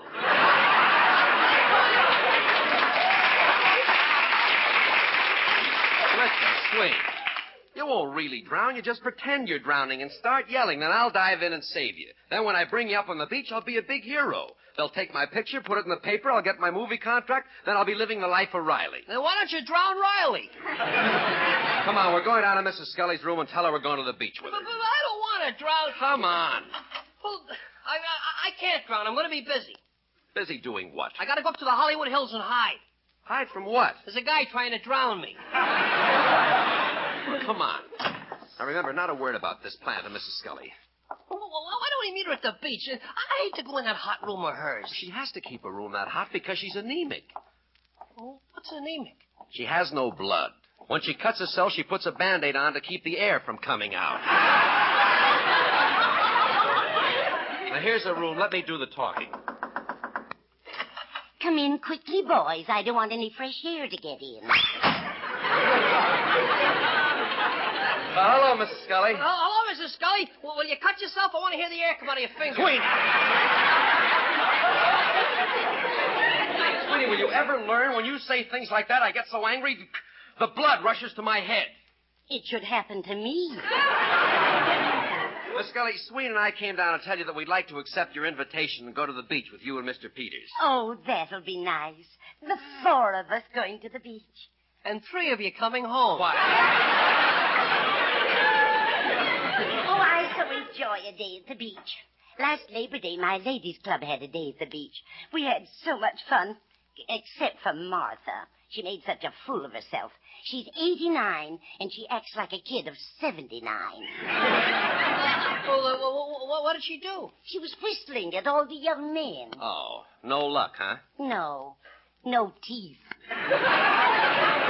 Well, Miss Scully, we'll go up to our room and get our suits on. We'll meet you at the car. Oh, that'll be fine. And by that time, Mr. Peters will be here, and it'll give me time to fix my new bathing suit. It's awfully sexy. It's one of those new 3-piece suits. Mrs. Scully, you're wearing a 3-piece bathing suit? Yes, a top, a bottom, and an overcoat. Well, we'll see you down at the car, Miss Scully.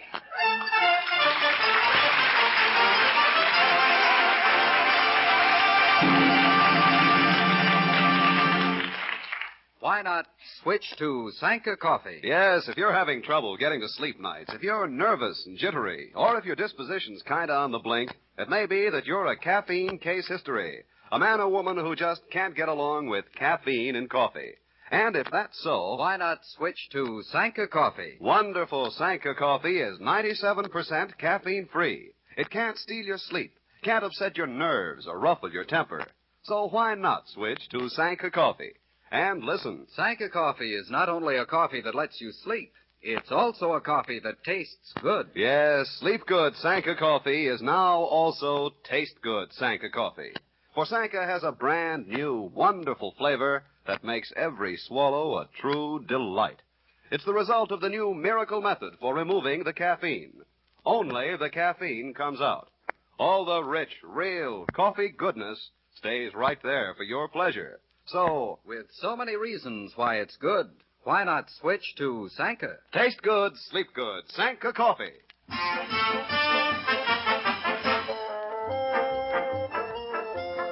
Now back to 24 Orange Avenue, where preparations are being made to go to the beach. Mrs. Scully and her gentleman friend, Mr. Peters, are in the kitchen preparing a lunch while waiting for Sweeney and March to join them. Oh, Mr. Peters. That's my name, Peters. Pete Peters. Folks kid me about it. Yes, I know, Mr. Peters.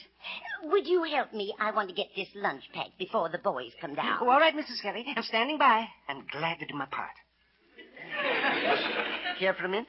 No, thank you. Now, here are the pig's knuckles, the horseradish, the salad, my famous sour cream dressing, a jar of my peppered meat sauce, the cold chicken, green apple pie, the rice pudding, and my Alka-Seltzer tablets. Alka-Seltzer tablets? Yes. When I lie in the sun, I use them to cover up my eyes. Say, that's that's now, yes. Say, what What kind of sandwiches are these, Miss Scully? Those are chopped eggs. The chopped egg? Oh, chopped egg. Well, how do you make those? I just get an egg and chop it. Oh, say. I'd like to write that recipe down. Ready to go, Mr. Peters? Never ready yet. Very well, then. Let's take these things out to the car. Oh, careful with that lunch basket. Don't bump into that screen door. I won't. You know, I'm glad the boys are coming with us. I like those boys. I like the style, the fine boys, real American boys. Just as American as apple pie. Yes. The little one's full of apples, and the big one's got all the crust. Oh, Mrs. Scully. Oh, you. Oh, say, that's cute. Oh, here's the car. Careful. Let's get these packed. The car? Oh, say. See, that's a big car. That's a big stutz you've got there. Oh, yes. It took my dear departed husband Marvin and me years to pay for it. Oh, must have cost you a fortune.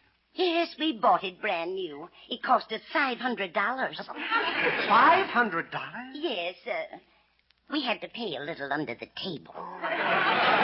Oh, I tell you. Here, let's get packed. Yes, that's a good idea. Mrs. Scully, Yes. are the boys coming in? No. How about a little kiss?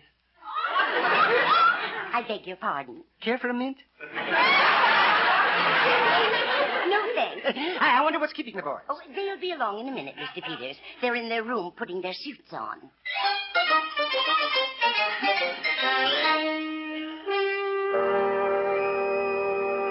Come on, Swain, hurry up. Get your suit on. They're waiting for us. I'm going as fast as I can, and I don't want to go anyway. It's a shirt. I can't get my collar off. Well, hurry. Oh, it's one of those kind. Is it a detachable collar? Now it is. Are you ready, Hal? Yeah, I just have to put my trunks on. Hurry, will you? Okay, I'll get my undershirt off here. Fine, then put your suit on. While you're getting it on, I'll fix my hair. Okay. Hand me that bottle of Happy Follicle hair oil, will you? Here you are. Thanks. Let's see now. Palmful here, just at the base of the 4th, 7th, and 9th waves. Now a palmful here, just between the 5th, 6th, and 3rd wave. They haven't been getting much nourishment. Now a palmful in back. Oh, careful not to crush the new plants. 2 palmfuls over each temple, just in case of a dry spell. Now a palmful and a half for good luck. Hey, you need any more oil, Hal? No, thanks. Too much gives you a greasy look. Okay, Hal. I got my bathing suit on. Fine, let's go there. You call that a bathing suit? One piece with shoulder straps? Orange and black stripes? It hangs down below your knees. Oh, it's been in the family for years. Who did it belong to, your grandmother? That was just a lucky guess. Well, if you're ready, let's go. Well, I'm not ready, and I'm not ready because I don't want to drown, and I'm not going to, I'm not going, I'm not going, I'm not, I'm not going. Swing, you're going. Okay. I'm glad you're cooperating, Sweeney, because if this plan doesn't work, I won't get my picture in the paper, and... Yeah. My picture? Forgot the most important thing. Hand me that phone. Who are you going to call, Hal? I'm going to call the paper, make sure they have a photographer out there to cover the rescue. Very important. Everything's got to work in this thing. Yeah. Hello, Morning Herald. I'd like to speak to the city editor, please. He's been in. Oh. Well, when will he be back? He's been in. Yeah, I know that, but where can I reach him? Who? The city editor. All right. Well, when he comes in... Who? The city editor! Tell him to send a photographer out to State Beach. A man's going to drown. Oh, who should I say called? Hal March. Oh. Yeah. Well, what's your name? Hal March. He's the Never mind.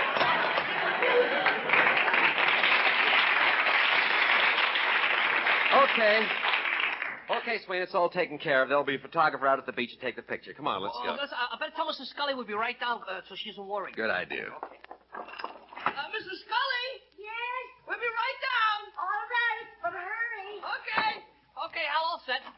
Hi, Mr. March. Look, kid, If there's one thing we don't need right now, it's newspapers. We're in a hurry. We're going to the beach, and we haven't got time to talk to you. Well, I'm glad I caught you in. I want my money. You owe me for 7 months' papers. What's the matter, kid? Don't you trust me? It isn't that I don't trust you, Mr. March. It's just that I'm a free agent in a laissez-faire society. And as an entrepreneur, my enterprise is subject to the economic laws of supply and demand. And besides, you're a deadbeat.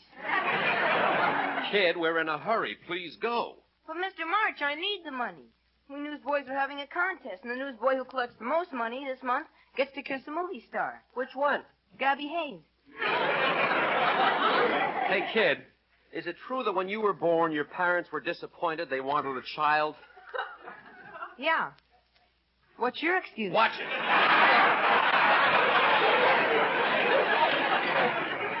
I can't help it. You're making me talk about things that I'm too young to know about. Hey, Hal, you shouldn't be talking to such a little boy about CEX.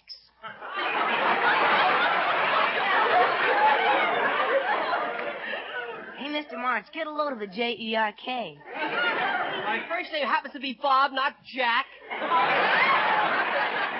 Hey, kid, what kind of sunglasses you got there? Oh, these are those new kind with mirrors in front. Oh, let me try those on, will you? How do I look, Sweeney? Let me see. Look at me. What do you know? What's the matter? Instead of eyeballs, you got 2 Bob Sweeneys. Come on.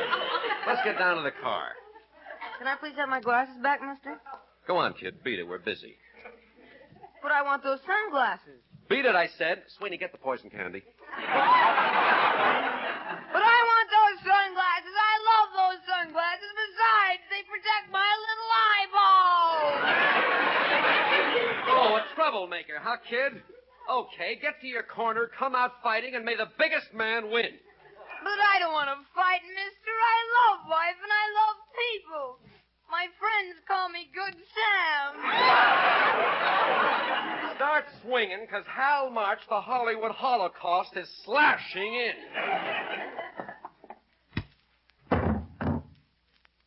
I didn't mean to knock you down, mister. Dirty little coward. You hit me while I was bending over. Yeah, but you were bending over to pick up a chair. Here are your sunglasses. Now get out of here. Oh, Mother, what have I done? The next stop is the pool. Out! Darn kid. Well, you shouldn't be fighting with him. I wasn't going to hit the kid. I was only teasing him. Never mind him anyway. Let's get down to the car. Okay. Let's run. All right. Hey, not so fast. I'll be too tired to drown. I told you before you're not going to drown, and don't talk about it in front of the folks. Let me hear the boys. Here they are. There. Sorry to keep you waiting, Miss Scully. Oh, that's all right. Well, I see you got the old wreck out today. Please. Mr. Peters is a friend of mine.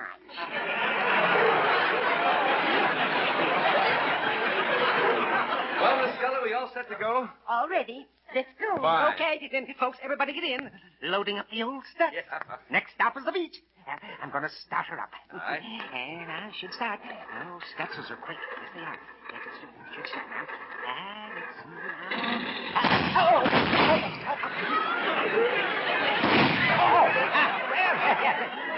All excited about going to the beach, Mr. Sweeney? You have no idea. Gonna do a little swimming?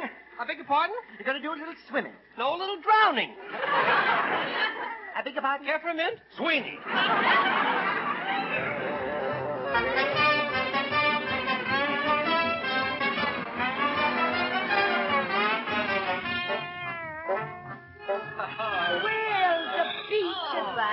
Yeah, there's a big crowd, too. Sure is a nice trip, Mr. Peters. You're a good driver. Oh, yes, I'm a very careful, always careful. Yes, I try to drive. I have to be careful. I haven't got a license.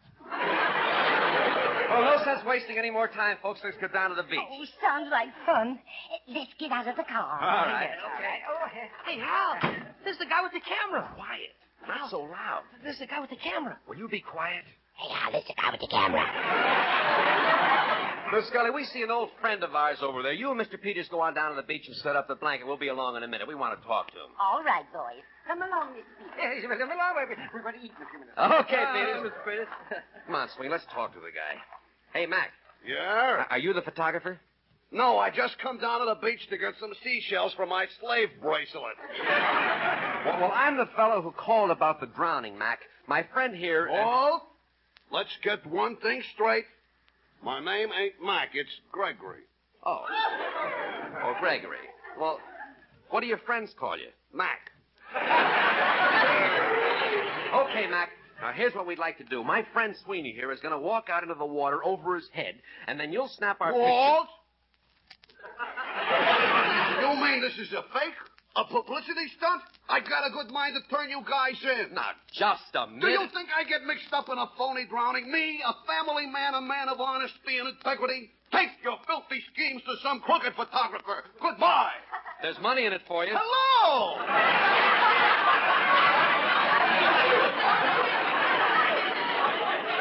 How much is in it? $10. $10? Why, the little birdie in my camera here wouldn't even stick his little tongue out at you for $10. I'll make it 15. Start drowning. No, it's not me. My little friend here is going to drown. He's gonna drown? You mean he's always been that color? Now, look, here's the plan. First, Sweeney and I will have some lunch with our friends, and you meet us down at... Oh, my, I wish the boys would get here. I'm awfully hungry. Really, I am. Yes, I'm Bill, while we're waiting, why don't you have a piece of cold chicken, Mr. Peters? Oh, that'd be nice. Well, what part of the chicken would you like? What part? I'll leave it up to you, Mrs. Scully. I know you wouldn't play me any tricks.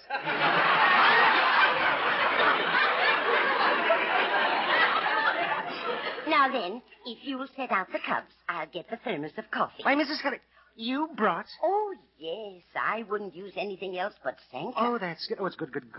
Awfully glad you brought that coffee. That's the same coffee I use at home. Oh, really, Mr. Peters? Oh, indeed, yes. Sanka has 97% of the caffeine removed. Yes, it has. It lets you sleep, you know. Oh, I know. Before I switched to Sanka, I used to have to count sheep to fall asleep. But now, even the sheep sleep. Hey, Mrs. Scully, let's you and I have a cup of Sanka before the boys get here. Oh, that sounds good. Oh, we can't. Here come the boys Oh, now. fine. Now we can eat. Yeah. Just look at that, Mr. March. Doesn't he have a splendid physique? Oh, my. Oh, my. Oh, my. And look at Mr. Sweeney. Oh, my. Hello, Miss Scully, Mr. Peters. Well, hi, everybody. Sorry to keep you waiting. Fine, boys. You're just in time for lunch. Oh, just a walnut and a leaf of lettuce for me, Miss Scully. Got to wash my figure. Oh, boy, Mrs. Scully. Well, you passed me 4 of those cheese sandwiches and 3 potato butters and 2 pickles and a plate of potato salad and a half of the apple pie. My goodness, boy. If you ate all that food, you'd drown. How'd you know? Sweet. Here, Mr. March, try some of my peppered meat sauce. All right.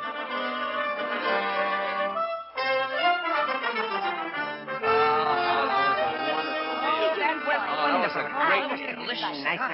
Well, Sweeney, now's the time. What do you say we do a little swimming? Oh, no, not now. I think I'll wait till the tide goes out. But the tide is out. Yeah, but not far enough. I can still see the water. Sweeney, the plan. Remember the plan? Let's go swimming. Well, I'd like to, but I can't. I'm busy. Busy doing what? Watching that little boy over there bury his father in the sand. But how do you know it's his father? His mother's helping him. Sweeney, the man with the black box is waiting for you. But I didn't drown yet.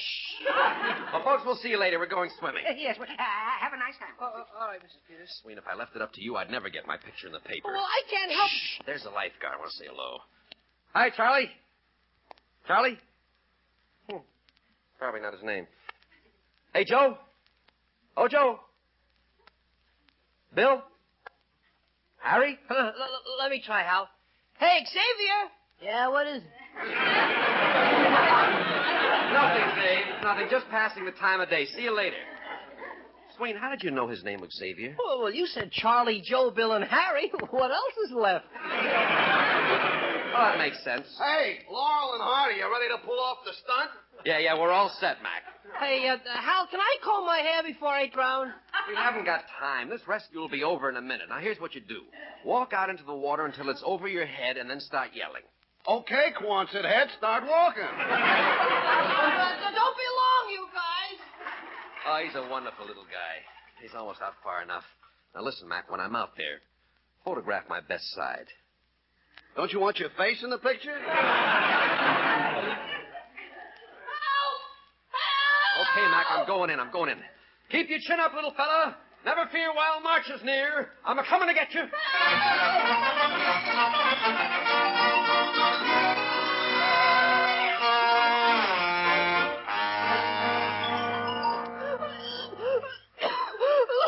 Oh, gosh, I must have swallowed the whole ocean.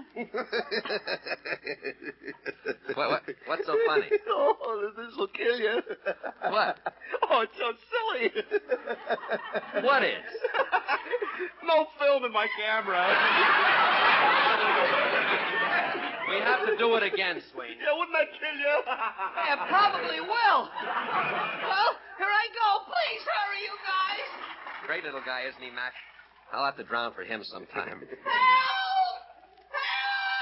Okay, Mac, I'm going in. I'll get a good one. Yeah, now don't worry. Just hold him steady and don't move. Keep your chin up, little fella. Here I come.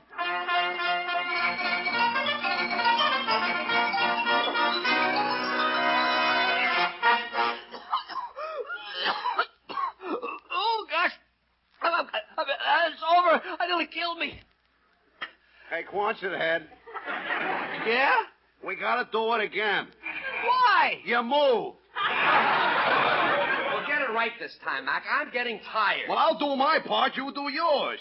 Okay, Shorty, back in the wood. Okay. Please hurry. Yeah. And make it good this time, Marge. It'll be good. The little fella's getting experience. Help! Help! I'm coming after you, little fella. Help! Here I come. Hold on.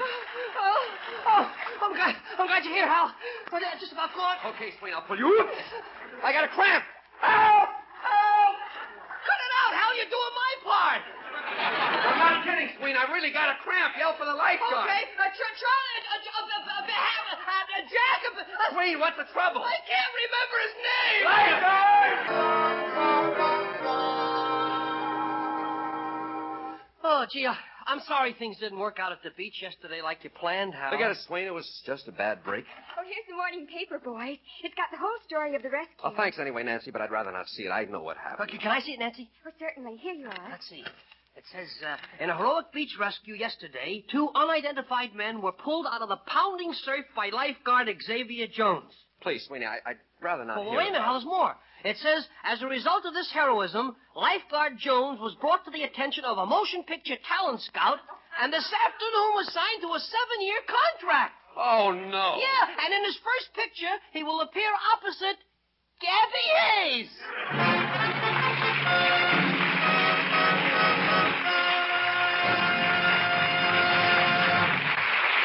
Made quick as a wink and so delicious. That's Iced Instant Sanka. Iced Instant Sanka. Cool, refreshing. The swellest iced coffee in town. A rounded teaspoon of Instant Sanka and water right from the tap is all it takes to make it. You don't need boiling water, and you use fewer ice cubes, too.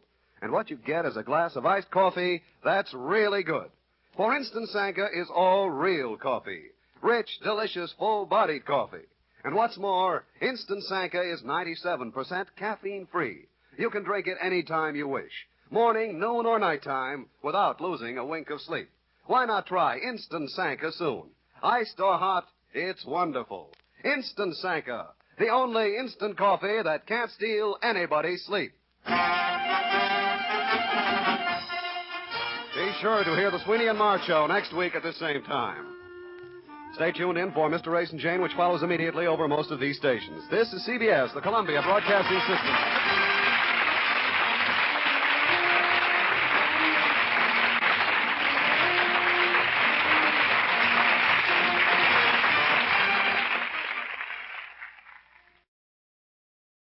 Good evening. This is Ronald Coleman inviting you to join Mrs. Coleman and me for the next half hour when our sponsors, the brewers of Schlitz Beer, present the Halls of Ivy.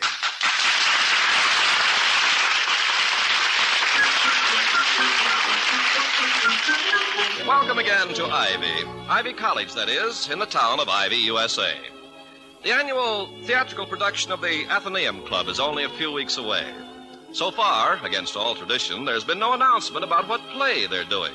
It's unthinkable, of course, that they should not do The Importance of Being Earnest, The Rivals, Lady Windermere's Fan, or something equally public domain. But who knows? Even at the home of Dr. William Todhunter Hall, the president of Ivy, it's under discussion. With the authority of her years in the English theater, Victoria Cromwell Hall says, Frankly, Toddy, I'm a little hurt. I'm mortified and mystified, too. Why, my darling? Well, usually the Athenaeums are around here right after Christmas to ask my advice on plays and casting. This year I just sit in the window, twitching the curtains, and what happens? Nothing. Well, that may be what they'll put on as a result of their negligence. Nothing. A play in no acts by Raymond Zero starring Gladys Absent. Costumes by Edith Nobody. Book and lyrics by Don Empty and Nat Vacant. Watch for opening, May the 33rd. But, Vicky, as for the Athenaeums, I have been snooping. When? That's my department. Women are permitted to snoop. But when a man does it, it's called checking the background. Well, at any rate, this afternoon, I allowed myself to wander. In fact, I rather steered myself in the general direction of the Athenaeum Club, hoping they'd be rehearsing. Yeah, hoping they'd left a window shade up. It reminds me of an old joke we used to have about an old rake and a grass widow, but fortunately I can't remember how it goes. Well, that's just as well, darling. No, they didn't leave a single peephole. Stage-struck hall was foiled. Oh, it's too bad. And you must have noticed over the years that I invariably served with the tenderest cut of ham. I've always been sure there's a real affinity.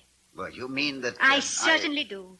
I'm sure you would, I haven't the slightest doubt, have been an actor if you hadn't been a college president, which you're better than anyone else is at it. Good heavens, what construction? You are criticizing my English or admiring my figure? My dear girl. I only criticize your English at rare intervals, but your personal architecture is a constant source of admiration. This, however, concerns your syntax. My syntax, I'll have you know, is paid up to June 15th. Now, I was merely saying that had you not been an excellent college president, you would undoubtedly have been an equally excellent actor. That's better. You see, the use of the participle is one of, I would? You really think I'd have been a good actor? I don't think it's too late even now. We'll make the rounds of the Broadway producers, Cromwell and Hall. I'm taking top billing on account of my greater experience. I don't know why top billing is so important to you theater people. What difference does it make? Whose name comes first? Oh, you dear innocent lamb. Well, theatrically, this is a very basic thing. Now, let me demonstrate. I wish you would. Ever hear of Barnum and Bailey? Of course. Phineas T. Barnum. T for Taylor.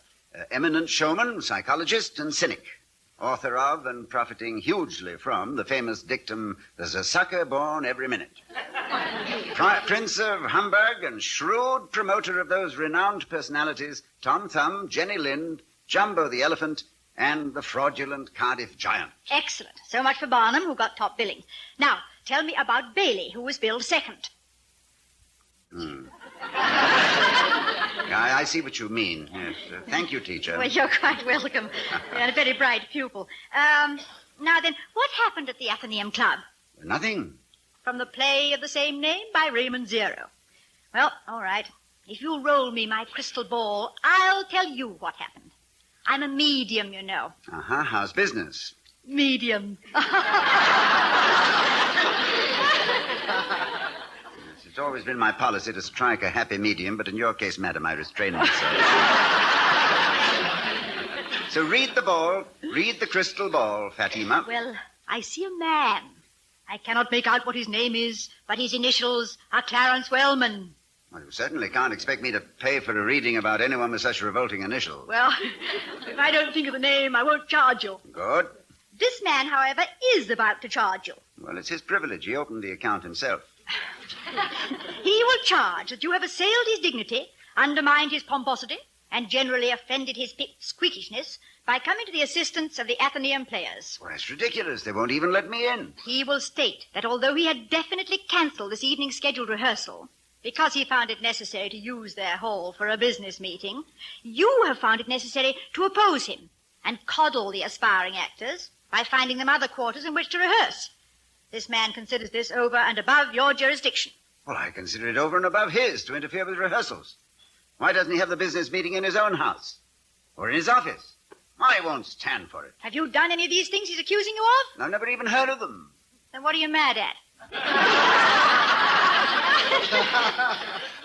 I don't know. You're too good an actress. I thought it was all true. It is. Jimmy Thornton told me all about it this afternoon. Well, throwing them out, I mean. So I tried a new arrangement of furniture in the living room. It looks quite nice, and it'll work out all right as a stage. Do you mind? Mind? My dear, I simply marvel at the spectacular luck which brought me you. But I suspect you. You do? A little. The mountain didn't come to Muhammad, but... Yes. So, if they couldn't find a hall to work with in one place, it was suggested that they might find 2 halls somewhere else, right? Right. I don't know that you'll find the lighting just right, ladies and gentlemen, nor all the necessary crops. Props, Toddy, props. Oh, yes, thank you. Nor all the necessary props, but you're most welcome here. Work as long as you want. And as loud. Well, you don't know what a break this is for us, Dr. Hall. You've saved our lives. Dr. Hall. Yes, what is it, Roger? Has that old poop the right to throw us out? That old... Poop, Toddy. I'm sorry, Doctor. I mean, Mr. Wellman. Well, frankly, I don't think he has. Although I understand Mr. Mr. Wellman has put up a great deal of money for the modern development of the classic drama. But that's the whole purpose of the Athenaeum Club. Why doesn't he throw his business meeting out then? Why have you kept the name of this year's production such a secret? Well, frankly, Mrs. Hall, we wanted to keep the whole thing dark until it was too late to do anything about it. We don't think that Mrs. Hall would disagree with it. I'd like to find out before commenting on that whether this is a frankly dirty play or just one appealing to the lower intellect. Well, before I ask anything about the play, does Mr. Wellman know what it is? Yes, sir. Ah, and how did he find out? He followed the gas man in when he came to read the meter. And then he didn't leave, and right in the middle of the biggest scene in the play, a closet door opened. Wellman walked out and said, "Disgraceful, utterly disgraceful. This is not Shakespeare. Don't bother, I can find my own way out." And he slammed the door. Shakespeare? Is it Shakespeare? Let's put it this way, Doctor. The Athenaeum Club is supposed to go in for modern development of the classic drama. Yeah, that's right. Well, we just take the word modern seriously, that's all. You don't mean that you've rewritten Shakespeare? We've thrown him out altogether. For the first time in my life, William, I'm thinking of going into business with Mr. Wellman.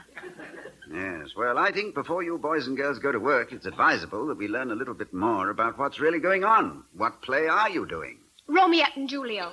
Romiette? It's a slight switcheroo out of respect to the original author. This is a modern play? Well, our way it is. I hope the Festival of Britain doesn't get wind of this, or it might end up as the year the tight little island came loose. We just think that a modern paraphrase of the great old love story will get understanding from a lot of people who'd feel otherwise that the classic drama was being shoved down their throats. Well, you must know, all of you, that Mrs. Hall and I are most interested in the theater and any of its developments.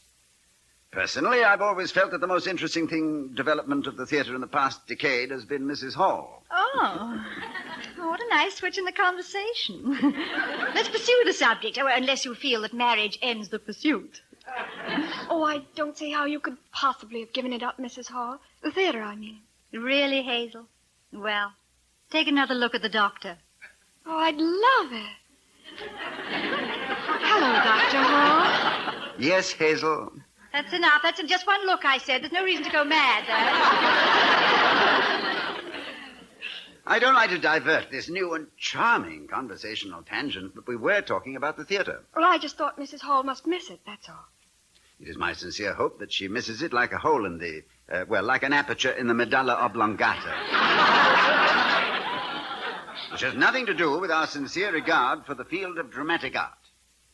It provides meat and drink for the emotional appetite of mankind and affords an opportunity for expression which nothing else in our culture can completely satisfy. The fourth wall of the stage is the fourth dimension of the roaming spirit. Yes, a statement which I must examine closely sometime to see if it makes any sense whatsoever.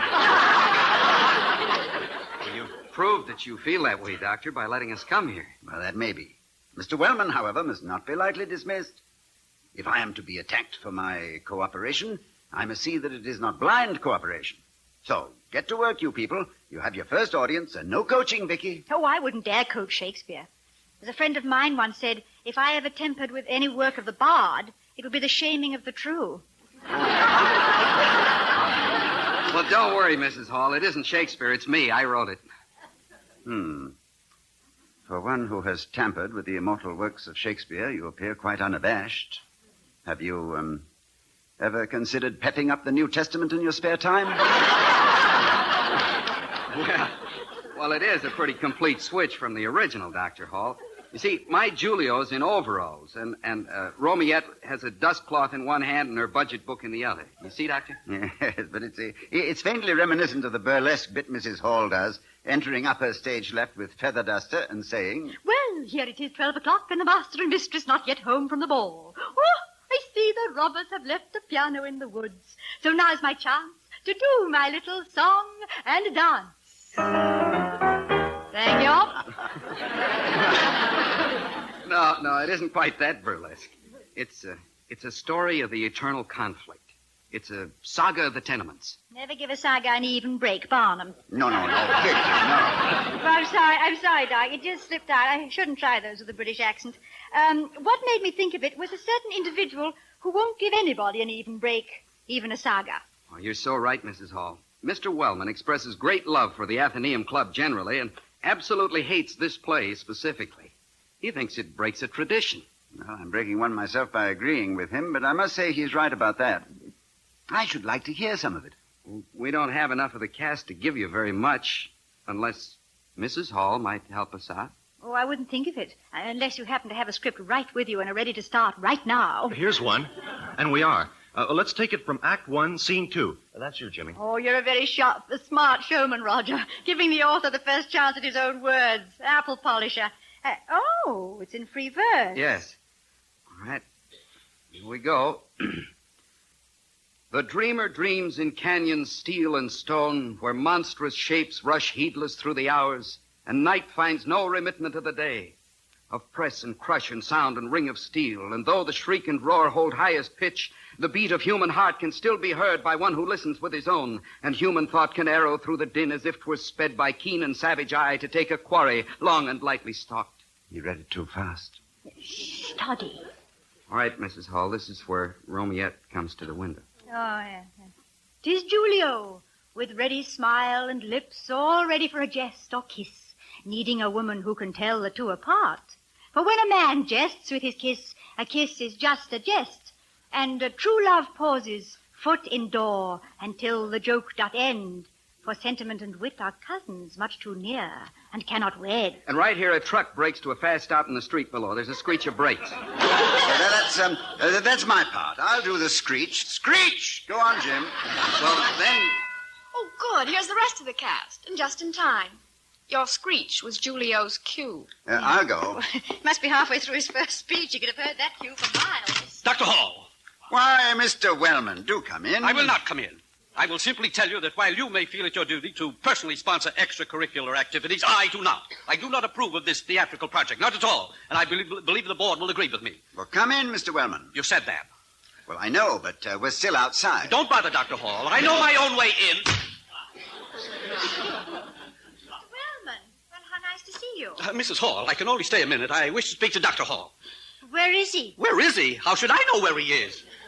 Didn't he meet you at the door? The door? Oh, the door. Yes, of course he did. Oh, excuse me, Mrs. Hall. Of course. Ah, Mr. Wellman.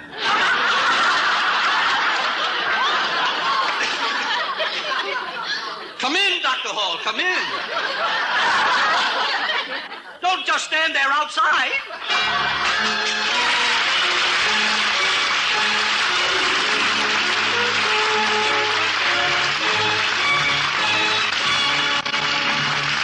As we return to the halls of Ivy, we find Dr. and Mrs. Hall, three of the Athenaeum Club's most prominent players, and Mr. Wellman, all facing each other with a very definite tension in the air.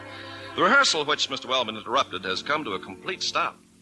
Would you like to step into my study, Mr. Wellman? I would like to stay right where I am, Dr. Hall. I do not approve of this rehearsal. It's a sacrilege. That's what it is, a parody of Shakespeare. Sacrilege. Well, it's a rather strong term, I think. A dramatic indiscretion, perhaps, a theatrical error, maybe, and quite possibly a literary novelty of some quality. We can't tell until we've heard it. Won't you sit down while our players go on with the rehearsal? We can't go on, Dr. Hall. We're up to Julio's cue now. Julio. Dramatic impertinence. Romiette and Julio. Disgusting. What about about Julio, Jim? He's not here. Oh. Mr. Wellman. What is it, Mrs. Hall? Would you mind holding this script for a minute? Why, no. If you... That is... what script? Here you are. It's open to page 9. That's Julio's cue. What a shame he isn't here. Personally, I think we may count it among our blessings. Well, you've heard him read the part, Mr. Wellman? Yes. You didn't like his performance? No, it had none of the classic quality. Of course, with these words... Have you read the play? Certainly not. What an unpleasant idea. Read it. Fuss. Now, you've long been a Shakespearean enthusiast, Mr. Wellman. May I make a suggestion? If you care to. Since Julio did not come up to specification, wouldn't it be a good idea if someone else read the part? If there's any part to read and somebody to read it, someone, let us say, with a loud voice and no conscience whatsoever. Well, let's find out. How? You are Julio, Mr. Wellman. What? I am a truck. I will now give you your cue. Are you out of your mind, Dr. Hall? Are you trying to embarrass me? I, Clarence Wellman, collector of Shakespeareana, I read this trashy burlesque? Why not? This matter may become of grave importance to the college. The entire town waits for the annual production of Athenaeum. This is the only true path to evaluation. As a member of the Board of Governors, can you close the door on a possible hit? Oh, come on, Mr. Wellman. I'd love to play Romiette to your Julio. It'll be fun. Well, after all, I'm a member... this is not exactly why... You would? Are you playing Romiette? But tonight I am. Let's try it. Cue, William. All right, I'm a truck. It screeches to a stop. Screech! Good heavens. What's the matter? Well, no, nothing, Mr. Wellman. It's very realistic, darling. I could almost smell burnt brake lining. Thank you, darling. I rather doubt that there's a very gaudy future for a thespian who specializes in truck screeches, but go ahead. Your cue, Julio. Oh. Mr. Wellman? What is it, young man? Well, I guess I'll have to take over the director's job for now. This is where Julio has just climbed onto the top of his truck, where he stands in overalls speaking to his lady love, who's at her second-floor window. You'll have to project a little. Project? He means your voice. Let it ring out. Oh. Romiette, framed as you are, that window should be sent across the world to feed the hungry spirits of those who starve for beauty, although 'twould leave for me an aching void through which my love and yearning fancies would whirl an echo through your empty house. So either you come out or I go in and leave the art-starved world to malnutrition. My hunger for you is here, theirs is there, and between the there and the here, there's only the here I hear. So there.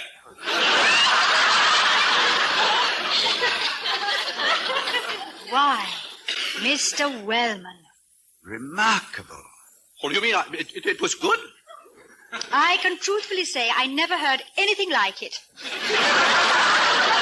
Now, are you sure, Mr. Wellman, that you haven't done a great deal of this? Oh, good heavens, I haven't been on the stage in 40 years, and then only, well, a couple of minstrel shows. But they did say I was a born end man. Yes, I've said that. Yeah, but really, did you really think I did it all right? It was remarkable. You see, Victoria, this interest in the Athenaeum Club is far more than academic. That may be, Dr. Hall, but I must ask you a question. This stuff I have just read, this is playwriting? Mr. Wellman, who knows about a play? Do you think Shakespeare knew the first time he ever tried? Do you think Shaw knew? I take that back. He probably did. What were those lovely lines by Thomas Aldrich, darling, you were quoting the other day? Something about you do poets and their song. Oh, yes, you do poets and their song a grievous wrong. If your own soul does not bring to their high imagining as much beauty as they sing. Oh, Dr. Hall. Yes, Hazel? Oh, that was just beautiful. Couldn't you be in our play? Well, if you think, no, you don't. No, you found one actor straight from heaven already tonight. No more in sight. Mrs. Hall, did you really like the way I read those lines? Now, Mr. Wellman, I think you were laboring under a severe handicap. Oh, of course, unfamiliarity with the part. No, you sounded as though you lived for the part all your life. I meant the acoustics. Now, for your kind of projection, you need a much larger hall. Larger hall. You'd like yourself so much better. I was quite satisfied. A larger hall, huh? I still don't feel that I've heard enough of this play to judge it. Couldn't we plan a more full rehearsal tomorrow? Why, sure, Doctor. I don't imagine Julio will be well enough to be there, will he, Jimmy? Well enough? Why, he feels His fine. throat. His throat. It's quite bad, isn't it, Jimmy? Oh, his throat. Oh, terrible. Probably have to be operated. It's terrible. The ambulance... Yeah, that's enough. But I thought he'd be too ill to come. Yes, well, I guess that leaves it up to you, Mr. Wellman. Now, where shall we have the rehearsal? The Athenaeum Club, naturally. Where else? Splendid. Well, I must be going. Mrs. Hall. Yes. Do you mind if I take this copy of the script with me? Take it with you? Oh, dear, Mr. Wellman. I not only want you to take it with you, I want you to read it out loud, over and over. Give it everything. Project. I want you to be Julio, so just rehearse and rehearse and rehearse. Oh, I shall. Well, when one has a knack for something, one should be prepared to, good night. Good night. Good night. So either you come out or I go in and leave the earth alone.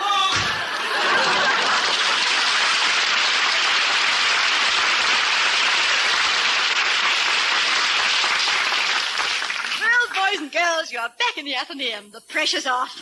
The business conference in the interests of art will find other quarters. Now, the only difficulty might be getting your original Julio back in the show. Oh, I think that'll work out. How? Trust me, dear. Well, Mr. and Mrs. Machiavelli, that was a beautiful object lesson in teamwork. That Wellman, did you ever see such a ham in your life? Not worried. We got him in. How do we get him out? Well, let's just wait. My wife seems to have ample confidence in her own powers. You know, there must be something in the training one gets from the theater. Certain ruthlessness, a spirit of survival. Devil take the hindmost. And if by the hindmost you mean Mr. Wellman, the end man, we're offering the devil an engraved invitation. Hello, Dr. Hall speaking. Oh, yes, good morning. Oh, I'm extremely sorry to hear that. How unfortunate. And everyone was hoping that... Yes, I see. Yes, I shall inform everyone concerned. And thank you so much for calling. Goodbye. Not Mr. Wellman. Mrs. Wellman. Mm-hmm. Poor man. You know, sometimes that condition hangs on for days and days. What condition? Well, the one Mrs. Wellman told you about Mr. Wellman. How his voice is gone and he can't make the rehearsals, and you better get the original actor for it. Victoria. Yes, darling? When you instructed Mr. Wellman to take the script home and read it over and over, loudly, all night, if necessary, you knew... Oh, no, I didn't know. But when someone with an untrained voice shouts all night, it puts quite a strain on the larynx. So I didn't really know. I just hoped. Darling, you frighten me. I was just giving his vanity a little adjustment. Well, there's a certain amount of ham in everyone, dear. But that fulsome flattery... Didn't you ever hear of a sugar-cured ham?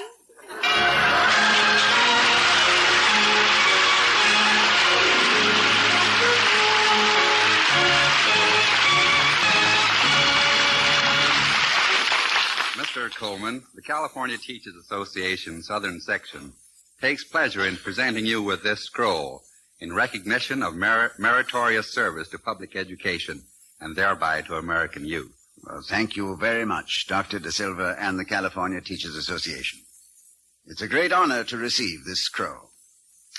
I'd like to quote the words of General Eisenhower.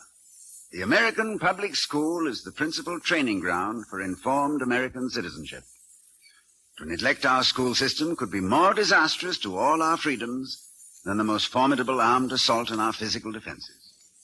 Words to remember during Public Schools Week, when you are invited to visit the schools and to become better acquainted with the teachers. Your support and interest will mean the best schools for your children. Thank you. Good night. Ladies and gentlemen, on April 4th, the Halls of Ivy program concerned the problems of college boys and the draft. This program has aroused such interest that we've made scripts available to anyone who writes for one. Address, the Halls of Ivy Script, NBC, Hollywood. We'll be seeing you next week at the same time at the Halls of Ivy. Tonight's script was written by Fay Ray Riskin and Don Quinn. Ken Carpenter speaking. Now for an hour of comedy brought to you by the makers of Anacin for fast relief from pain of headaches, neuritis, and neuralgia. By your local Ford dealer who is now displaying the new 1951 Ford, the car that's built for the years ahead. And by RCA Victor, world leader in radio, first in recorded music, first in television. In 30 minutes you will hear Duffy's Tavern, but now it's radio's newest comedy show, The Magnificent Montague. The Magnificent Montague, starring Monty Woolley.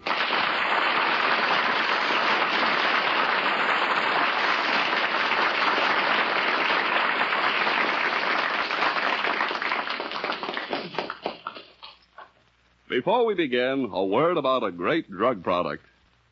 If you suffer from pains of headaches, neuritis, and neuralgia, you should discover what many thousands have known for years, that Anacin brings incredibly fast, effective relief. Anacin is like a doctor's prescription.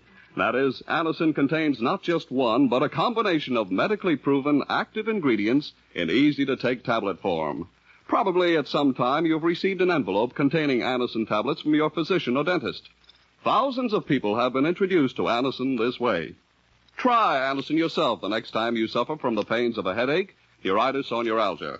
You'll be delighted at how quickly relief can come. Anacin is spelled A-N-A-C-I-N. Your druggist has Anacin in handy boxes of 12 and 30 tablets and economical family-sized bottles of 50 and 100 for your medicine cabinet. Ask for Anacin today. And now for the Magnificent Montague, this former monarch of the Shakespearean stage, who has now sunk to radio as Uncle Goodhart of an afternoon program. As usual, it is morning in the Montague apartment. Agnes and Lilly are awaiting his first grand appearance of the day, his arrival at the breakfast table. Good morning, Agnes. Coffee? Here you are, honey. Ah, thank you, Agnes. Is the thing up yet?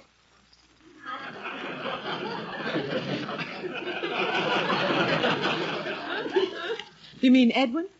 I don't mean Guy Lombardo. Really, Agnes, can't you refer to my husband in any other way but the thing?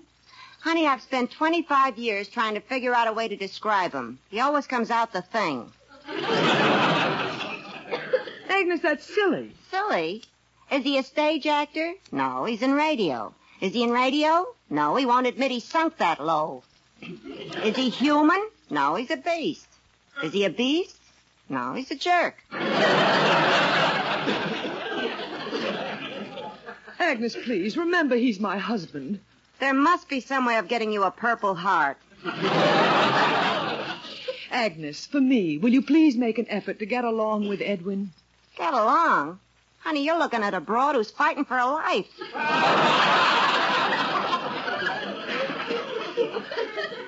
Agnes, it isn't that bad. The minute he gets up in the morning, it's the law of the jungle. But, Agnes, if you're a little more tolerant with him, I'm sure he'll unbend.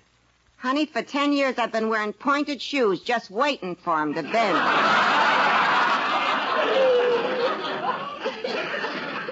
Agnes, sweetheart. Now remember, Edwin's going through a mental strain trying to keep it a secret that the Magnificent Montague of the legitimate theater is in radio. And Uncle Goodhart at that. Now try and get along with him. Just once, will you say good morning to him? Good morning? Okay, honey, for you. Oh, good. He'll be out any minute. It's almost time for his morning vocal exercises. Here we go, roaming the hills. I roam the hills, I roam the Ooh. Lo, hear the gentle lark. Agnes, go ahead. Oh. Good morning, Mr. Montague. What was that? Edwin, Agnes was saying good morning. Is that what that sound was? I thought the city was widening the street. Edwin, Agnes, bring his breakfast. See what I mean, honey? It's dog eat dog. Dog, good. What a welcome change from her usual breakfast. Edwin, this can't go on. Agnes is making an effort to get along with you. Agnes, serve him his breakfast. Here it comes, my morning bout with Lucretia Borgia. How do you want your eggs, sunny side up or in your face? All right, Miss Tomaine, scat, back to your garbage can. Edwin, don't. She's trying to be nice. Here's your eggs, Mr. Montague. See, Edwin? She called you Mr. Montague. Must she make it sound like a dirty word? Here, Edwin, eat your eggs. Gad, what a messy sight. Just because the eggs were laid by a Plymouth Rock, must they look as if a pilgrim just pulled his foot out of them? Look, they're just eggs. I buy 'em, fry 'em, and serve 'em. From there on, take it up with the chicken. Edwin, eat your eggs. Oh. What's wrong now? Nothing, Agnes. Congratulations. You've discovered a new plastic. Wait till he gets a load of the toast. Agnes. Here's your toast, Mr. Montague. Stand back, honey. Yum, yum. Mammy's little baby loves buttered shingles. You take these clinkers away. Now, they're just a little brown. Brown? This toast is so badly burnt, I'm sure I can collect insurance on it. All right, Agnes. His coffee. Here. I'm afraid it's still hot. Thank you. Oh, well, Edwin, what's the matter? Lilly, don't touch that coffee. Have it analyzed. Oh, Edwin, stop being so picky.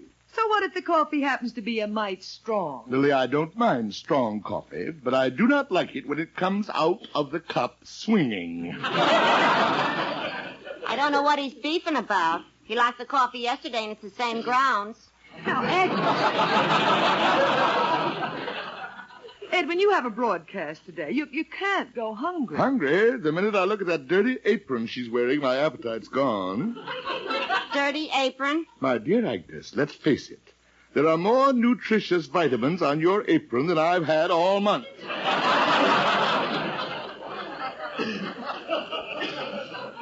Maybe you want me to serve your breakfast in my silk kimono.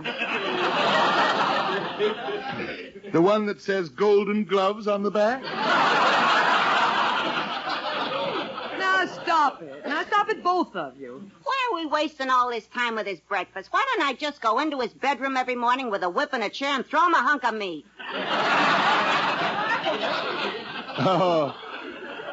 Oh, please, spare me the sight of you when I first open my eyes. With those hair curlers on that flat head, you look like a room full of television aerials. Why, you thing. Thing? You heard me. Be it ever so humble, there is no place like Iwo Jima. Edwin, these fights every morning can't go on. Well, I'm glad you've come to realize it. Agnes has to go. Oh, let's not go through that again. Lily, Agnes is a maid. She's supposed to cook and clean. Now, Edwin, Agnes is very neat. Very neat. Have you been in my den recently? I'm not asking you to take that dirt away, but if she'd only plow it once in a while. Edwin, you know how you are. She's afraid to go into your den. So am I. It's becoming a game preserve. Edwin, stop being ridiculous. Lily, I'm serious. She's ruining my health. Oh, but Agnes has been with us for 25 years. And she was my wardrobe woman before that. We can't just turn Agnes out into the streets. We certainly can. Although, frankly, I'd rather wait until there was a blizzard.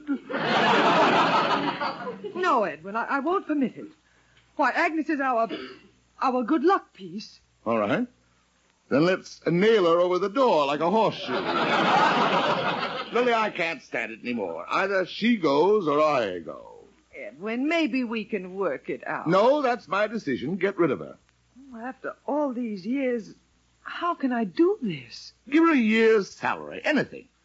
I'm going into my den, and when I return, I want this apartment to be Agnes-less. Agnes. Yes, honey. Agnes, sit down. I'd like to talk to you. Is Bluebeard gone? No, he's in the den. Agnes, we've been together a long time, haven't we? Yeah. We had a lot of laughs, too, before you went and fell for Count Dracula. Remember that stock company in Cincinnati? That guy playing Hamlet making a play for you. He sure was a pest. Until I put itching powder in his tights. And remember what happened to the scenery in Omaha.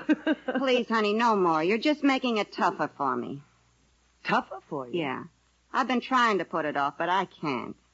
Well, Agnes, what is it? Honey, don't try and talk me out of it. I'm quitting. Yeah? I'm leaving before I become another notch in his cane. A notch in his cane? Yeah, didn't you ever notice them 4 notches in his cane? One for every person he's given a nervous breakdown to. I'm getting while the getting's good. But, Agnes, where will you go? Any place where I can relax, like a snake pit. I'm all packed. I'm leaving before I can change my mind. Right away? Yeah, honey. You know, I wish I had one more chance to fix a meal for him. I got an idea for a casserole that'd make you a free woman. Oh, Agnes. I'll miss you so. Oh, don't worry. I'll keep in touch with you. So long, honey. Goodbye, Agnes. Did I hear the front door slam? Was that wonderful, wonderful sound Agnes making her final exit from my life? Yes, Edwin. Agnes is gone. She went of her own accord. That's too bad. I was hoping we'd have to use force. Edwin, how can you say things like that? Lily, Agnes is gone. Look, the sun is shining through the dirty windows. Listen, my heart is singing. I'm a boy again. Kiss me, Lily. Oh, Edwin, Agnes has gone. All it took was getting Agnes out of the house, and I'm a new man. Here's your coat, little Sunbeam. You have to get to your radio broadcast. Now for a wonderful afternoon with my good friends and colleagues at the radio station. Lily, I never like to mention my competitors, but life can be beautiful. Now, look, Zinzer, you're the director of the Uncle Goodhart program. It's your duty to tell him. Mr. Springer, you're the producer. It's up to you to tell Mr. Montague. Now, Zinzer, just come out and tell him that in today's program, Uncle Goodhart befriends a homeless Airedale, and the sponsor insists he work with a live dog. A live dog? He doesn't even like to work with live people. Mr. Springer, I have a wife and 4 children. You tell him. Now, look, just tell him the Airedale licks his face a few times and he kisses it back. Oh, no. Zinzer, you're a coward. Mr. Springer, I've never denied that. Please, you tell him. I'd do it, Zinzer, but I'd just get into another argument with him. He never argues with you. I know. He just hits me. Now look, Zinzer. Shh. Here he comes. Now, you tell him about the dog. Mr. Zinzer, good afternoon. Don't hit me. Hit you? Zinzer, my friend, I'm only holding out my hand to shake yours. Oh, you are? And my dear friend, Mr. Springer, how are you? Fine. A little busy. Mr. Zinzer will explain a few minor points about today's Uncle Goodhart program. Don't rush off, Springer. Well, Zinzer, what have you imps devised for your old uncle to do this afternoon? Well... Tell him. Mr. Montague, it's the sponsor's idea. A friendless Airedale comes to your cottage and you take him in. But naturally, Uncle Goodhart and man's best friend. Beautiful thought. We're using a live dog. Excellent. He licks your face and you kiss him back. What a scene. Stark realism. Oh, Zinzer, we're going to give our listeners both barrels today. A live dog. I tried to get the sponsor to use an animal imitator. Oh, Springer, that's where you're wrong. Where is your imagination, your sense of the dramatic? But I'll forgive you if you will give me the name of your tailor. My tailor? I've always envied your immaculate appearance, your beautiful clothes. Really? Oh, I always pride myself on being well-dressed. I have a little tailor on 24th Street if you wish me to make an appointment for you. Most kind of you, Springer. No trouble at all, Mr. Montague. At Zinza.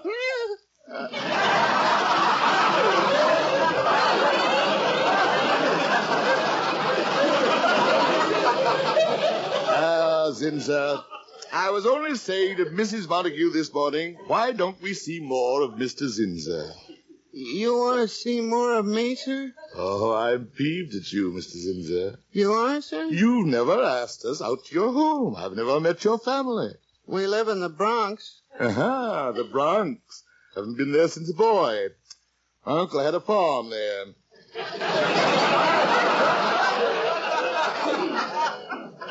Well, if you'd like to come to dinner, sir. That's super. The Bronx. It would do Lilly and me a world of good to get out of the city.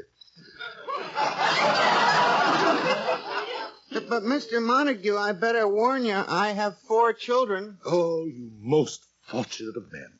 All the blessings of a happy home.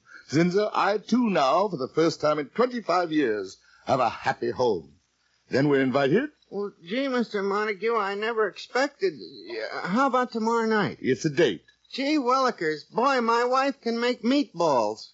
Meatballs! Somebody must have told you they're my favorite. No, honest. Well, here he is, Mr. Montague. The Airedale that's going to work with you. Say hello to Mr. Montague, Adolf. Look, he's giving me his paw. Oh, whose little doggy is who?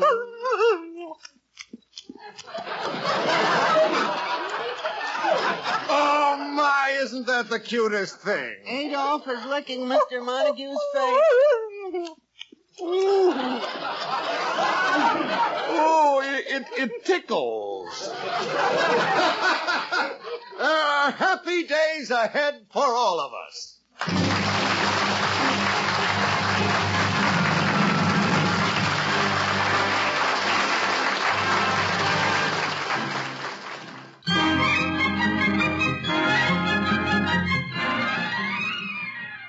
And now back to the magnificent Montague. It is the next morning in the now happy, happy Montague apartment. Lilly and the new maid are ready for Montague's first breakfast under the new regime. Oh, by the way, Sarah. Yes, Mrs. Montague? My husband and I are going to the Bronx for dinner tonight. The Zinzas, so don't cook tonight. Yes, ma'am. Oh, Mrs. Montague, do you think Mr. Montague will like me? Oh, now don't be nervous. Oh, you're shaking. Working for Uncle Goodheart. I'm one of his biggest fans. That will do it. On his program yesterday, when he took the sliver out of that dog's paw, and he bandaged the little paw, and then the dog licked his face. He's such a good man. Now, Sarah. Oh, your nose is getting red. I'm sorry. I think he's coming. He's sick. I'll call a doctor. No, Sarah, come back. He's just vocalizing. He's an actor. Lilly, who is this angel in white? Well, Edwin, this is our new maid, Sarah. Sarah, the divine Sarah. Oh, Uncle! Lilly, call her off before she leaks through to the apartment downstairs. Edwin, she's overcome with happiness. She's one of your listeners. Good. Come now, Sarah. We must be brave. Bring my breakfast. Yes, Uncle. Oh, Edwin, she is sweet. Naturally. After Agnes, Lizzie Borden, the axe killer of Fall River, would be sweet. Yeah, I'm hungry. I've been waiting 25 years to have one breakfast not prepared by Agnes. Here's your orange juice, sir. Thank you, Sarah. Edwin, what's the matter with it? What kind of orange juice is this? Agnes never made it like this. There are no seeds in it. Oh, Quiet, quiet. Sarah, he's not used to orange juice like that. Now take it back to the kitchen, put some seeds in it, and warm it up. Yes, ma'am. Here are your eggs, sir. Let's see. Eggs? This wet mass of goo are eggs? Will you shut up? Edwin. Oh, Edwin, shame on you. This is our new maid. The new maid? This is Rudolph the Red-Nosed Reindeer. A red-nosed reindeer? I quit. Now, Sarah. Uncle Goodheart, I'll never believe another thing I hear on the radio again. Not even the weather report. Another one gone. And who have you next on the list, Lily? Typhoid Mary? Edwin, what's come over you? I'm just getting smart, Lily. I catch on. Catch on? Lily, I'm on to your little plan. You hand-picked that white-aproned monstrosity to make life miserable for me. Miserable for You're taking revenge for my getting rid of Agnes. Edwin, you're getting impossible. Yes, impossible to fool with your snide little tricks. Snide little tricks. Oh, Edwin, what's happened? We're having our first fight. Good. Let's bring it all out into the open. I took you out of those musicals and made you a dramatic actress. For what? So you could steal scenes from me. Edwin Montague, you were, you are, you always will be a hand. Lily, that is one word I forbid in my home. Your home? I have a broadcast to do. Where's my hat?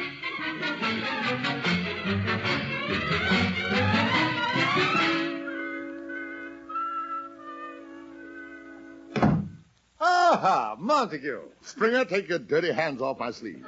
Dirty? But I just wanted to tell you I made an appointment for you with my tailor. You have a tailor? You mean human hands actually put together those gunny sacks you wear? But Mr. Montague, my tailor. I wouldn't let him make my shroud. He would come out with a belt in the back. But Mr. Scat! Oh, hello there, Mr. Montague. I wrote out the directions how to get to my house. How to get where? Well, dinner tonight at my house in the Bronx. My dear demented friend, I wouldn't be caught dead in the Bronx. But you were coming to dinner. My wife made 25 pounds of meatballs. Oh, you round up the children, I hope.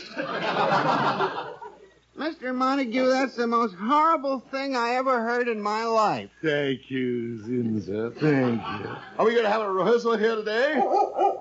Here comes my little friend Adolf. Take this. Is everybody happy?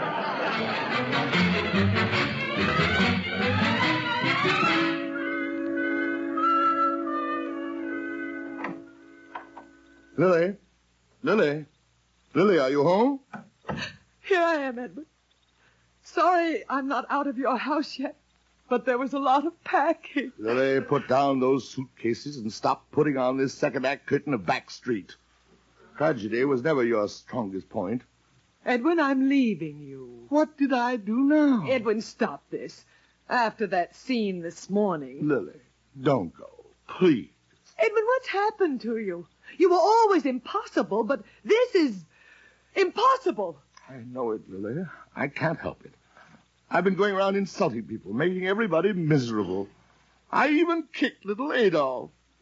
Lily, I know what's wrong with me. So do I. You do? Yes. Get her back, Lily. Get Agnes back. It's too late. She was my escape valve. Without Agnes to pick on, I'm frustrated.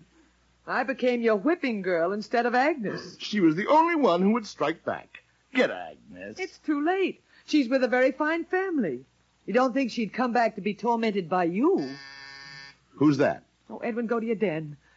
That's Agnes. Agnes? She called. She still has some clothes to take away. I'll go. Lily, plead with her. Get her to come back. I wouldn't do that to her, Edwin. You go to your den. You've caused her enough trouble. Come in. Hello, honey. Agnes, how's the new job? The people are wonderful. Beautiful room with a television set. It's Agnes, can we give you this? Agnes, can we bring you that? This morning I sneezed. They brought me breakfast in bed. Really? Honey, it's driving me nuts. Agnes. Nobody insults me. I got nobody to yell back at. Ain't I got a right to be human? I'm like a piece of furniture there. I got no status. At least with Montague, I had a place. I was his enemy. Oh, but you... After 25 years with Montague, who can stand quiet? Those smiles and affection they give me, it makes me sick. Honey, let me come back here. Oh, Agnes, welcome home. Edwin! Lily, did you call? Oh. Hello, Agnes. Hello, Mr. Montague. Edwin, Agnes has come back to us. She has? Yes. Oh, so you came crawling back on your belly like a whipped dog.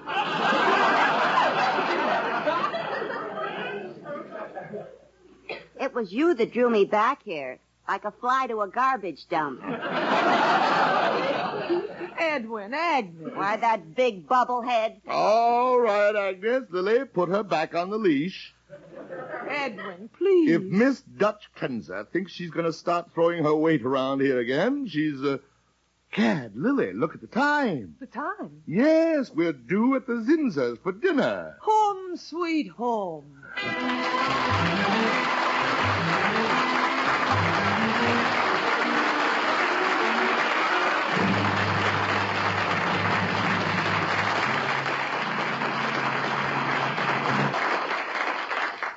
Ladies and gentlemen, America's newest car, the fine new Ford for 1951, is now on display at your neighborhood Ford dealers. And when you see it, you'll find that inside and out, in every detail of design and construction, the 1951 Ford reflects true fine car quality.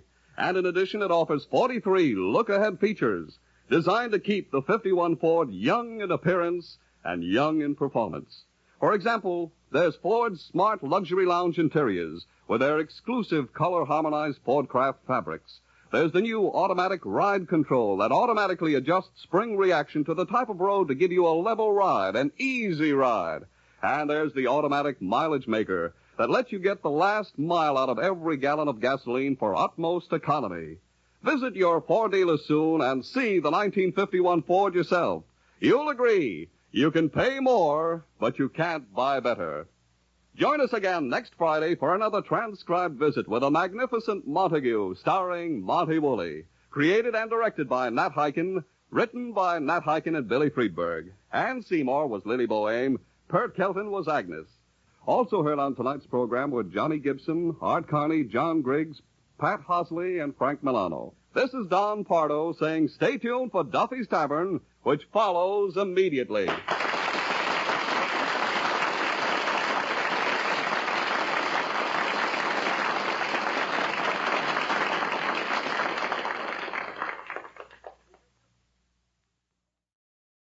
The Adventures of Maisie ran from 1945 to 1953 and starred Ann Sothern reprising the role that she had in the film series. She plays an unemployed entertainer who travels around the country looking for work, usually winding up getting mixed up in the problems of the towns that she's visiting and then finding solutions. Maisie, the Deserted Wife aired on August 31st, 1950, and involves Maisie being robbed, planning a dance party, and helping an ex-convict to rejoin society.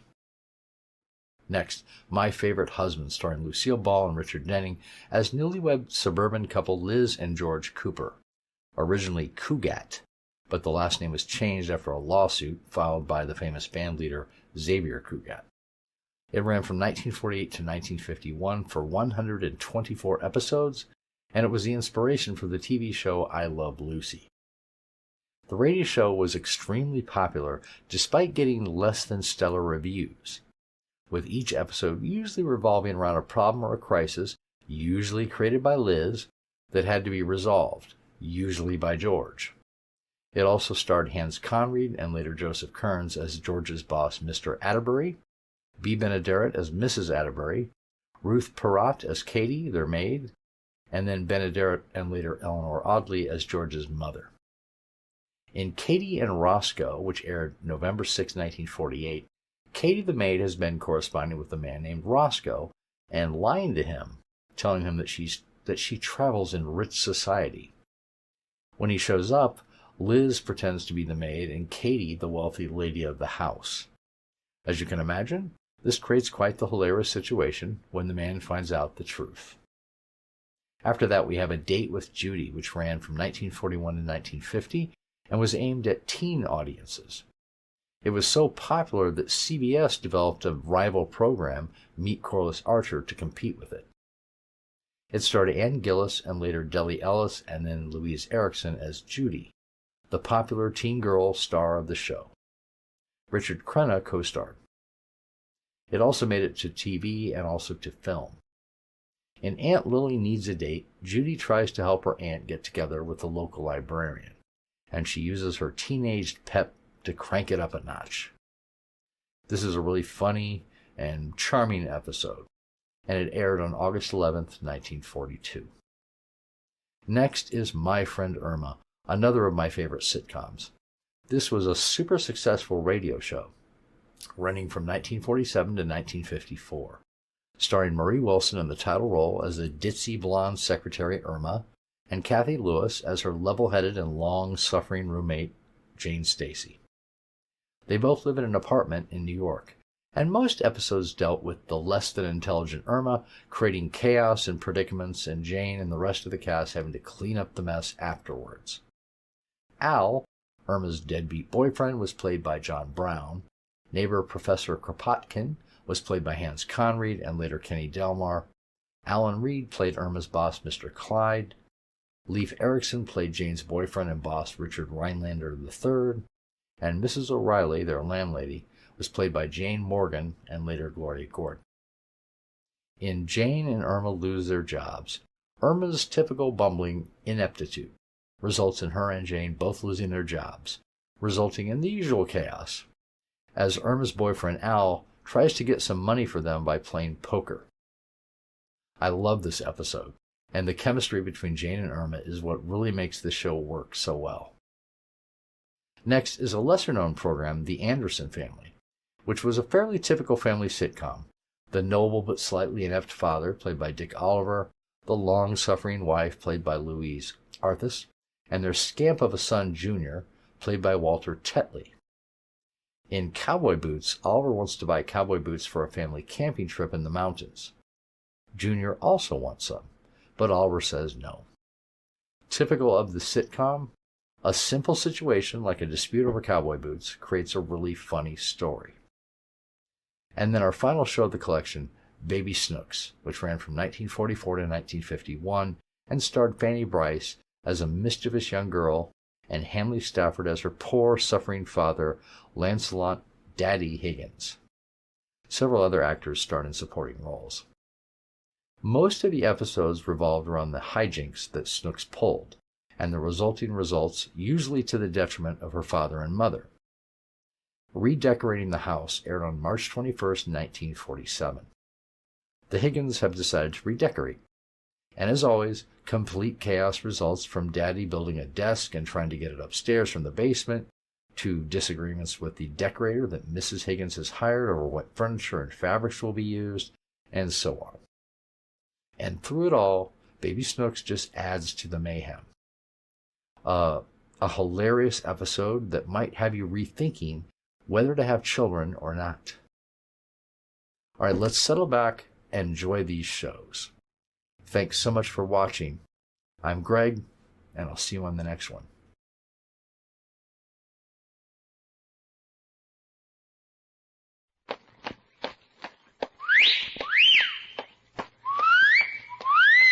Hiya, babe. Say, how about a...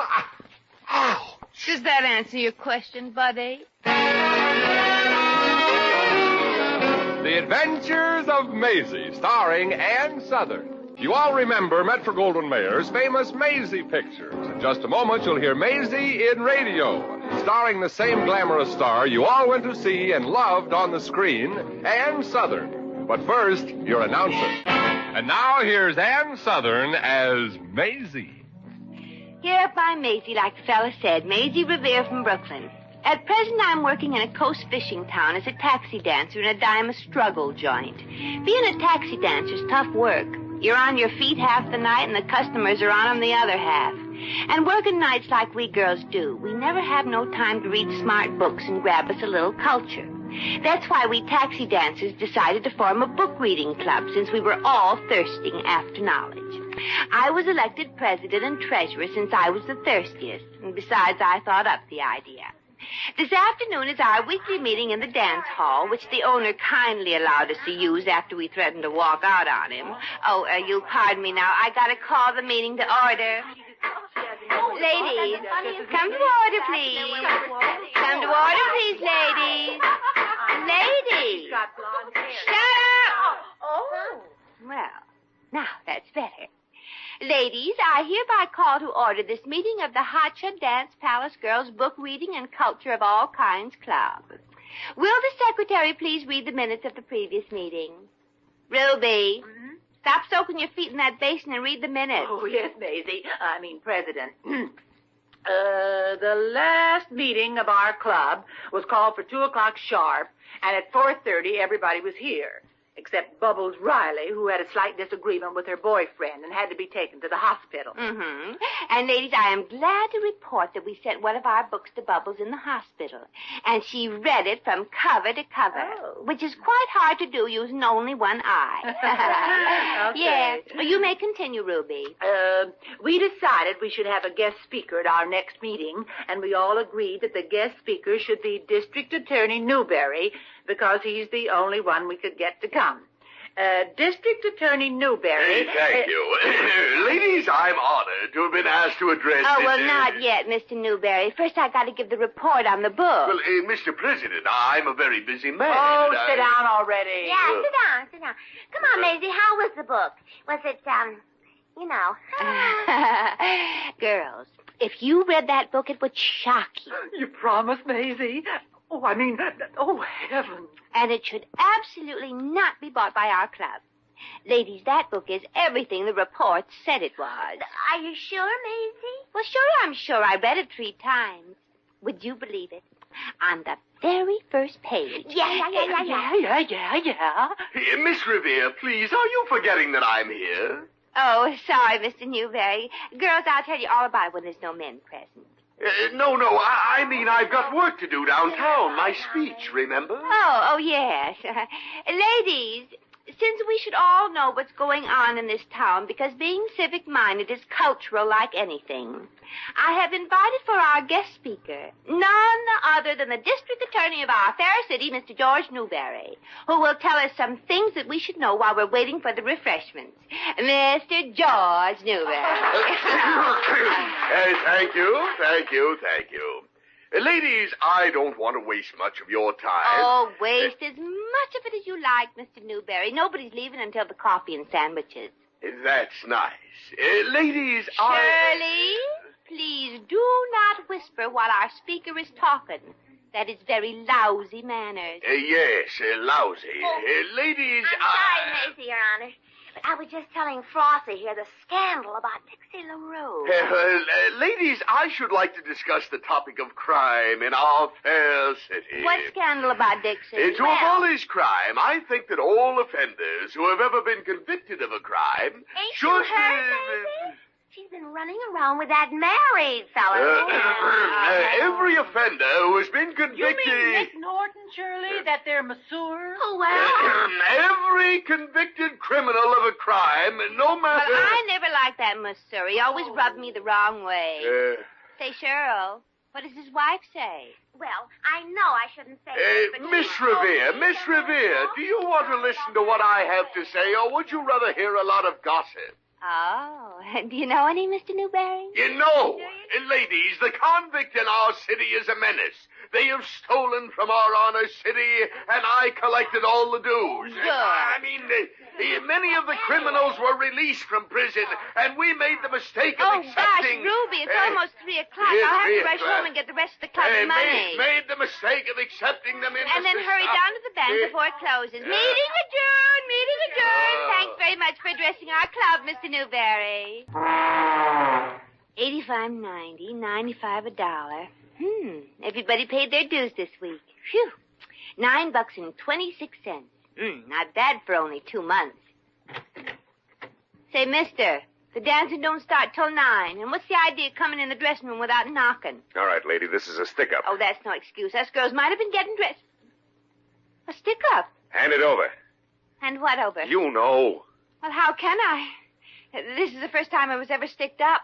The money, babe. That stuff in your hand. Come on, give. Oh, but I can't give you this. It's the club's dues, and we need it to buy books. So do I, miss. What do you need to buy books? Can't you steal them? Now, look, lady, don't mix me up. I'm new in this racket. Now, come on, hand that over. Answer that, miss, but no tricks. Yes, Mr. Cook. Hello? Hello? Take the receiver off the hook first. Oh, yeah. I was kind of surprised when I got no answer. Hello? Hello? This is me talking. Oh, hello, Ruby. I was looking through the hell-wanted ads. I'm warning you, miss. Cut that out and act like nothing happened. Act natural, like you're carefree and gay. Yes, carefree and gay. Hello, Ruby.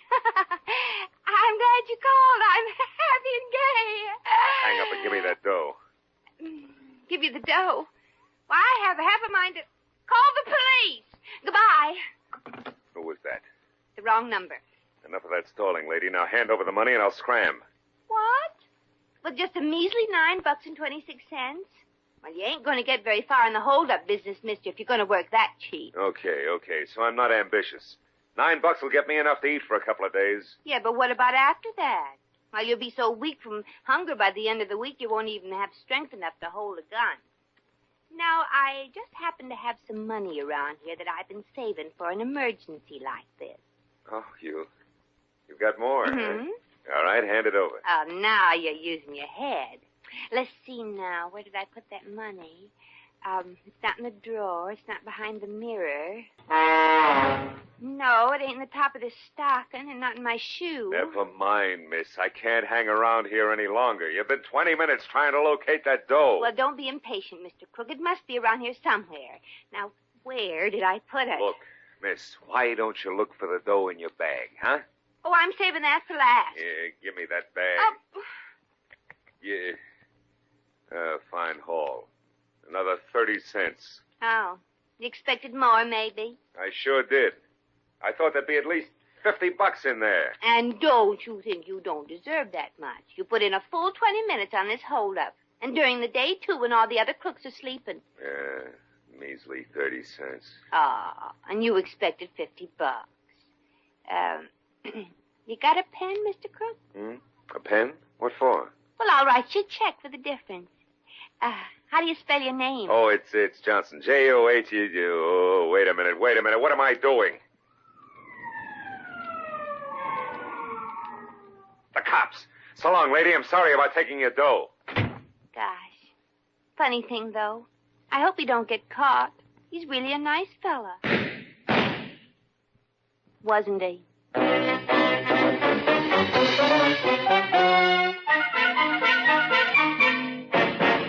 Miss Revere, I'm sorry to have inconvenienced you, but I asked you here to my office to identify the prisoner. Well, gosh, Mr. Newberry, I can't stand looking at dead men. Do you mind if I look at him with my eyes closed? Miss Revere, the man who robbed you is not dead. He wasn't even wounded. Bring in the prisoner, officer. Oh, gee, he's alive. I'm so glad. Okay, I'm here, D.A. Let's get this over with quick. Well, I'm sorry to have kept you waiting, Johnson. Miss Revere, this is the man who robbed you, Harry Johnson. Oh, how do you do, Mr. Johnson? I'm glad you're not dead. When you're an ex-con lady in this state, you're always dead. Well, go ahead. Identify me, miss. They're getting a cell ready for me anyway. Well, gee, I'm sorry, Mr. Johnson. If you really needed money bad, our club, we do charity besides. Then this is the man. Well, good. That'll be all, Miss Revere. The trial will be next Thursday. And, Miss Revere, I thank you from the bottom of my heart. What heart? All right, never mind the wisecracks, Johnson. I'll be back in a moment. Gee, I'm terribly sorry, Mr. Johnson. Can I do anything to help when you're in jail? Maybe bake a cake for your birthday and put a file in it? Oh, what's the use, miss? Once a crook, always a crook. But you didn't have to go back to being a crook. There are other jobs in the world. Lady, I'm a crook. So happens that very few people are hiring ex-cons this year. It isn't fashionable anymore. Well, you mean if somebody gave you a job, working days? I mean, you'd take it? Oh, just try me, lady. I mean, after the court tries me. You'll pardon a small joke.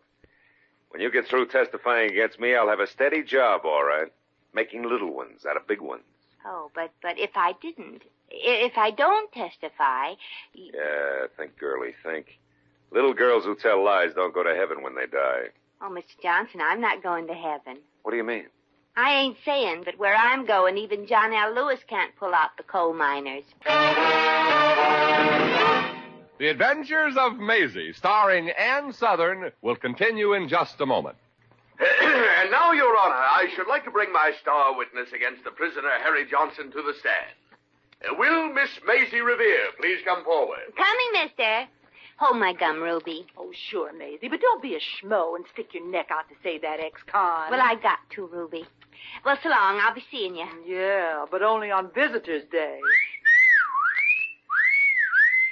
Hey, gentlemen of the jury, please, remember you are in the court of... Sit right down here, Miss Revere. Thank you, Judge. Do you mind if I cross my leg? Well, please do, honey. I mean, you may start, Mr. District Attorney. Thank you. Miss Revere, do you promise to tell the truth, the whole truth, nothing but the truth? Must I, Judgy Wudgy? Well, miss, if you'd rather not, certainly you must tell the truth. Miss Revere, if you don't tell the truth, you yourself can go to jail. Okay, don't holler. I got good ears. I'll say, and the rest of you ain't bad. Continue, Mr. Newberry. Very well. Miss Revere, is it true that just 1 week ago you were robbed and threatened with a gun by a man who was desperate enough to kill? I object. The prisoner can't object. He can so, too, can't he, Judgy Wudgy? Well, according to the law... I'm not doing anything tonight, Judgy. Objection sustained. There. Yeah, just because I don't have a lawyer. If the prisoner does not refrain from showing his contempt for this court, you shall have to leave. Gladly. So long, Judge. So long, Maisie. Goodbye, Mr. Johnson. Take care of yourself. Yes, and sit down, Johnson. You can't leave. You're the prisoner. Yes. Now, Miss Revere, on the night mentioned, you were robbed of a certain sum of money. Look around, Miss Revere. Do you recognize the man that did it? What man? I don't have very good eyesight, you know. That man sitting by the table. Well, what table? The one at the far end of the room. What room? Your Honor, if this woman can't see, how can she identify it? Object. So do I. It ain't nice manners to interrupt a person when he's speaking.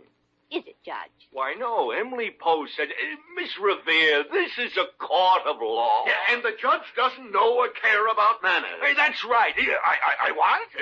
Yes, Miss Revere, and I object to you wasting the court's time. All I want you to do is to identify the prisoner. What prisoner? Let's not go through that again. Hey, Johnson, come right up here to the witness stand. Now, Miss Revere, did you ever see this man before? Yes. Good. Now think. When did you see him before? Just a second ago. He was sitting over there. I object. Well, sure.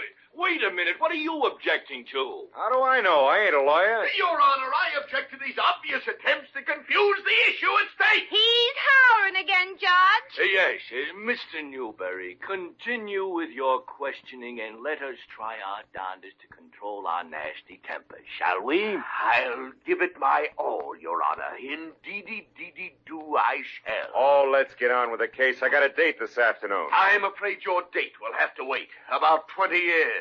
You want to bet? I'll bet you $9.26. Ah, that's chicken feed. Maybe so, but that's all the money he stole. I mean, what was your question, Mr. B.A.? Miss Revere, upon your testimony and your testimony alone depends the conviction or release of the prisoner. Now, Miss Revere, look at the prisoner. I am. He's got such an honest face. Thank you, miss. Miss Revere, is this man guilty or not guilty? Oh, that's a silly thing to ask. Silly, my dear? Well, how can I tell if he's guilty or not until I've heard the evidence? Well, that's right, Newberry. How can she know it? Miss Revere, this has gone far enough. That's what I say. Give me that gavel, Your Honor. Oh, sure, here. Case dismissed, court adjourned. Yeah, but the trial isn't over yet. Why not? You don't have any witnesses against me? That's right. I'm the only one who knows he did it, and I don't even recognize him. She's got you there. Very well, Miss Revere. I'm sure I have no idea what caused you to refute what you told me, but the prisoner is free. Yeah. Now I can starve to death an honest man. Oh, don't worry, Harry. We'll find you a job. Now, you'd better, Miss Revere. This man is a paroled convict, and if he doesn't get work, he'll be back in prison sooner or later. Once a convict, always a convict. That $9.26 can't last very long, you know. Oh, I don't know. I'm very thrifty. See, I knew he had some good points. And, Miss Revere, when Johnson goes back to prison, he's going to crack about you. And you know what you'll get for perjury. Oh, Mr. District Attorney, do you think your threats scare me? Do you think anything you said has worried me even the tiniest little bit? Frankly, I don't. Silly boy.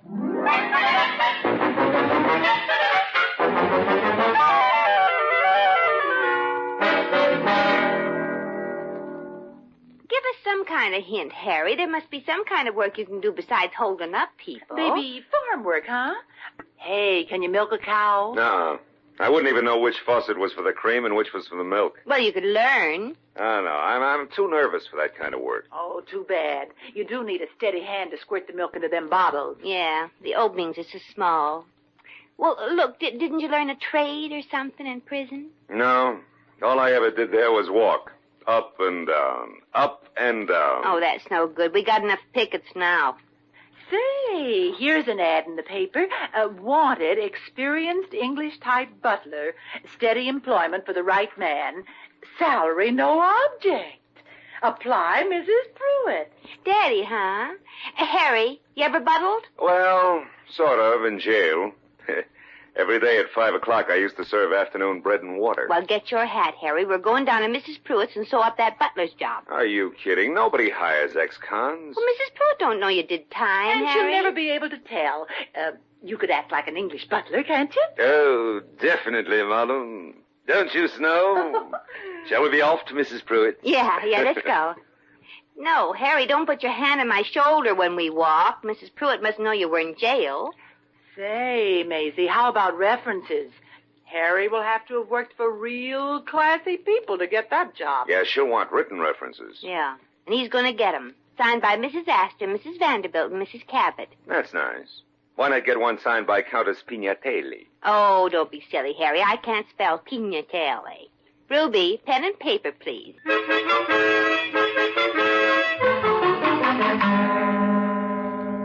Well, these letters of reference are very flattering, Johnson. Very flattering. Thank you, Mrs. Pruitt. But the stationery that Mrs. Vanderbilt used, does she usually write her letters of recommendation on the back of a paper bag? That's all we could find. What? Oh, well, she means all Mrs. Vanderbilt could find was fault with Johnson. That's why we insisted that he leave her employed. Oh, quite, Mrs. Pruitt. And I always listen to the advice of my agent. Remarkable, remarkable. I never knew that butlers have agents handling their affairs. Well, only butlers who have worked for such fine families, Mrs. Pruitt. Johnson here has worked 3 years at the Vanderbilts, 2 years at the Cabots. 5 years at Dannemora. Dannemora? Yes. Certainly you've heard of the very exclusive Mora family. Well, Johnson here worked for the eldest son, Danny Mora. Oh, really? Mhm. 5 years at one place. That's quite a record, Johnson. Yes. Haven't I? Well, Johnson, I must be very careful whom I employ. You see, I have some very valuable jewelry in my home. Oh, well, Johnson's very honest, Mrs. Pruitt. He never stole any jewelry in his life. And all I ask is a chance. To make good, I mean. Well, Johnson, I'm expecting guests for dinner, and I shall give you a trial. If you live up to your references, I shall hire you on a permanent basis. Oh, well, swell. And, Johnson, for dinner tonight, I should like to use my best service. Do you think you can find the silverware? Oh, it's a cinch, baby. I mean, madam. Yeah, no matter where you hide it, Johnson will find it. And just to make sure that everything goes all right, Mrs. Pruitt, I'll stay for dinner. Stay for dinner? Oh, Miss Revere, I should like to ask you... I don't know, Mrs. Pruitt. What you going to have? Hiya, Harry. Butch, how did you know I was working here? Oh, we always make an effort to see how the members of our mob are coming along. Since you've been in stir, Harry, we put in a research department. Now, look, Butch, I'm going straight. I'm through with you and the mob. Oh, it's too bad you feel that way about our happy little group, Harry. Because the fellas ain't through with you. We like you, Harry. Oh, Harry, don't stop. Hey, keep polishing that silverware. We hate the swipe tarnish stuff. I'm not swiping anything. You don't have to, Harry. I'll ring the boys to bring around the truck and relieve you of all the physical labor it takes. You can't do it, Butch. Mrs. Pruitt, trust me. Oh, that's just super, Harry. There's so many guys around that people don't trust. It gives us crooks a bad name. See you later, Jeeves. I'm afraid having you and your friend for dinner, it's out of the question. Why, you don't know any of my guests. Oh, well, that's all right, Mrs. Pruitt. Me and Ruby get acquainted real easy. Maisie, I just come from the kitchen. Well, that's nice, Ruby. What's cooking? Nothing. All the pots and pans are gone. Gone? Stolen. All the silverware, the jewelry, even the butler. Well, that's impossible. Well, yeah. Who'd want to steal a butler? Oh, I guess the DA was right, Maisie. Once a crook, always a crook. Are you trying to tell me that dear boy Johnson is a thief? Why, Miss Rivera, I thought you told me you were his agent. Yeah, but we just get 10% of his butlering jobs. We got no deal on the stuff he swipes. Well then, Miss Rivera, I believe this is a matter for the police. Exactly, Mrs. Pruitt. And who are you? Gosh, the DA, and he's got Johnson with him. Dinner will be ready in a few moments, madam. Oh, well, you can't get out of this one, Harry. The only serving you're going to do ain't going to be in this house. It'll be in a much bigger one. Gosh, Harry, I'm ashamed of you. Losing us a good dinner. Couldn't you go straight? But he did go straight. Rather than let his former partners in crime ransack Mrs. Pruitt's home, he beat them to it and delivered all the swag and the members of the gang to my office. I knew it. Oh, that does make a difference. Johnson, you may consider yourself hired. And you get $50 a week. Yes, madam. Will that be all? Well, ain't 50 enough? You know, Maisie, I'm awful grateful to you for all you've done. Is there anything I can possibly do to show my gratitude? Well, yes, there is, Harry. After you get your first week's salary, will you pay back the $9.36 you swiped from me?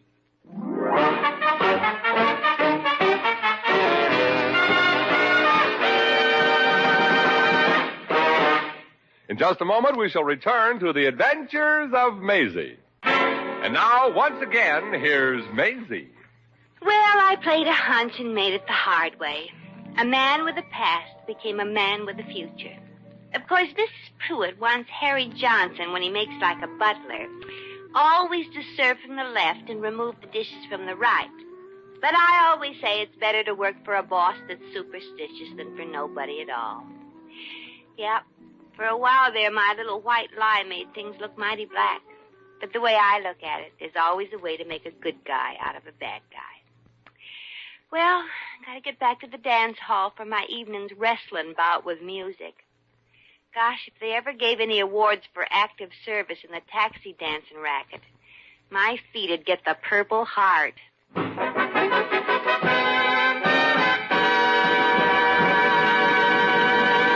You have just heard The Adventures of Maisie, starring Ann Southern. Maisie was written by Arthur Phillips. Original music was composed and conducted by Harry Zimmerman. Supporting cast included Elvia Allman, Gerald Moore, Lorene Tuttle, Peter Leeds, and Frank Nelson. Jack McCoy speaking.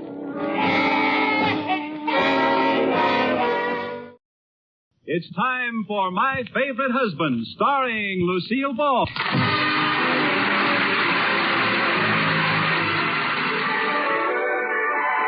AFN Europe presents the radio comedy series My Favorite Husband, starring Lucille Ball with Richard Denning. Oh, Mrs. Cougar, you shouldn't ought to do the dishes. Oh, Katy, why didn't you stay up in your room? I'm practically finished. Just one more dish and I'm through. I'm through. Are you feeling any better, Katy? Oh, I'm not really sick, Mrs. Cougar. I'm just worried. Worried? Are you in any kind of trouble, Katy? Yes. You see, I have a boyfriend, Roscoe Miller. I haven't seen him in 15 years. 15 years? Now, don't you let him rush you into anything. Oh, no, I won't. You see, we've been corresponding. Roscoe's very wealthy, and somewhere he got the idea that I was wealthy, too. Someone wrote and told him I travel in fancy society. Well, now, who told him a thing like that? I did. Oh. Well, I had matrimonial designs on him, and I wanted to sound glamorous. And now he's coming to town, and he'll stop in and see me. Oh, what'll I do, Mrs. Cougat? Well, can't you write to him and tell him not to come? No, I sent him a letter, but he'd already left. It was returned to me here. Let me see. Dearest Roscoe, I was utterly charmed to receive your gracious note and hastened to reply as soon as I got done reading it. Those fancy words don't sound like the real me. Well, the real you keeps popping through every so often. In your last letter, you said my dinner party sounded like I was eating with the upper set. I don't know how you could tell from way out there in Kansas, but as long as you're interested, I now have a new lower set and can eat better than ever. Oh, Katy, it's a lucky thing this letter came back. Oh, Mrs. Cougat, what'll I do? I just can't let him know I've been fibbing to him. Oh, I'll go out of town. Oh, now, Katy. Oh, I can't see him. I know. I'll kill myself. Oh, now be sensible. There must be something we can do. Of course. It's very simple. I saw them do it in a movie once. The lady of the house played the maid, and the maid was the lady of the house. It'll be kind of fun, Katy. I'll be your maid, and you can be everything you said you were. Well, do you really think we could get away with it? Certainly. Meet Liz, your new maid. If you want anything, just call, ma'am.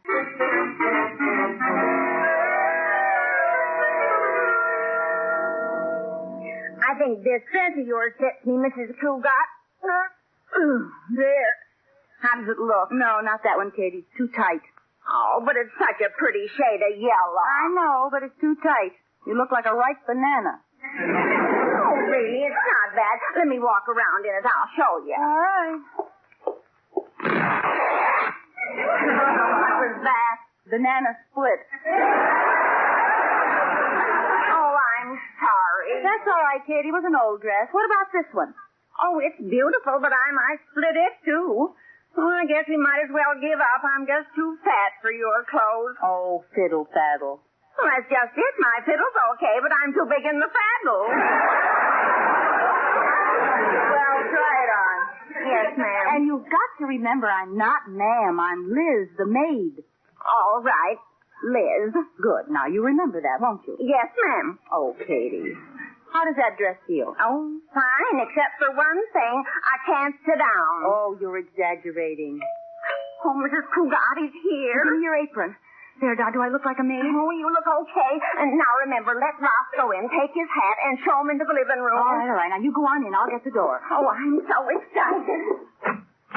Good afternoon. Is the lady of the house in? Yes, Madam is expecting you. May I take your hat? Oh, sure, here. This way, please. There she is. Well, aren't you going to say anything to each other? I never saw him before in my life. You didn't? What's going on here? Don't ask me. I just came here to collect for the newspaper. Oh. Pay him, Katy. Yes, ma'am. Hey, the maid's giving the orders. What'd you do, lady? Lose an election bet? Here's your money. Goodbye. Oh, too bad that was a false alarm. I had myself all primed. Oh, gee, I wish I could sit down. I'm weak. Well, stiffen up and I'll lean you against something. Say, what does this Roscoe look like? Well, when I first met him, he was tall, dark, and handsome and had flowing hair. He sent me a picture recently. Is he still tall, dark, and handsome? No. Somehow he managed to get short and dumpy. You know, that happens to a lot of men. And their hair stops flowing and just sort of trickles. Oh, that must be him. Go back in the living room. I'll get it. If you open the door, take his hat, show him in. Good afternoon. I'm Roscoe Miller. Oh, no.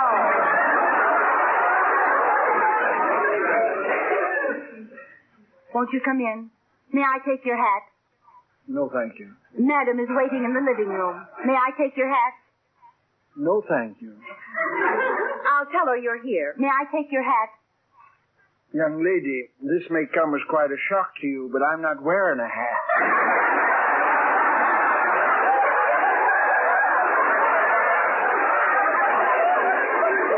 Well, go right into the living room.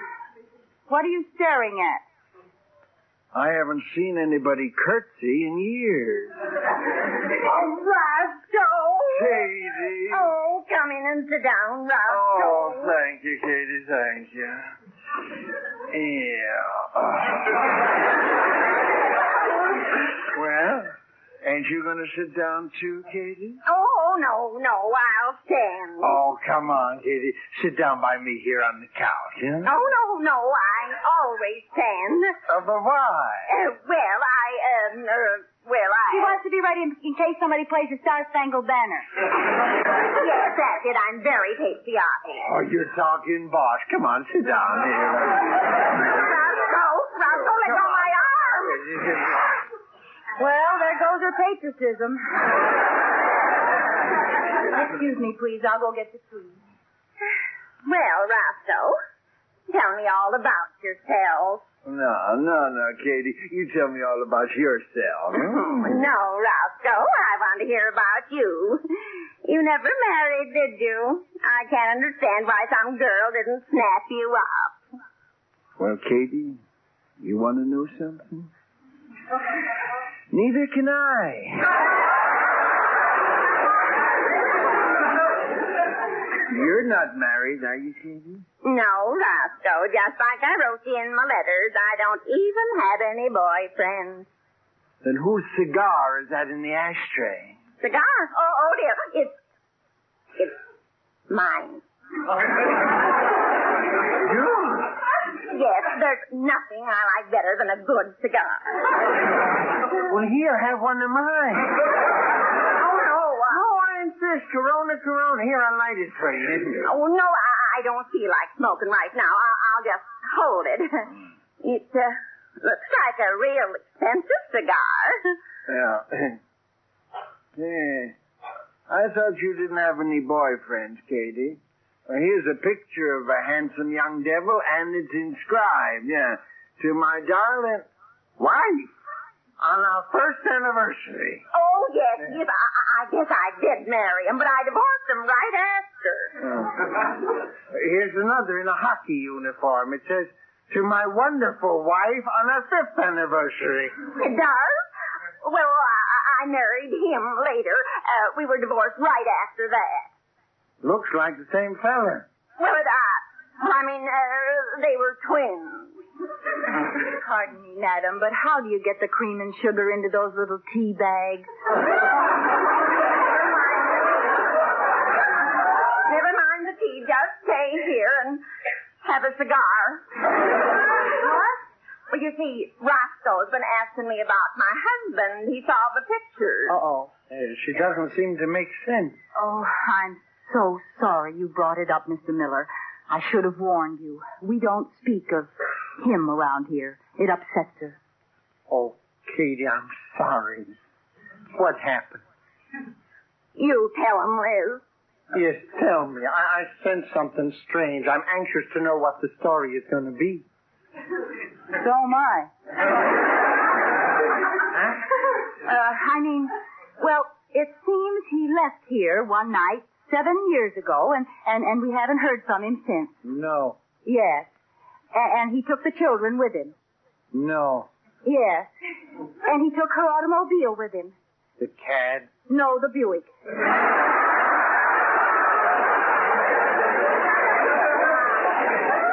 And then we heard the bad news. Katy, you don't have to torture yourself by listening to this, you know. Oh, it's all right, Roscoe. I want to see how it comes out. Go ahead, Katy. Well, the police came, and we learned the money was missing. He knew the grand jury was going to indict him, and the strain was too much. You mean? Yes, amnesia. He's wandering the world somewhere, not even knowing who he is. No. Katy, don't you cry. Oh, I can't help it. That's the saddest story I ever heard. Now, maybe you'll find him someplace. What was his name? Adolf Jensen. Katy, I'm going to help you find this man. I'll hire a detective agency. Now, you tell me, where did you meet this Adolf Jensen? At the country club. I beg your pardon? At the bank. At the country club. Katy, certainly you know where you met your husband. Well, it was such a long time ago. How long? 8 years. 10 years. 8 years. I'll get it. Excuse me. Now, you try to get hold of yourself, Katy. Corey Cartwright, am I glad to see you. Step out here on the porch. Liz, dear, what's the matter? You've got to help me. I'm in a jam. Now, look, Katy's old boyfriend is in there, and she wrote and told him she was wealthy, and now he thinks her husband is a bank embezzler, and I think he's getting wise. You lost me around that last curve. Corey, try to understand. Roscoe Miller is Katy's old boyfriend who thinks she's married to Adolf Jensen. Adolf has amnesia because he embezzles a bank, and we've got to get rid of Roscoe before George comes home and he finds out the truth. Now, is that clear? Sure. You just condensed the plot of the last 3 years of Ma Perkins. Look, I can't explain now. Just do me a favor and get rid of that man in our living room. Take him anywhere. Well, I'll take him downtown and drop him somewhere. I was going to the railroad station anyway. Oh, are you meeting someone? No, but a lot of pretty girls travel on trains, and they're always kissing their friends hello and goodbye. I get down there just before train time. In the excitement, they don't know who they're kissing. Now you forget about that and get rid of Roscoe for us.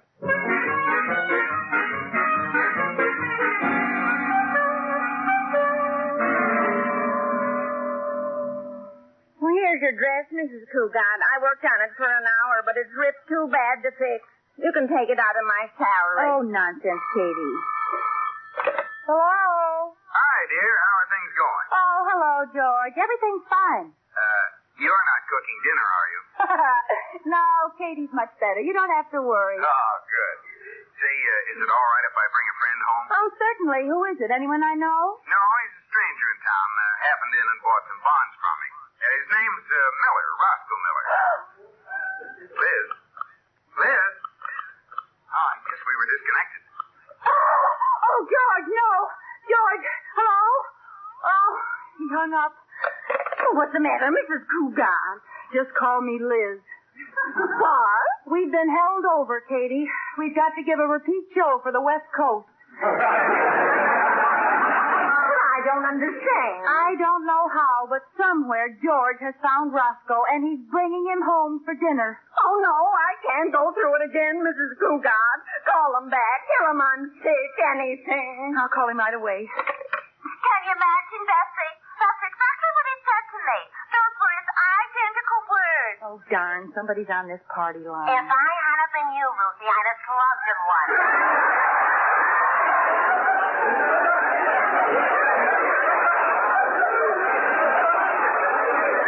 I would have, Bessie, but how would it look? He's 2 feet shorter than me. Gee, you should ought to tell him about those elevated shoes. I did. And guess what? I give up, hey. He was already wearing them. Without him, he's 3 feet shorter than me. I wish they'd get off the line. Say, real thing. I think we got company on the line. Hey, big ears, if you want to hear something, why don't you turn on the radio?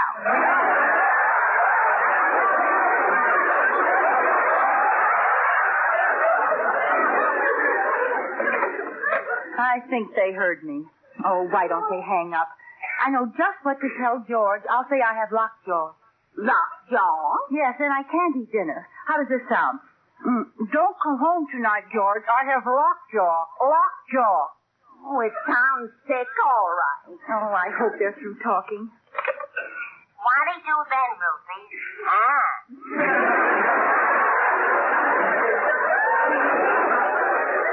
He stopped the car and told me we were out of gas. Can you imagine? No kidding. And you believed him?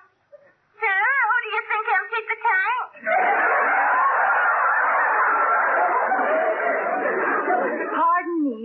like to use this phone. Uh-oh. Miss Bodinsky's back again. Make like you don't hear her. We got right. Now, what were you saying, dearie? Oh, they're going to be on there all day. Well, isn't there anything you can do? I've got an idea. Be very quiet now. And there we were, just the two of us under the stars. He gazed into my eyes, and I gazed into his. How could you gaze into each other's eyes if you were so much taller than him? I was sitting down, and he was standing up. You're so smart. Pardon the interruption, please. This is the supervisor. We are putting this line out of service temporarily. Hang up, please. Don't look now, but Nosy Josie's back again.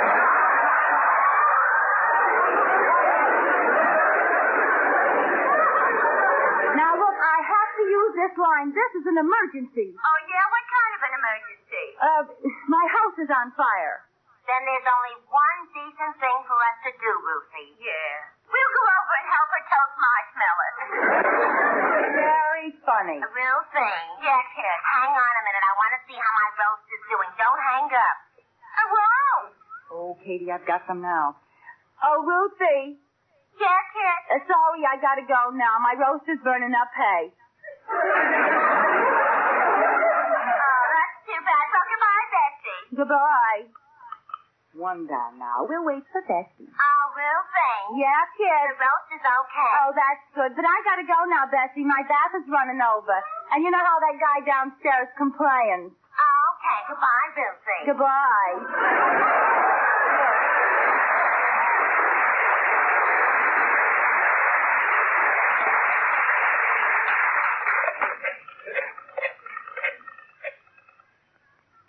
National Bank. Mr. Cougat, please. Oh, I'm sorry. Mr. Cougat is gone for the day. Are you sure? Why, yes, he left with another gentleman. Said he was going to show him the town. Oh, darn. Too late, he's gone. Oh, what do we do now? Get out the marshmallows, Katy. I think I'll set the house on fire. Hey, Liz, where are you? In here, Corey. Oh, well, I just stopped by to tell you I got rid of Roscoe Miller for you. I dropped him on a corner downtown. Oh, why didn't you drop him into an open manhole? Uh-oh. What happened? Well, apparently Roscoe wandered into the bank and met George, and Mother's little helper is bringing him home to dinner. Oh, no. Oh, yes, and you've got to go find him and head them off, or we'll have to keep up this crazy Adolf Jensen business all night. But where can I find them? I don't know, but find them. Go to all the points of interest, places you'd show an out-of-town guest. Say, that's a good idea. I haven't seen half those places myself.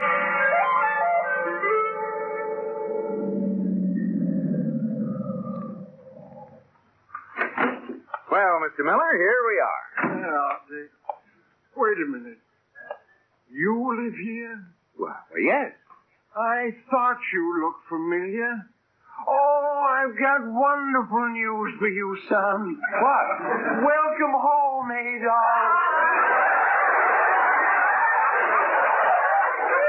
Adolf? Yes, Adolf, or George, as you call yourself.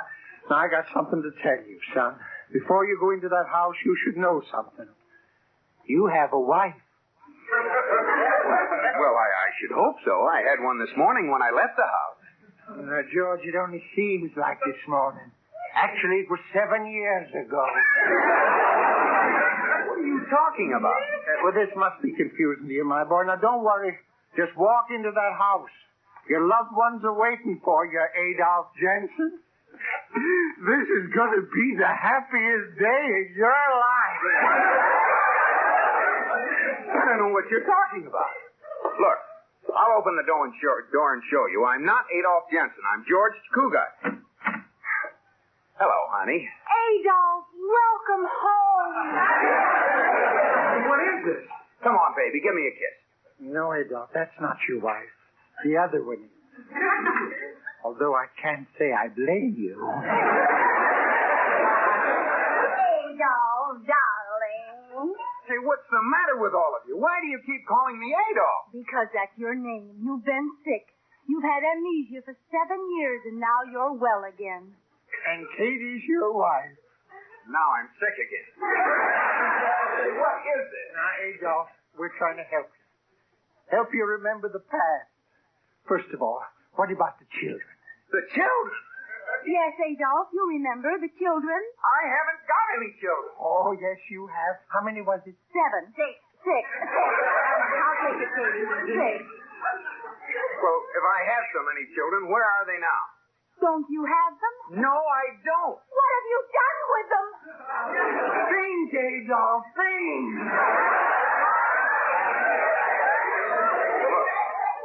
My name isn't Adolph. I'm George Cougat. Is that clear? Well, you does seem rather positive, Katy. Are you sure this is Adolph? Does he have any identifying marks? Tattoos, moles, warts, strawberry marks? No, I don't think he has. Oh, yes, he does. He's got a darling mole on his left knee. Yes? Oh, I mean, yes, he has. If Liz says so, that's right. I'm sick and tired of all this. I don't know what kind of a game you're playing, but I'm not Adolph Jensen. I'm George Cougat. I have no children. I'm married to Liz, and Katy's the maid. But he's in worse shape than I thought. I'll get it. Buck up, old man. Are you fighting? Oh, Corey. Hi, Liz. Step out here. I want to explain things to you. Now, don't give us away. You see, somebody has come back. Corey. Am I glad to see you. Come in here. You're just in time to save my life. Now, listen, Miller. This is my best friend. He's known me for years. He'll tell you who I am. Why, Adolph, don't you recognize him? Look who's here. Your oldest son. Corey, say something. Daddy!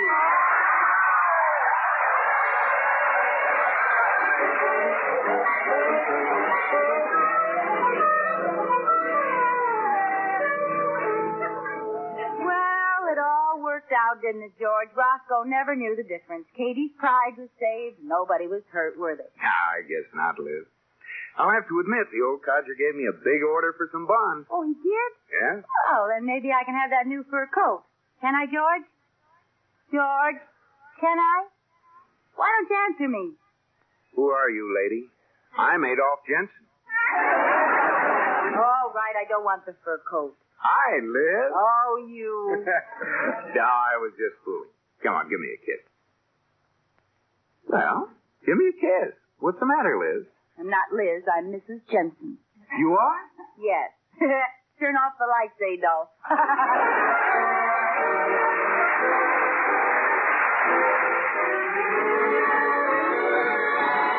My Favorite Husband, starring Lucille Ball with Richard Denning, was produced for broadcast in the Frankfurt studios of the American Forces Network Europe by Air Force Sergeant Dave Schofield. Specialist Brad Scott speaking. Join us next time for My Favorite Husband. Pepsodent invites you to have a date with Judy. You know Judy Foster, a typical American girl in a typical American family. Well, let's see. It's a quiet evening in the Foster house. Mother is sewing, father is reading, Randolph is tying Boy Scout knots, and Judy is glumping because she doesn't have a date. Mother looks up. Melvin. Yes, dear. I had a letter from Grandma today. You did, Mother? What'd she say? She's worried about Aunt Lilly. Why is she worried about Aunt Lilly? Well, because Don't tell me. Let me guess. Because Aunt Lilly isn't married. Well, yes. Well, that's nothing new. Grandma's been worrying about that for the last 10 years. I was just thinking, maybe we ought to have Lily here for a visit. A sweet girl like Lily. Girl? Mother, she's 34 years old. Well, really, Judy, that isn't the last stage of senility, you know. They're girls to Mother till rigor mortis sets in. I'm going to write Aunt Lily to come, and we'll see if we can't find somebody for her. Well, maybe Judy could get her a date. Me? I'm having enough trouble getting dates for myself. I haven't had a date for 3 nights. Well, what are you complaining about? Aunt Lily hasn't had a date for 3 years. That isn't so. I'm sure lots of young men have been extremely fond of Aunt Lily. In 34 years, they've had lots of time to. The problem is, how can we dig her up a man? Digging him up might be a good idea. Gee, come to think of it, I know somebody old enough for Aunt Lily. Oh, who? Mr. Manchester. He's a librarian at the library. I bet he's 35 if he's a day. And he's a day, all right. Why, that's a simply wonderful idea. But I wonder how we should go about asking him. Well, I could kind of take a book out of the library and just sling the invitation to him. We could invite him to dinner the very first night Aunt Lily's here. Oh, sure. We wouldn't want to waste any time. After 34 leisurely years, we got to step on it.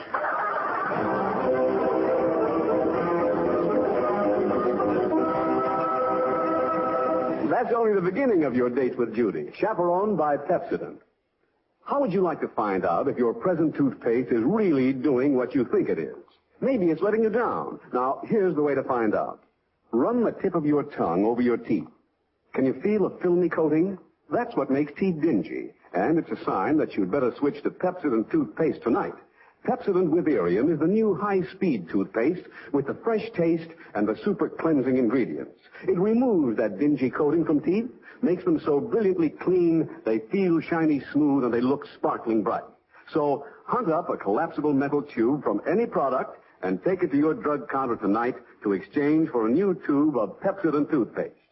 And now, back to A Date with Judy.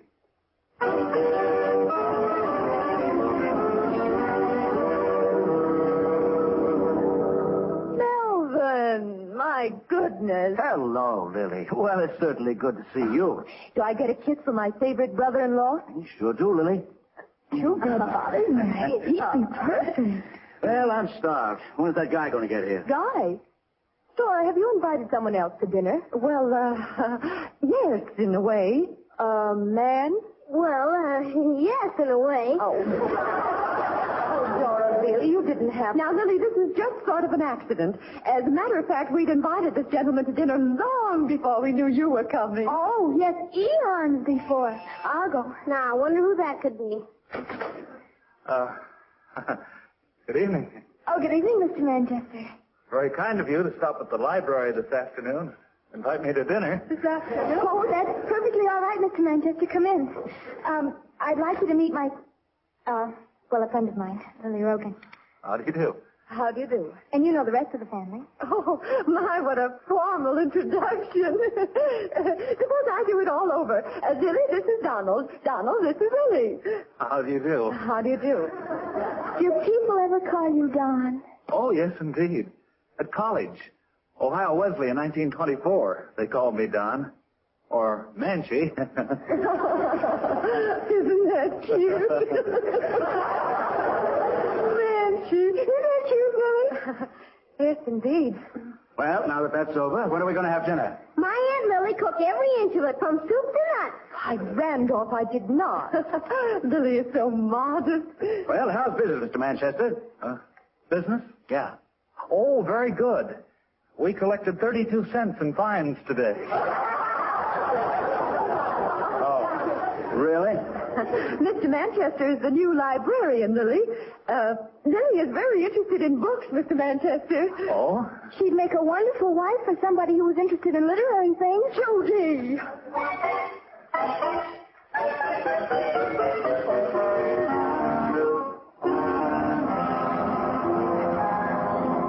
My, that was a fine dinner, Mrs. Foster. Thank you. Melvin, aren't you planning to go to your, lodge meeting tonight? Why, no. My lodge meets on Thursdays. Oh. Well, the Exalted High Counselor called, and said it was moved up to tonight. Early tonight. Are you going out tonight, Mother, as if I didn't know? Well, yes, I am. My Red Cross class meets tonight. I thought that met on Fridays. Well, during emergencies, they call special sessions. Yes. Well, my goodness, I must say this isn't very sociable of us to run off like this, but it will give you two a chance to get acquainted. Oh, really, Dora? You don't have to do that. Judy and Randolph are going out in the kitchen and wash the dishes. Aren't you, dears? Well, I guess we are. I guess. And then they go right to bed, so you won't have to worry about them disturbing you. Well, come on, Melvin. Thank you very much for the dinner, Mrs. Foster. Oh, that's all right. Good night. Good night. Well, Dora, what are we going to do tonight? What do you think we're going to do? You're going to take me to a movie.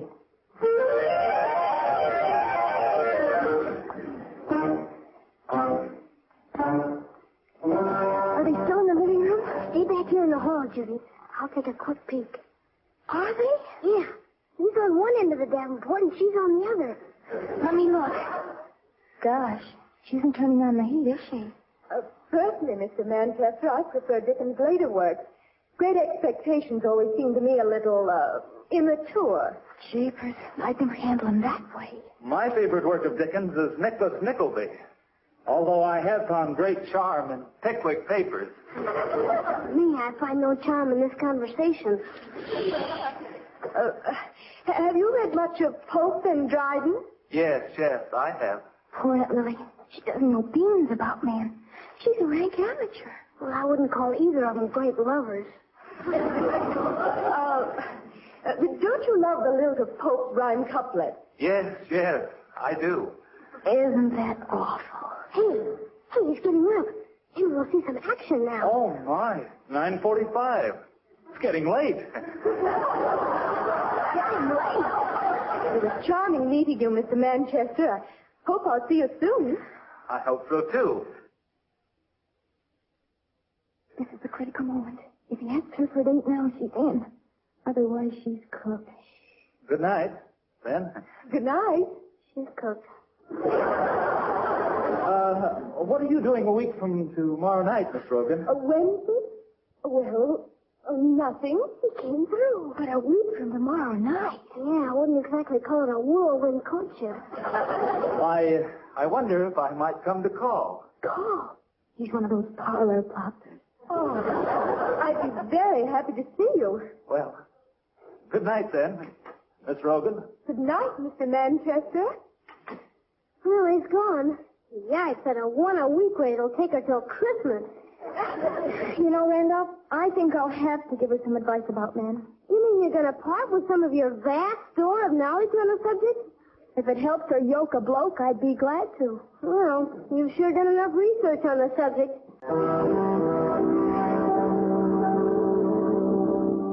Aunt Lily, I hate to say this, but frankly, your technique is a little oogie. There speaks the voice of experience. Aunt Lily, tell me frankly, do you have a yen for Mr. Yanchester? A yen? Oh, why, Judy, I hardly know the man. What's that got to do with it? I asked you if you had a yen for him. Well, I think he's very intelligent. In Aunt Lily's language, that's a yen. Look, Aunt Lily, one of the first principles of getting a guy gaga about you is to be glamorous in his eyes. Now, for instance, take Edgar. Who's Edgar? This guy I go with. He's gaga about me. Calls me up night and day. Now, the first thing I did when I wanted to make him wacky... And he was that way to begin with, believe me. Randolph, please. How can I give Aunt Lily any advice? Well, the first thing I did was find out what moving picture star was his ideal. Then I simply made myself look like that star, and there I was. Do you always do that? Well, sure. This week she's Dorothy Lamour for Edgar, and a couple of weeks ago she was Lana Turner for Gerald. Oh, for goodness sake. Her Lana Turner's okay, but her Dorothy Lamour is very nerve-wracking. It is not, Randolph. Aunt Lily, I'll guarantee this will work. Do you think so, Judy? I'm positive. Well, I'm not so sure, but, well, give me the works. Now, Andre, I want you to make Aunt Lily positively umphy. I will make her so umphy it will hurt. Good. You can start with a mud pack, and then an ice pack, and after the glacial, a facial, and then an eyebrow press and an eyelash curl. This is not glue, Aunt Lily. It's perfectly terrific lipstick, isn't it, Andre? Glamour number 5, no less. Positively kiss-proof and everything. Now, pucker up your lips, Aunt Lily. And, Andre, when you finish the manicure, give her a pedicure. The passion red nail polish on her feet, too? Of course. Oh, the passion red nail polish. He's so passionate.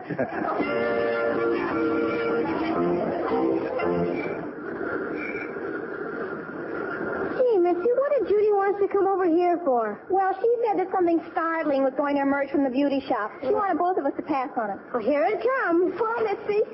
Hi, Randolph. Hello, Randolph. Aunt Lily. Aunt Lily, this is Mitzi. I asked her to drop by to, well, sort of give you the once-over. Oh, really, Judy? Do you have to call them perfect strangers? Oh, Mitzi isn't a perfect stranger. She's my best girlfriend. Besides, she's practically an authority on glamour, aren't you, Mitzi? Well, practically. Doesn't Aunt Lily look perfectly yummy? She sure does. Me, I haven't been able to take my eyes off Aunt Lily since she came out of the beauty parlor. And I see a couple of pedestrians with the same idea. I don't know whether they're staring at me or glaring at me. Let's go. Just wait till you get home and Mother sees you. She'll be insane about you. And as for Father, they'll have to put him in an institution. Yeah, Lily, don't you feel just like a movie star? Well, I certainly don't feel like myself. I think you will wow any man you meet. If you just remember to turn on the heat. Turn on the heat. That's what I've been trying to tell her, Mitzi. She needs just give with the stuff, Aunt Lily. You know, quick on the trigger. Give with the stuff? It's really very easy. For instance, what repartee would you hand out if a man said to you, "Come on, Mouse, let's growl"? Oh, no man I know would ever say, "Come on, Mouse, let's growl." You'd better listen to Mitzi, Aunt Lily. Her advice has been very successful with me. All I'm trying to do is make a cuddle cat out of you. Well, I'm not so sure I want to be a cuddle cat. Why, you do too, Aunt Lily. Go ahead, Mitzi. All right. Now, what do you come back with when somebody says to you, "What's cooking, good looking"? Well, I don't know. You come back with, "Soup, Droop." I do.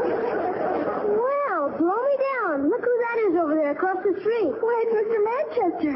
Oh, my. Why, Aunt Lily, under that glam roll of number 5, you're blushing. He's coming over to talk to us. Now, remember, Aunt Lily, sparkle. Be enthusiastic. I can't. Do I look all right? You look like a house afire. That's what I'm afraid of. You want to make a positive impression on this guy, Miss Rogan? Oh, yes, I do. Then hand out the goo. Do like Mitzi said. Talk about his necktie and his shoulders and his chest extension. Well, I'll try. Oh, here he comes. Oh, Miss Rogan. Oh, dear. Miss Rogan. Good luck, Aunt Lily. Good afternoon, Miss Rogan. And hello, children. Hello. Hi, Minty. What, Miss Rogan? What's cooking? Good looking. Beg pardon? That's a very beautiful necktie you have on. And so are your shoulders. What was that, Miss Rogan? And you've got a very snazzy chest extension. Why, Miss Rogan? When are you coming over to dinner again, Mr. Manchester? Why, I don't know. You know what we're having for dinner tonight? Well, no, We're having soup, Drew.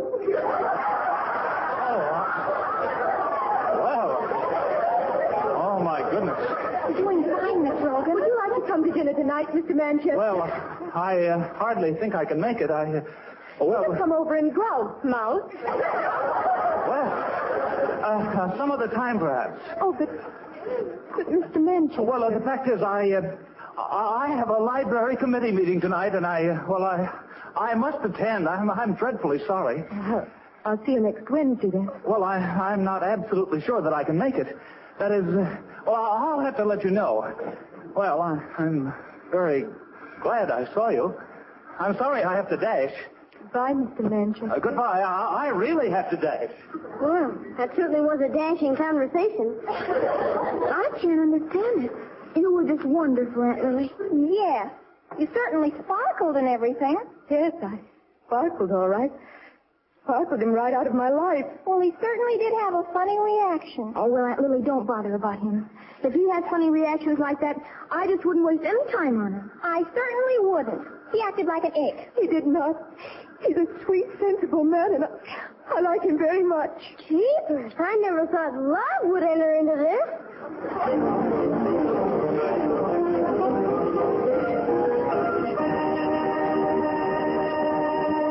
Well, Judy and Randolph seem to be doing it the hard way. We'll see what happens on your date with Judy in just a moment. You know, there's a hard way and an easy way to do everything. The hard way to learn if your teeth are dingy, if your smile is unattractive, is to watch the reaction of your friends. If they seem to avoid you, that may be a clue. The easy way to learn about your smile takes 2 seconds and spares you lots of embarrassment. Now, here's all you do. Run the tip of your tongue over your teeth. Feel that filmy coating? That dingy film collects stains on your teeth, spoils the effects of your smile, and there's no reason in the world why you should put up with it.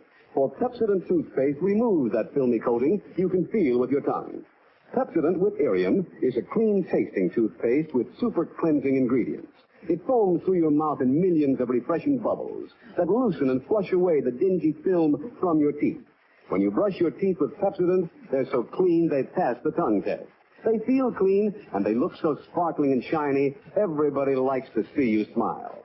Tomorrow may be your big day. So go to your drug counter tonight and say, Pepsodent toothpaste, please. And remember to take an empty tube, any size, from any product, to exchange for your new tube of Pepsodent. Well, let's see what's happening now on Your Date with Judy. Oh, Randolph, I feel terrible. Aunt Lily's been practically in tears ever since we got home. She's practically ruining her makeup. Well, to me, she looks better with it ruined. You know, Randolph, I think she goes for Mr. Manchester. Well, she'll never marry him if we keep helping her. Do you know what I'm going to do, Randolph? I hate to think. I'm going to offer her Edgar. Edgar? What's she going to do with him? Well, haven't you ever heard of the Eternal Triangle? When Mr. Manchester hears Aunt Lily's going out with Edgar, well, you know what we'll have? What? Jealousy. I'm calling Edgar right now. Hello? Oh, is that you, Edgar? Yeah, what do you want, Judy? How would you like to have a date? Huh? Isn't this a slight reversal of form? Oh, sure, Judy, anytime you say. How about tonight? Well, when do I pick you up? Oh, the date's not with me. It's with a new girl who just came to town. A terribly new girl, just 34 years old. Be quiet. Is it a date, Edgar? Hey, what are you trying to pass off on me? Some witch? Why, Edgar, what a way to talk. This girl's just about the cutest number you ever saw. All right, what's the matter with her? Nothing. She's very young and very attractive. And hasn't had a date for 6 years. Randolph. Edgar, will you do this for me? Well, all right. I'll do it if you'll promise to go with me to the summer prom. It's a date. Now come right over and pick up Aunt Lily. Aunt Lily? Okay, Judy. I'll be right over. He's going to do it. Aunt Lily! Aunt Lily! Yes, Judy? Aunt Lily, I've got you a date with a new man. I don't want a date with a new man. Why, Aunt Lily, don't be silly. You didn't want a date with Mr. Manchester, and just look how he turned out. Yeah, just look. Now, Aunt Lily, it's absolutely imperative you impress Edgar, because then you'll get dates with other boys. And the first thing you know, it'll get back to Mr. Manchester. You're chasing around with everybody. Will that be good? He'll be eaten up. Now, look, Aunt Lily, we've got to rebuild your personality entire. Again? Oh, no. We're going to rehearse. Randolph, you're Edgar. I'm who? You pretend you're dating Aunt Lily. Okay. I'm in the Edgar mood. And here I come, ready or not. Judy, somehow my heart isn't in this. Remember, it's all for Mr. Manchester. Well, Randolph? Why, my dear Miss Morgan, it's a pleasure to see you again. May I kiss your hand? Randolph, you know Edgar doesn't talk like that. You don't have to be so Shakespearean. Oh, excuse me. The Manchester influence. Okay, I'll start over. Hi, Goon, let's spoon. That's too abrupt, Randolph. It's too abrupt. Don't you understand? Try it again. Oh, dear, that must be it. We haven't had time to rehearse. Oh, it really doesn't make much difference, Judy. Hello, Edgar. Hiya, Judy. Edgar, I want you to meet your date, Aunt Lily. Aunt Lily, this is Edgar. Edgar, this is Miss Rosen. How do you do? How do you do? It is a pleasure to meet you. Gee, he's positively Shakespearean.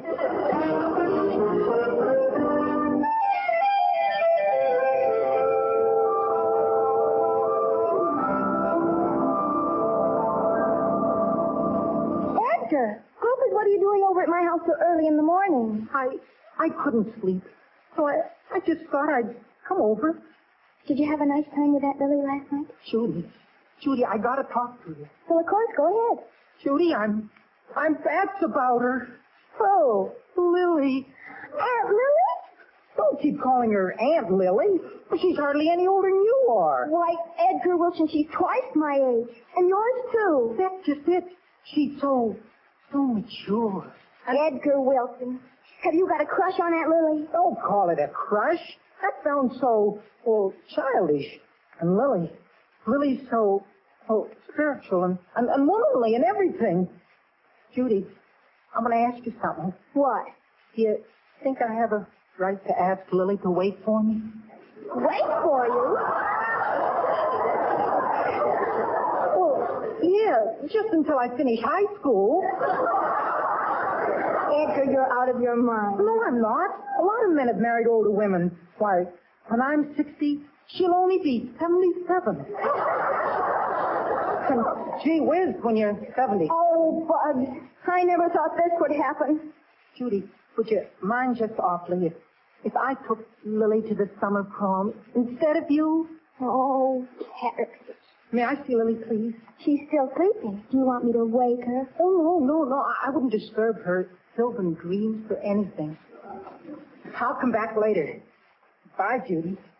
Oh, Lily Bell, oh, Lily Bell. This is Green. Randolph, come here, I need you. What's the matter now, Miss Fairfax? The triangle just backfired. Edgar is gaga about Aunt Lily. Now I have seen everything. And me. I'm just positively gaga about Edgar. Oh, Randolph, I'm desperate. Aunt Lily's in grave danger. Of what? Being robbed by the cradle? Something for our own blood relation, Aunt. Sweet, unselfish little Judy. Of course you aren't worried about holding Edgar or anything. Randolph, don't quibble. What'll we do? Huh? Let me put my brain to it. I'll think of something. Now, don't be so desperate, Judy. You'll get your man back. Hey, if Edgar had married Aunt Lily, he'd be my uncle. Well, like I've been telling you, Mr. Manchester. Hush, no loud talking in the library, Randolph. Well, what I've been trying to tell you is that my Aunt Lily's been running around with another man. She has? Yeah. He's practically on the verge of almost proposing to her. Hush. He is? Yeah. It's one of those whirlwind courtships. He's got her practically swept off her feet. Hush. Oh, that's terrible. But actually, because she's so simple and intellectual and everything. You know that day we saw you in the street. She was just made up that way because she was going to a masquerade. Hush. A masquerade? I never thought of that. Yeah. She was going with Judy.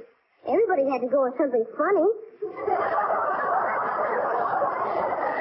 You heard her practicing talking like Judy. Yes, I did. A masquerade. Oh, that's wonderful news. Of course. Now, if you move fast, you may still be in time to stop the elopement. There may be a ladder outside of a window this very moment. Randolph, I'm going to move faster than I've ever moved in all my life. Mr. Manchester, hush.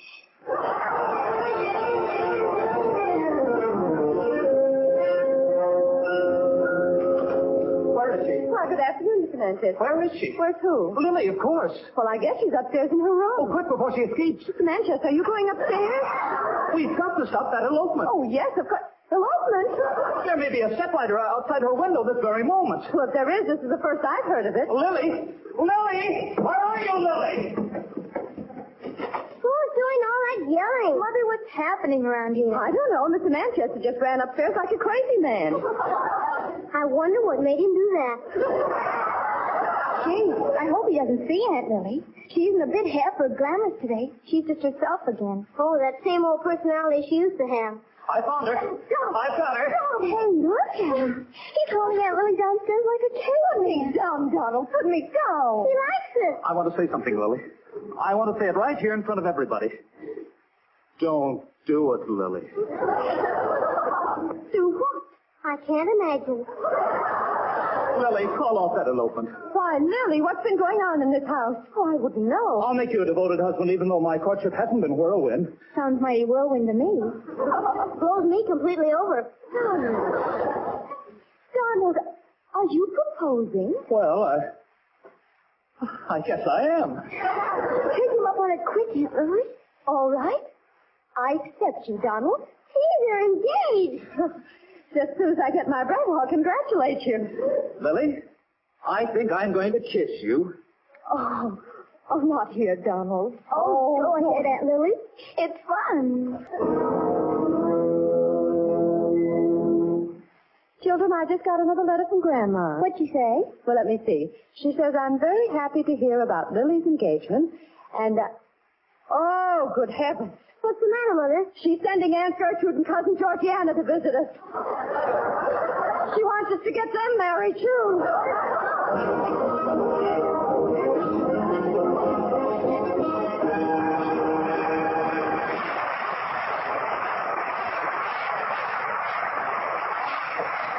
You have just heard A Date with Judy, the story of an American family.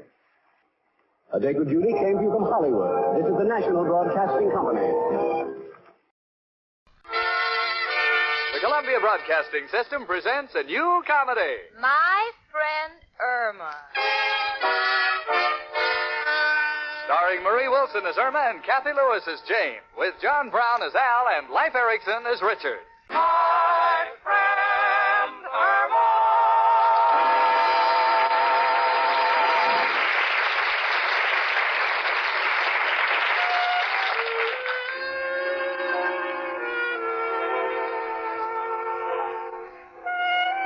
You know, there's a saying that opposites attract, and I live with an opposite, my friend Irma. Now, don't get me wrong, I love that girl, but where Irma is concerned, the question is, how far can the opposite go? Like the time we went to the movies, and right in the middle of the show, I noticed Irma reading. Irma, I said, why are you reading instead of looking at the screen? And she said, well, everybody tells me the book is better than the picture.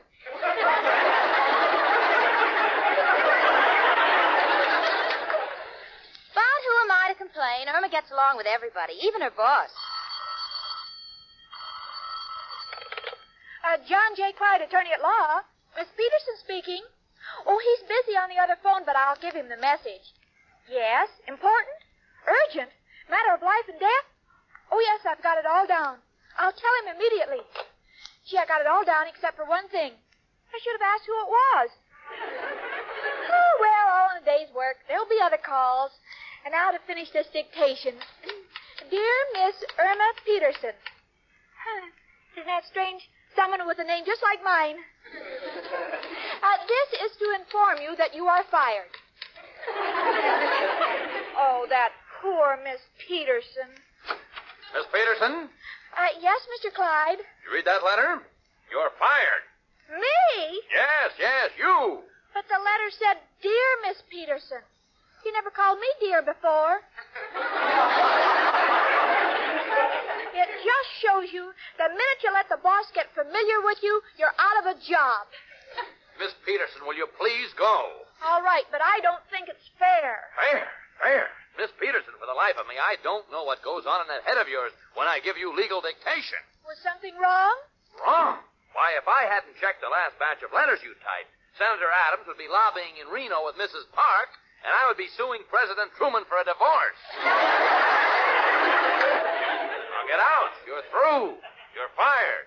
Then there's no hope for a raise?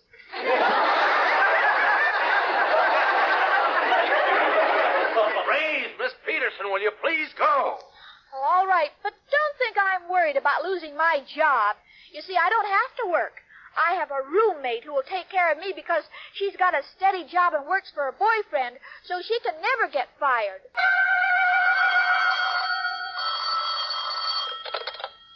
Richard Rhinelander Investments, Miss Stacy speaking.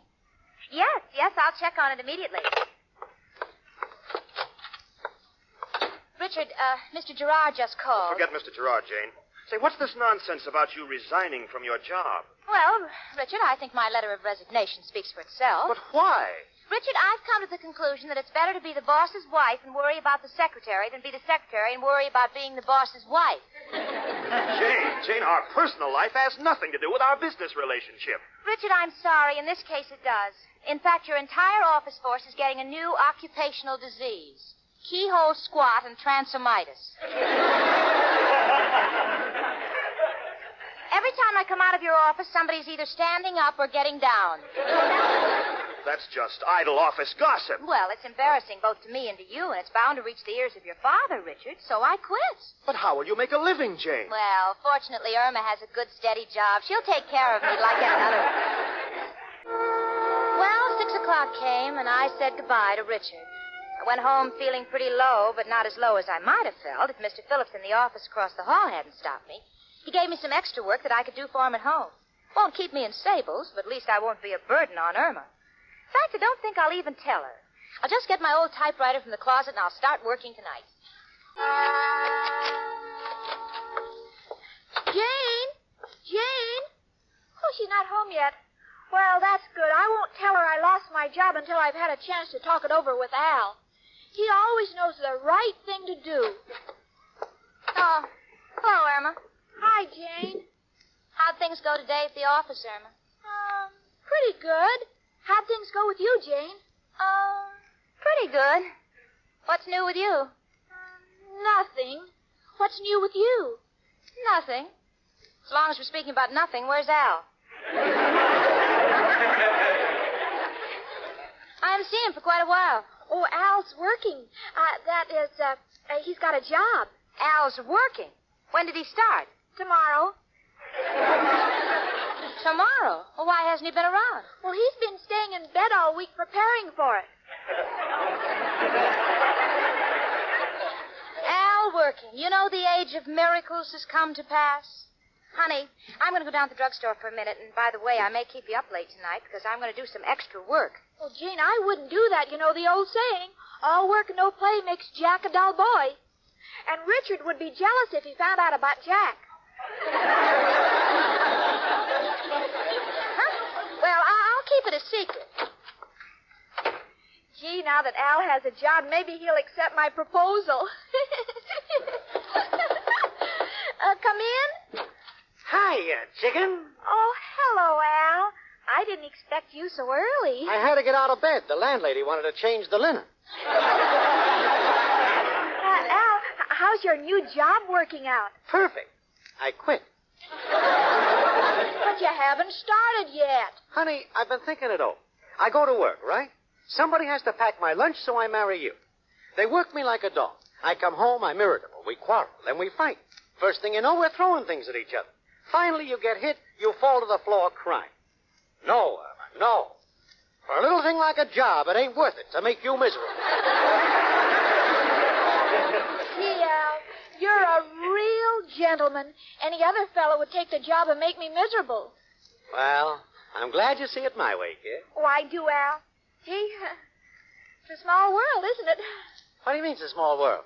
Oh, the day before you quit your job, I get fired. Fired?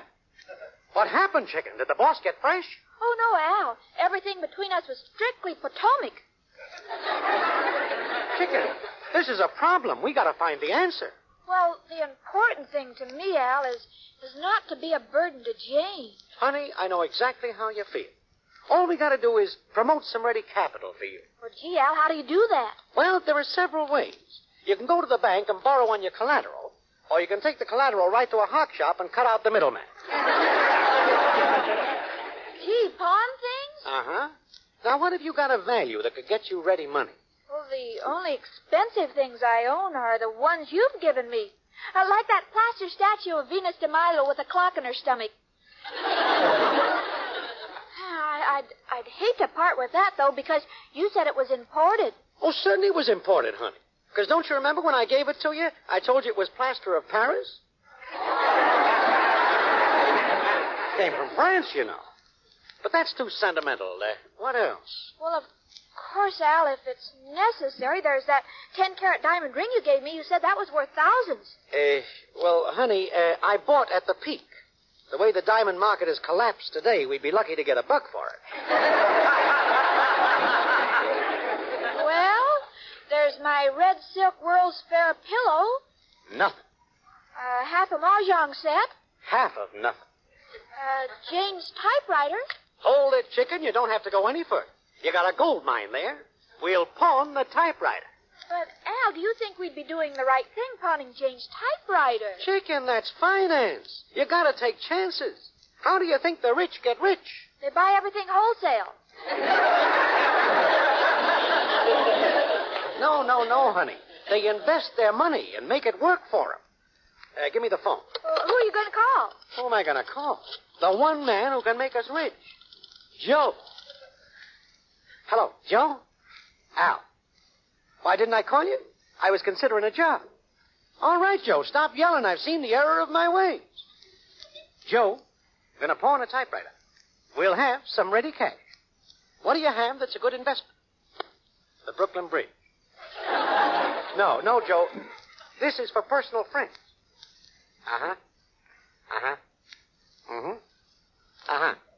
Sounds like a big deal. I'll be right over and bring the dough.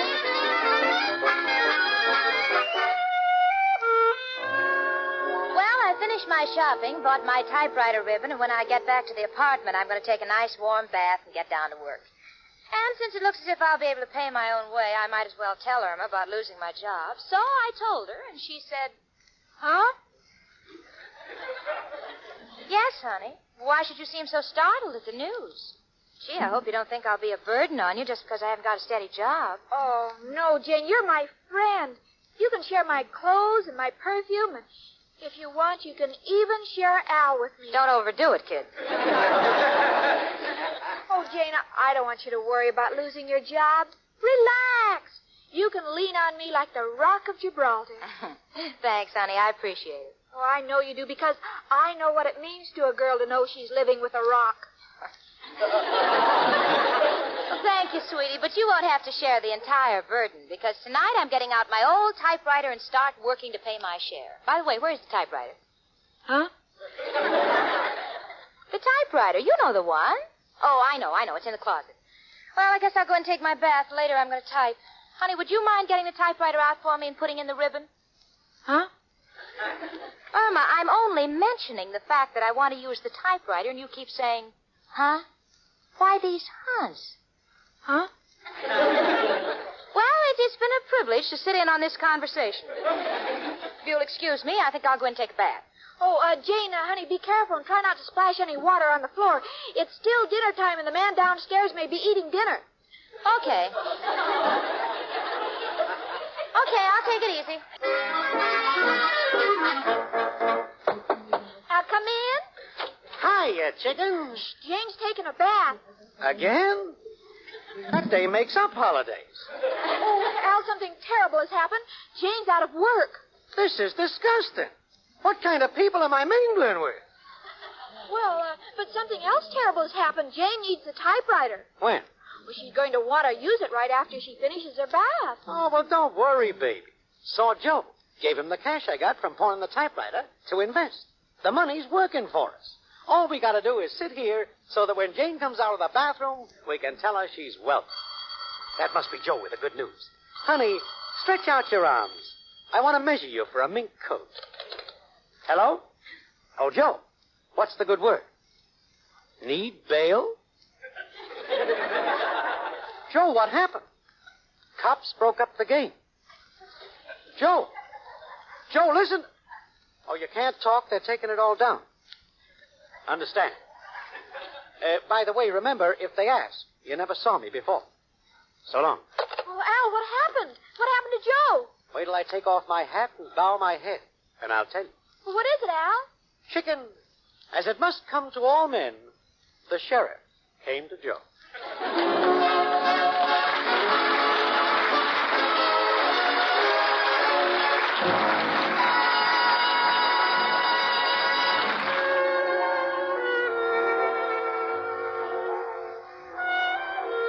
Well, it was 8 o'clock, and I decided that if I wanted to make any headway, I better get started with my typing. As I entered the room, Irma was reading last week's newspaper. Irma likes to read old newspapers. That way she can always predict what's already happened. I noticed that there was something different about the room. The sofa on which Irma had draped herself had been moved directly in front of the closet door in which I kept my typewriter. I said, Irma?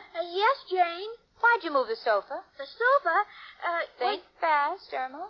Well, I don't want the sofa in front of the piano. I don't want the sofa in front of the phone because I don't like people talking behind my back. Irma, you didn't move the sofa in front of the closet because there's something in there you don't want me to see. Oh, that isn't the reason. It's because there's something in that closet I don't want you to see that isn't there. Now, just let me think calmly. This is the first time in 6 months that I've wanted to use the typewriter. So what is the most logical thing to expect? Irma, where did Al pawn the typewriter? Why, Jane Stacy, how can you say that? Where did Al pawn the typewriter? Al has pride. You know he'd never tell me.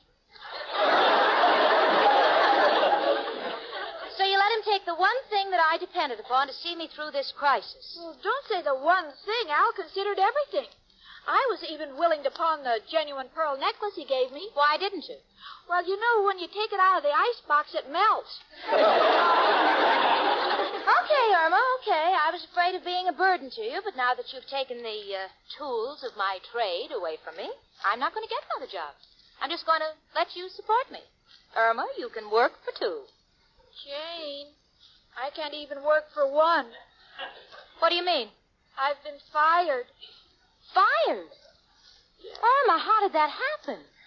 I don't know. I'd write a letter, then I'd have to write another letter explaining what I wrote. Then my boss, Mr. Clyde, would have to write another letter apologizing for my explanation. Oh, honey, well, why didn't you tell me? Well, I figured two can live as cheap as none. Besides, there's Al. Yeah, I see what you mean by none. Well, now I understand everything, honey, but why did you pawn the typewriter? Well, we wanted to make some money to take care of you. You see, Joe had a good proposition. Uh-oh, Joe again, and something no doubt happened to Joe's deal? Yes, while he was dealing. Jane. What? Are you angry at me? How could I be, darling? You were thinking, and whenever that happens, we have to be satisfied with pot luck. Hiya, chicken. Hello, Janie. Well, if it isn't King Midas, everything he touches turns to 3 gold balls.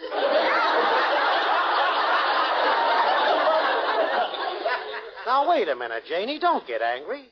I'm sorry for what I done. And I realize if I was a lawyer, I would be disbarred. If I was a doctor, they'd take my license away. Well, what about it? Just wanted you to know you're not dealing with a professional man. Oh, well, there's really no need for any explanations. I know you're sorry. I suppose it's my fault as much as anybody's. I shouldn't have quit my job in the first place. Imagine me wanting you and Irma to take care of me. You know, that's one of the silliest, most terrifying thoughts I've ever had. You feel badly about losing your job, huh, Jane? Well, I feel badly about quitting when I didn't have to. Now we're all in a bad financial mess. I think I'll go out and get some air and try and think this thing out. Oh, this is terrible. Jane's out of work, and I'm out of work, and you're out of work, and no money coming in, and... Honey, let us carefully analyze the situation and see what can be done. Now, as I see it, there are 3 things we can do. First, there's a chance of me getting a job. So we immediately go to number 2. That is your chance of getting a job. This takes us to number 3. That's Jane. Well, but she quit, and there's no going back now. You know, Al, once you burn your britches behind you. But, honey, you heard what Jane said. She's sorry. That girl wants to work. All right, so she's eccentric. But who are we to stand in her way? Oh, but Al, Believe me, Irma, Jane will never be happy. Nor will we, until we get that job back for her. Oh, but how? I don't even know why she quit. Maybe she had a quarrel with Richard that developed into a misunderstanding. Well, there's only one way to find out. We'll call up Richard and straighten him out. Oh, no, Al, I don't think that would be right. Gotcha, honey. Forget it. We won't call Richard. Instead, we'll call his father. That seems more logical. Well, certainly. You don't deal with messenger boys. You go right to the top, honey. Well, Al, do you think it'll work? Can't miss. He's the top man. And when you want a job back, always go to the top man. It gives you dignity. Besides, when he throws you out, you don't feel like such a bum. Oh, gee, Al, I'm so glad I have you to do my thinking for me because thinking gives me a headache. I also read that it makes your hair fall out, so I try not to think too much. Swell, honey. Because I know you'd never be happy with a bald-headed girl with a headache.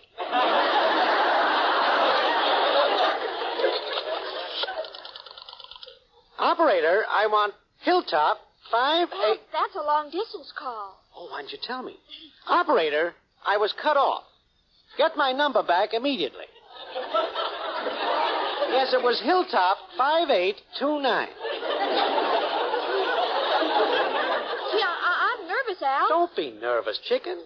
You talk to him, and I'll tell you what to say. Here, take the receiver. Okay, Al. Gee, wouldn't Jane be tickled if she knew what we were doing for?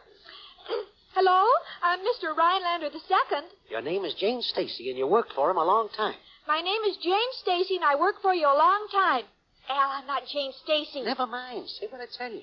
You're a reliable girl, and you've been with a firm ever since it's been established. I'm an established girl, and I've been with your firm ever since it's been reliable. You don't...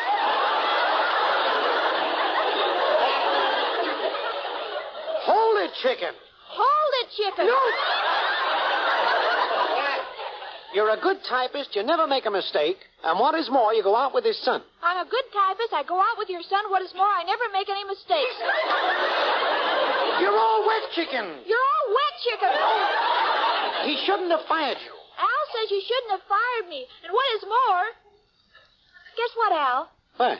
He hung up. Well, he's a busy man. But don't worry, chicken. I'm sure you made an impression on him.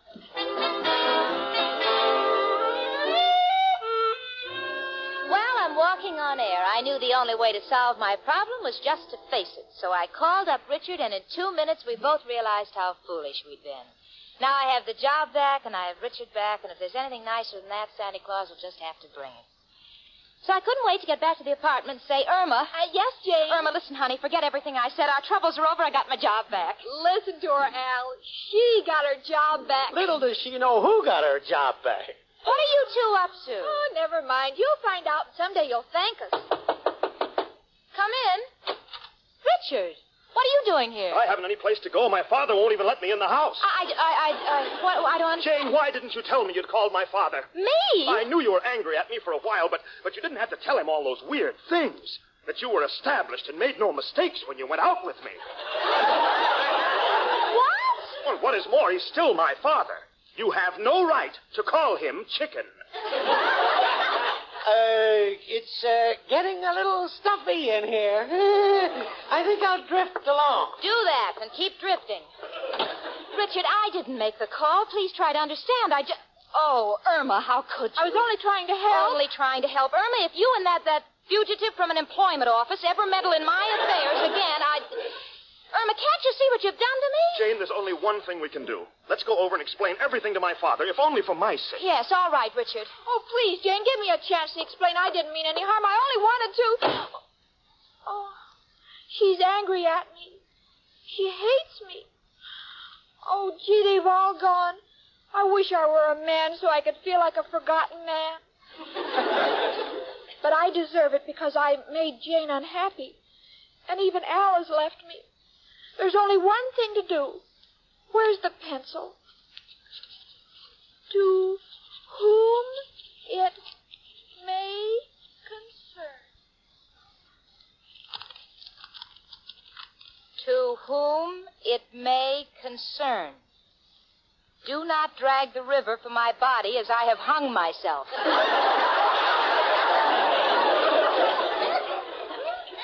Signed, guess who? P.S. Don't tell Al he worries. Richard, did you hear that? Oh, it's ridiculous. Oh, no, it isn't, Richard. I'm terribly frightened. You don't know Irma. But only someone out of her mind would do that. I said you don't know Irma. Richard, what do we do? Jane, if you're really worried, I think it's best to call the police. Yes, the police. You're right, Richard, the police. Oh, dear, if she'd only waited to hear the news that we'd straightened everything out with your father. Now, don't worry, dear. Oh, I can't help it. Operator, give me police headquarters.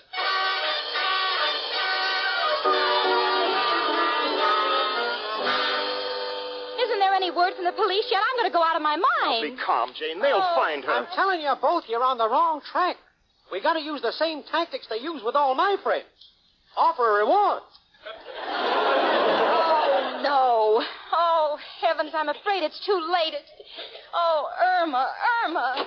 Did someone call me? Irma! Chicken! Oh, honey. Oh, Irma. Oh, gee. Oh, I'm so glad to see you. I never expected to see you again. Neither did I. Oh, listen, honey, no matter how much I yell at you, you must never toy with such ideas. We love you. Well, Jane, I felt so unwanted that I wanted to... But it's all right now because, you see, before I could do anything, I met my old boss, Mr. Clyde. He begged me to come back to work. Why? Didn't he hire a new girl? Oh, he tried 10 of them, and they all sat around. But none of them could figure out what I wrote in the past 2 years. Well, all was peaceful again.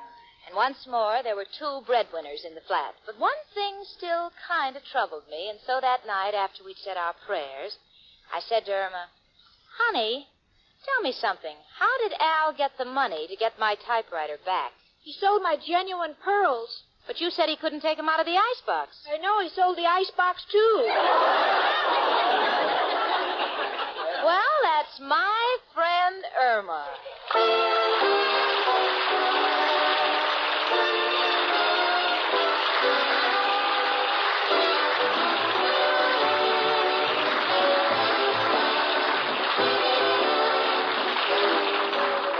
My Friend Irma was written and directed by Cy Howard. Remember, next week, instead of dialing your telephone to listen to your best friend, dial your radio to this same Columbia station, same time, to listen to My Friend Irma.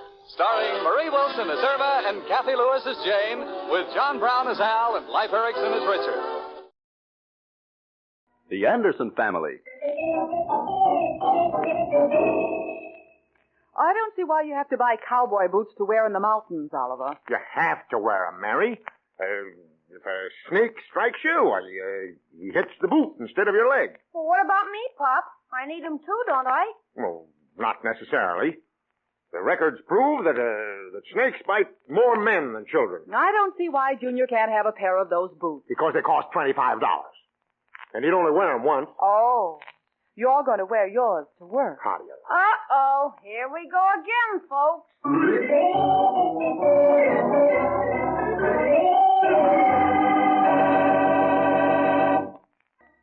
This whole thing started with the difference of opinion between Oliver and Mary about some cowboy boots Oliver bought for his vacation this year.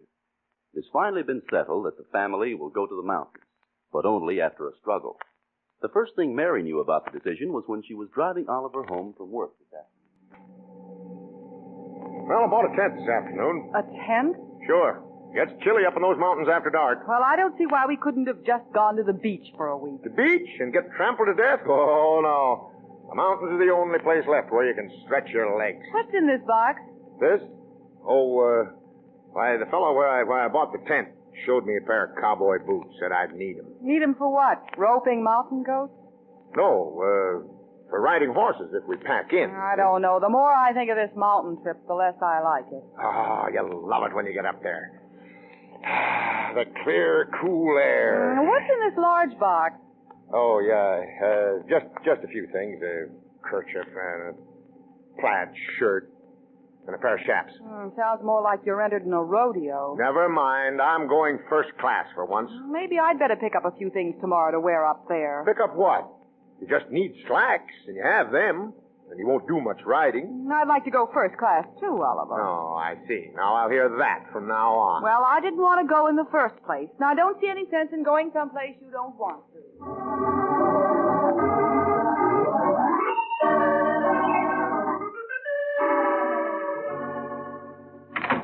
Is that you, Mom? Yes, Junior. Pop with you? Yep. Gee, what's wrong? Speeding again? Oop. Did you get the stuff, Pop? Yeah, most of it. I couldn't get a reel. Oh, I fixed that. Butch Chapman has 2 reels, and he'll let me use one of them. Oh, that's fine. Of course, I had to ask him to go with us to get the reel. What? You mean you invited the Chapman boy to go? Well, sure. I needed a reel, so I made a deal. Well, you can unmake it. I'm not going to be responsible for anyone else on this trip. Of course, you can always go wading, Junior. Gee, it took me 3 hours to sell them on the idea, too. Well, look, Junior, I hope you see what I mean. Yeah, I guess so. Yeah. Gee, Pop, what's in the boxes? Oh, just a couple of things I'll need. That doesn't include a reel either, Junior. It doesn't include a reel because I can't get one. There. See what it is now. Jeepers, Pop. Cowboy boots. For me? Well, no. The man only had this one pair. You can wear them while your father sleeps, Junior. Oh, gee, Pop. I bought them because we might run across a snake. And these boots could save me from being bitten. A snake wouldn't strike a Junior, I guess. It's a known fact, Mary, that more men than children are bitten by snakes. Anyway, I want them for riding. What's in this other box? Oh, just odds and ends, odds and ends. See, a kerchief for my neck. Red. Well, and this flannel shirt, plaid. Kind of corny, Pop. I don't care if it is. If those boots are too small for you, can I wear them, Pop? They're not too small. Did you get any directions on how to get into them, dear? Oh, that's cute. Hand them to me, Junior. Here, Pop. Gee, red tops. Like a Russian dancer. No cracks. While your father gets into them, Junior, how about taking these packages out to the kitchen for me? Aw, Mom, I want to see how Pop comes out. I'll come out all right. Go on, go ahead. Put on the whole outfit, Pop. I may do just that. Here, let me help, Oliver. They won't go on that way. Now, who's that? Go ahead, put them on. I'll answer the door. Oh, hello, Homer. Oh, howdy. Can I come in, Mary? Of course. Oliver's in the front room. Yeah. You just saw him drive up. Oh, it's Homer. Hey, hi. Well, what on earth? Oh, me cowboy boots. Well, sir, I remember one time I had... snake bites, Homer. Oh, they are, huh? Yeah. Oh, me cowboy boots. Let's see you walk in them. I will as soon as my feet stop burning. They are a little snug, Mary. I guess they need breaking in. Yeah, looks like they need another inch on the end. Stand up, Oliver. Let's see how they look. I don't think I can. Maybe they are a bit small. But I can break them in. What's on your mind, Homer? On my mind? Mm-hmm. Oh, yeah. See, I'm going to a club social this evening, and I can't find my hairstay. You got a little Vaseline I could use, Oliver? Why, sure. I don't think we have any, Oliver. You packed the lawnmower wheels with it. Well, then show them where the lawnmower is. I don't want no Vaseline out of a lawnmower. I don't blame you, Homer. How's Martha? Well, sir, pretty upset. Been talking to Mrs. Byers down the street. You haven't been annoying Mrs. Byers, have you, Homer? Nope. Oh, ain't never looked sideways at her. Junior around? He's out and back. What is it? You sure you won't repeat a word of it? Hey, what are we whispering for? I don't know. Well, sir, hey, if this got out, I'd be a dead duck. But Martha and me is the only one what knows this. Mrs. Byers is getting sued for a divorce. Oh, no. She's a lovely woman. Yep, that she is, Mary. Nice woman to talk to. I thought you didn't look at her. Well, I ain't. I've been pouring cement at Briggs' for 3 days now. Ain't been no place. Yes, Briggs said you were working for him. Said you took more cement home in your ears than you poured in the farm. Oh, tain't so. No truth in that at all. No, sir. Well. I guess I'll get on back home and just put some water on my hair. Or just keep your cap on all evening. Ooh. Oh, what's wrong, Oliver? Oh, these boots are killing me. Well, just sit down. We'll take them off. Yes, sir. Ain't nothing worse than a pair of tight shoes. Well, I guess to get back home. Martha will think I've been telling you about Mrs. Byers. Well, don't worry about our saying anything, Homer. Oh, I know you won't. Poor woman feel pretty bad. She thought anyone knew it. Tell me how you come out at the social, Homer. Yep, sure will. I'm going alone. Get the idea? Homer isn't careful. Martha may decide that Mrs. Byers is a good idea. Homer's too smart for that. Oh, Mary, I can't stand another minute of this torture. I have to get these boots off. Now what did Homer forget? Well, he probably wants to know where the lawnmower is. Oh, Mrs. Gunkel. Won't you come in? Can't stay but a minute, Mary. Oh, who is it, Mary? Mrs. Gunkel, dear. Oh, hiya, Gertie. What's he got to be so happy about? Vacation. Come on in the front room. New drape. Oh, new a couple of weeks ago. How's Gus? Oh, he's all right. Still working? He sure is. And am I glad of it? Yeah, I imagine so. It's probably a relief to stay home and not have to drive that bus anymore. That's no job for a woman, Oliver. Sit down, Gertie. Well, no, I thought you were alone, so I thought I'd drop in and get your contribution for the flowers this year. Does she have to be alone for that? Well, no. But there was something else I wanted to mention. But this isn't the time to do it. Oliver, would you go out and see what Junior's doing? I will not. I can't walk. Oh, bending the elbow? No, tight boots. Is it about Mrs. Byers? Mrs. Byers? Why, how did you know? How did you? Well, of course, it's very much on the quiet. No one knows about it. I just dropped in to see Martha Meister. And no one knows it but Martha, Homer, Mary, you, and myself. And it's early in the day yet. Well, it's a good lesson to some of these husbands. I don't get the connection. Well, it just goes to show that women don't have to take the things they used to. Bravo, Gertie. You took it, Gertie. That's all right. But my folks live 2,000 miles from here, and Gus never does get car fare ahead. I'm no fool. I wonder what Mrs. Byers will do now. Okay, Mary, let Mrs. Byers solve her own problem. You know, Oliver, Gus and I were talking last night, and we couldn't see what Mary ever saw in you. I didn't know Gus ever got to talk. Very funny. Very funny. Oh, come now, let's not be children. Anything I hate is a flip and smug husband. Why, Gertie, you're joking. No, I'm not, Mary. Well, if I bother you so much, why don't you go on your route down the street and explain to the neighbors about Mrs. Byers? Oh, Oliver. What you'd expect from me, Mary. And I don't have to come here to be insulted. No, you can get that anywhere. Yeah. And don't bring any more of those turkey raffle cards over here for us to punch. With a lucky number home in your own pocketbook. That's all I want to hear. Gus will take it up from here. And believe me, you will be sorry. Oh, come now, you're acting like children. I'm not mad at you, Mary. But Oliver will certainly hear from this. Gus will be over this evening. You mean you let him out after dark? Oliver. Let her go. All she ever does is to run people down. Now she'll never speak to me again. It should make you very happy. Oh, my feet. Why don't you just slip them off, Oliver? Wait 3 minutes and they'll drop off. Oh, give up. Make Junior a present of them. Mary, now don't laugh. But I can't get them off. Can't get them off? No, I think my feet have swollen in them. Oh, brother, let me lie down a while. I have to get off my feet. Maybe I could just pull them off. Oh, no, not now. Wait till they stop throbbing. Let me just lie down for a few minutes. Oh, brother, does it feel good to get off my feet? Yes, the rest might do you good. I can't understand why you and Gertie Gunkel always have words. Oh, she's just a busybody, Mary. There's enough trouble in the world without peddling it from door to door. Well, I'll pull the shade down a bit and let you have a short nap before dinner. Yeah, so swell. There. Now just put your feet on this pillow. Oh, wait. I'll move them. Oh, they're burning up. Mom! Hey, Mom! I just spoke to Mrs. Gunkel and she didn't answer me. Your father's taking a nap. What's wrong? Boots too tight. Oh, think I'll get him? I wouldn't be surprised. Now come on out. Be quiet and let your father sleep. I'm sure I'm going to kill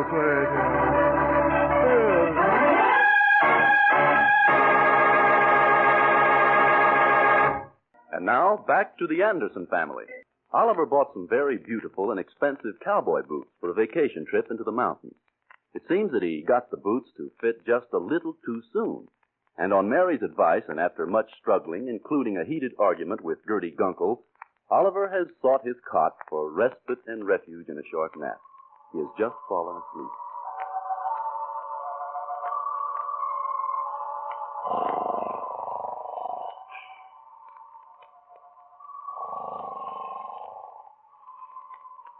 Oh, my feet. I gotta get these boots off. Just sit on this chair, Oliver. I'll pull them off. Well, hurry up. Get a razor blade. Get the scissors. Cut them off. No, just hold still. I'll yank this boot off first. Okay, pull. Oh, hang on now. Wait, stop! Oh! Oh, Oliver, I'm so sorry. I told you to stop. Let me get a hold of this door. Now, you pull and I'll kick. Okay. Got hold? Yeah, yank while I kick. Kick. Pull. Oliver, you kicked me right in the eye. Right, you brute. I saw you kick her. Why? In the eye. I didn't do any such thing. I just... Oh, my eye. You scoundrel. Huh? You should be in jail. Mary, don't you stay with this person another minute. But, Gertie, you know I didn't mean yes, it. I know. Come on, Mary. I'll send you my lawyer. We'll see if you have to stand for being kicked around.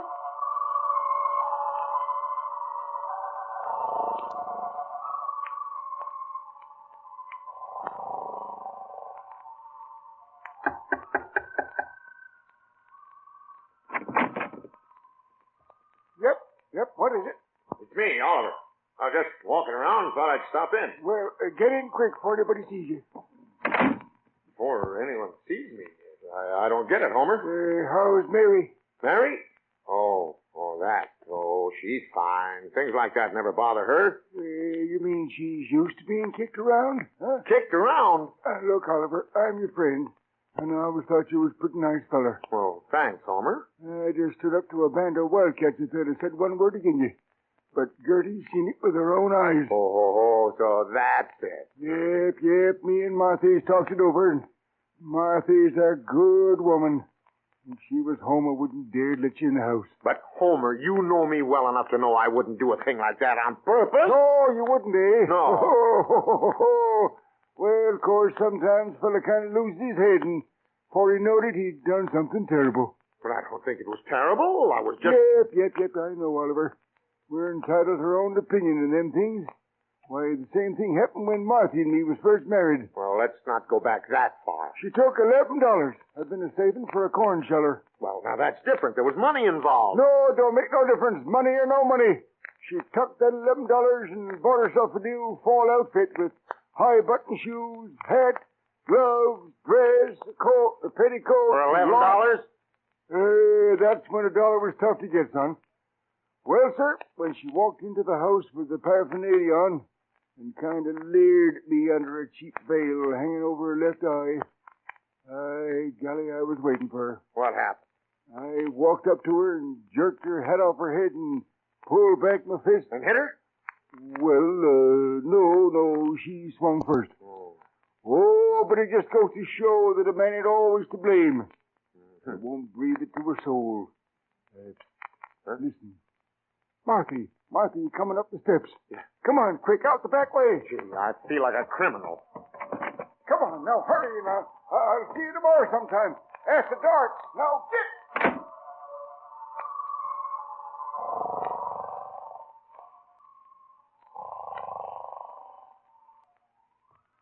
Good evening, Briggs. Lovely evening.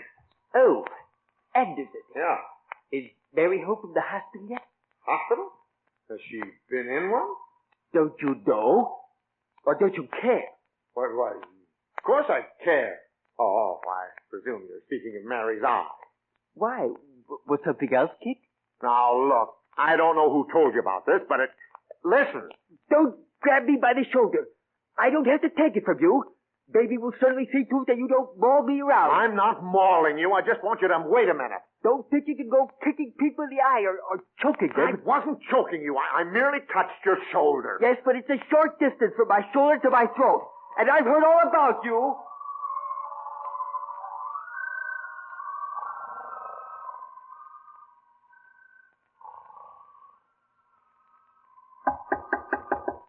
Who is it? It's Junior. Oh, let me alone, son. I want to see you, Pop. Oh, well, come on in.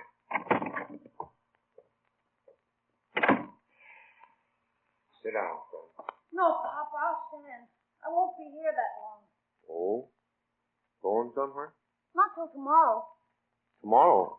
Well, where are you going tomorrow? Well, it seems I'm going to Grandma's till Mom can get settled someplace. Settled someplace? Well, she always liked it here, didn't she? Well, you can see why she couldn't stay on now, Pop. Yeah, I guess so. How is Mom? Pretty bad. Oh. Mrs. Gunkel is nursing her back to normal. Gunkel? Oh, how can a person be normal around Gertie Gunkel? I just wanted to tell you, Pop, I think you're all right. Thanks. I think you're all right, too, Junior. I suppose no one took the time to explain it was an accident. No one explained anything, but I saw Mom's eye. Oh, well, from what I've heard, I didn't know she still had it. Of course, I'll see you every vacation, Pop. Well, that's swell. We'll have so much to talk about. Well, I guess I'll go see if I can help Mom pack. I don't think it'll do me any good to go down and talk to your mother. No, I don't think so. Mom was all right till everyone started phoning. Now she has to do something about it. Oh, you mean Gertie got on her bike again? Yeah, looks like it. Well, shake, Pop. We may get together at a later date. Well, of course. I'll be around somewhere. Now, don't you worry, Junior. Just be a good boy. I will. I'll take care of Mom. I'll try to get to see your mother before she leaves. I wish you would. I think she still likes you, Pop. Really? You think she'd... But don't get your hopes up. Gertie's taken over. Oh.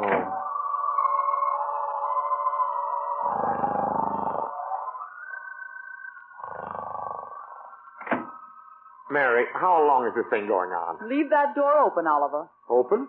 Okay. Oliver, I hate to do this. You've been so lovely about everything. And we've been so happy. Now you can see I could never hold my head up again after Gertie told everyone about this. And exaggerated it. Look, Mary, I'm going to see Gertie Gunkel right this minute. Oh, no, please, Oliver, please. She's not going to break up my home when it's half paid for. But she's sending her lawyer to see me. Well, we don't have to talk to him, Mary. Well, maybe it's best to just see what happened. Yeah, well, I'll tell Gertie to stay home nights and put as much effort into cooking as she does into gossiping, and Gus will know how it feels to be well fed for once. I'll say to her, listen here, you troublemaker. I'm all through fooling with you, and from now on, look out. I heard that, Anderson. Huh? I heard every word of it. Where'd you come from? How'd you get in? The door was open, and I heard every word of it. I'm Mr. Gunkel's lawyer of the firm O'Brien, and O'Brien. My name's Bergman. Bird Dog Bergman, they call me. Oh. Now, Mrs. Anderson, if we could get someplace where it's nice and quiet and private. Well, Mr. Bergman, maybe you'd better talk to my husband. Yeah. After what I just heard? Not Bergman. I'm not interested in husbands. Mr. Bergman, this is my husband, Oliver. I've met him. Well, so you're Mr. Anderson. That's right. You naughty man. Now, wait a minute. Did Gertie Gunkel send you here? That doesn't concern you, Mr. Anderson. Oh. I just want the poor young lady to sign a few papers, and O'Brien, and O'Brien will do the rest. Papers? Now, wait. I didn't call you. It happens that I'm representing the lady in the case. Say, Mrs. Anderson, could we have it sort of private in here? Now, look here. Mrs. Anderson doesn't really want a divorce, and she didn't send for you. That's the husband side of it. And I'm prepared to take this to the highest court in the land. But, Mr. Bergman, maybe if we Don't let him scare you, Mrs. Anderson. I know how you feel, but always remember this. From our long experiences in cases of this type, we find that once they kick him in the eye, they'll do it again. Oh, but Oliver didn't kick me on purpose. Yes, but we got witnesses who say he did. I tell you, this man's unreliable, Mrs. Anderson. Now, I know we all hate to take this step, but why go through a living... Well, even just go through. Because remember this, if he kicked you in the eye once, he'll do it again. I didn't kick her in... Say, pardon me. Leave the room, will you, Sonny? By law, I'm entitled to privacy with my client. Well, I'm all right. I'm just sitting here. That's just what I'm objecting to. Now, look, Mary's not going to be bullied into something she doesn't want. Now, just a moment, my friend. The courts are full of your kind. Kick him in the eye and try to square it with a pair of rayon stockings. And where does it get the wife? Where? Just another kick in the eye. Oh, Mr. Bergman, I don't know what to do. I'm so upset I can't think. Take it up with Oliver. I can't stand any more of this. She can't do this to me. Now, look here, Bird Dog. I know you came out here on legitimate business. I don't mind that. I know you're trying to make a living, and I don't mind that. But I do resent your telling Mary I'll kick her in the eye again. Now you have her confused. Listen, buddy. I know it's tough. We get these remorseful husbands every day. But they always come to after the bird is flown. Look, why don't you settle a few $100 on her and give her a divorce and start over again? Words don't seem to have any effect on you, Bird Dog. And if I could stand in these boots for just 10 seconds, I'd run you out that door. You mean you can't stand on your feet? Well, that's just fine. Because you ain't gonna like this. The little lady's going to get every dime you've got. And don't try to come crawling back to her. Because remember this. Kick him in the eye once, and you'll kick him again. Get out of here. Go on, scat! I'll give you 3 to be out that door. Oliver, what a way to talk. Oh, you're back, huh? Want to see me squirm? Quit kicking, Pop. And you can take Gertie with you. Oliver, wake up. Wake up, Oliver. It's Mary. Oh, Mary. Oh, where'd he go? Where did who go, darling? Bird Dog. Wake him up, Mom. Oliver, wake up. Come on, snap out of it. Huh? Oh, it's Mary. Oh, I've been trying to waken you for 5 minutes. Pick up those pillows off the floor. What's this bird dog business? Oh, brother, am I glad to see you. And Junior, you look good. Gee, your dream must have been a dandy, Pop. You wake up so nice and chummy. Well, it wasn't pleasant, I can tell you that. Oh, my feet. They're getting paralyzed. Oh, you poor man. Here, hold your foot up.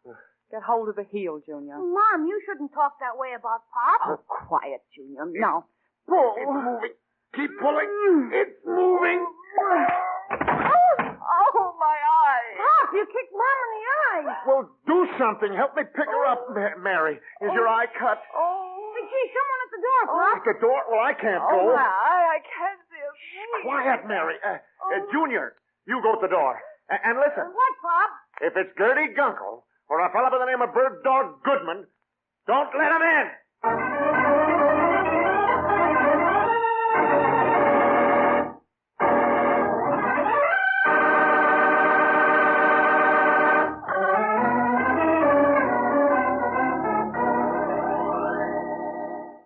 The Anderson Family is written by Howard Swart, directed by Herbert Lytton, and featured Richard Lane as Oliver, Louise Arthur as Mary, and Walter Tetley as Junior. Herbert Rawlinson played Homer Meister. Others in the cast were Jenny Johnson and George Peroni. Sound was by Ray Erlenborn, music by Gordon Kibbe. Your announcer is Doug Young. The Anderson Family is a Hollywood Broadcasters production, transcribed from Hollywood.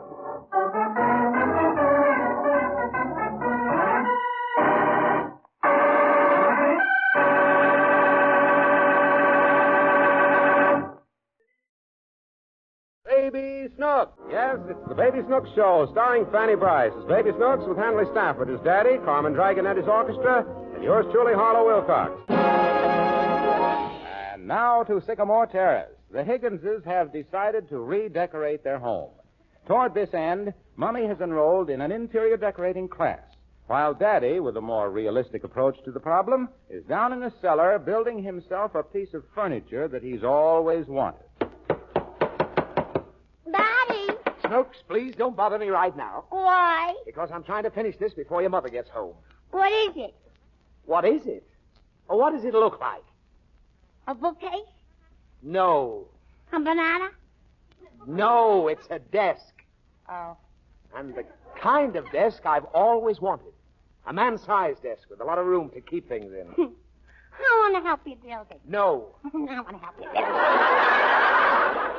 It's all finished. All I have to do now is carry it upstairs. Just look at it. Isn't she a beauty? Yeah. If I were to try to buy this in a downtown store, it'd cost $200. And you know what they'd call it? A bookcase? No. A banana? Now stop being silly. They'd call it an antique. What's an antique? An antique is a very old piece of furniture. Like that chair we have in the bedroom. Mm-hmm. That's a real antique. How can you tell? Oh, it's very simple. Have you ever noticed the little wormholes in it? Mm-hmm. Well, they were made by worms. In an imitation, the wormholes wouldn't be made by worms. They'd be made by men. Then they wouldn't be wormholes. What would they be? Manholes. Oh, Snooks. Have you got wormholes in this one? In this desk here? No. Pigeonholes. What are you yelling about? You scared me. What do you know about humor? Or about furniture? I know a lot about furniture. Me and Phoebe, we decorated our whole clubhouse all by ourselves. Your clubhouse? Yeah. Who's in your club? Me and Phoebe. What do you call yourselves? Snooks and Phoebe. Well, that's a fine name for a club. Oh, that ain't the name of the club. We got a wonderful name. Oh, you have? Mm-hmm. What is it? No dumping. No dumping? Yeah. It was the only time we could find. Oh, swell. Well, run along and get yourself an appropriate sign. Something like, don't feed the animals. And now leave me alone. What are you going to do? I'm going to carry this desk upstairs. Mm-hmm. I want to set it in the living room and surprise your mother when she gets home. Well, let me help you carry it. That's all I need. It's too heavy for you, little Daddy. I'll manage. If you want to do something, guide me upstairs while I've got it on my back. All right. Now, let's see if I can lift it. Oh, there. Boy, this is heavier than I thought. But it's comfortable. What do you mean, comfortable? Snooks, where are you? Sitting on the desk. Get down off there. All right. Is it still too heavy, Daddy? No, I can manage easily. What's the matter with you, Snooks? What are you standing on now? Nothing. Then why do you seem to be growing taller? Because you're sinking to your knees. Oh. Well, come on. I'll make it all right. Just guide me and make sure I don't bump into anything. All right, Daddy. Now. This way, Daddy. Fine. Am I going to clear the wall on the right side of the door? Yes. Am I going to clear the wall on the left side of the door? Uh-huh. Good. Here we go. No! What happened? The door was closed. Well, open it, you nincompoop. What's a nincompoop? Never mind. You get anything like income tax. For Pete's sake, I've got a desk on my shoulders. Open the door. Well, we are, Dad. Now, lead me to the living room. Now, give me your little hand. I can't give you my hand. I'm using it. Well, just go straight ahead, Daddy. Daddy, can I have your other old desk for our clubhouse? No, You're not going to use it. I'm going to sell it. Every penny helps when you're redecorating your home. Well, every penny helps when you're redecorating a clubhouse. And all I got... Forget about it. Where am I, anyway? Out on the porch, Daddy. Oh, for Pete's sake. Why did you let me walk all the way through the living room? I don't know. I just got so interested in the conversation. Oh. You just wait till I get this desk down. Well, what are you going to do? I'm going to whale the daylight out of you. Goodbye, Daddy. Where are you going? To my clubhouse. And you can't get in there without the password. Oh, for goodness sake, what a child.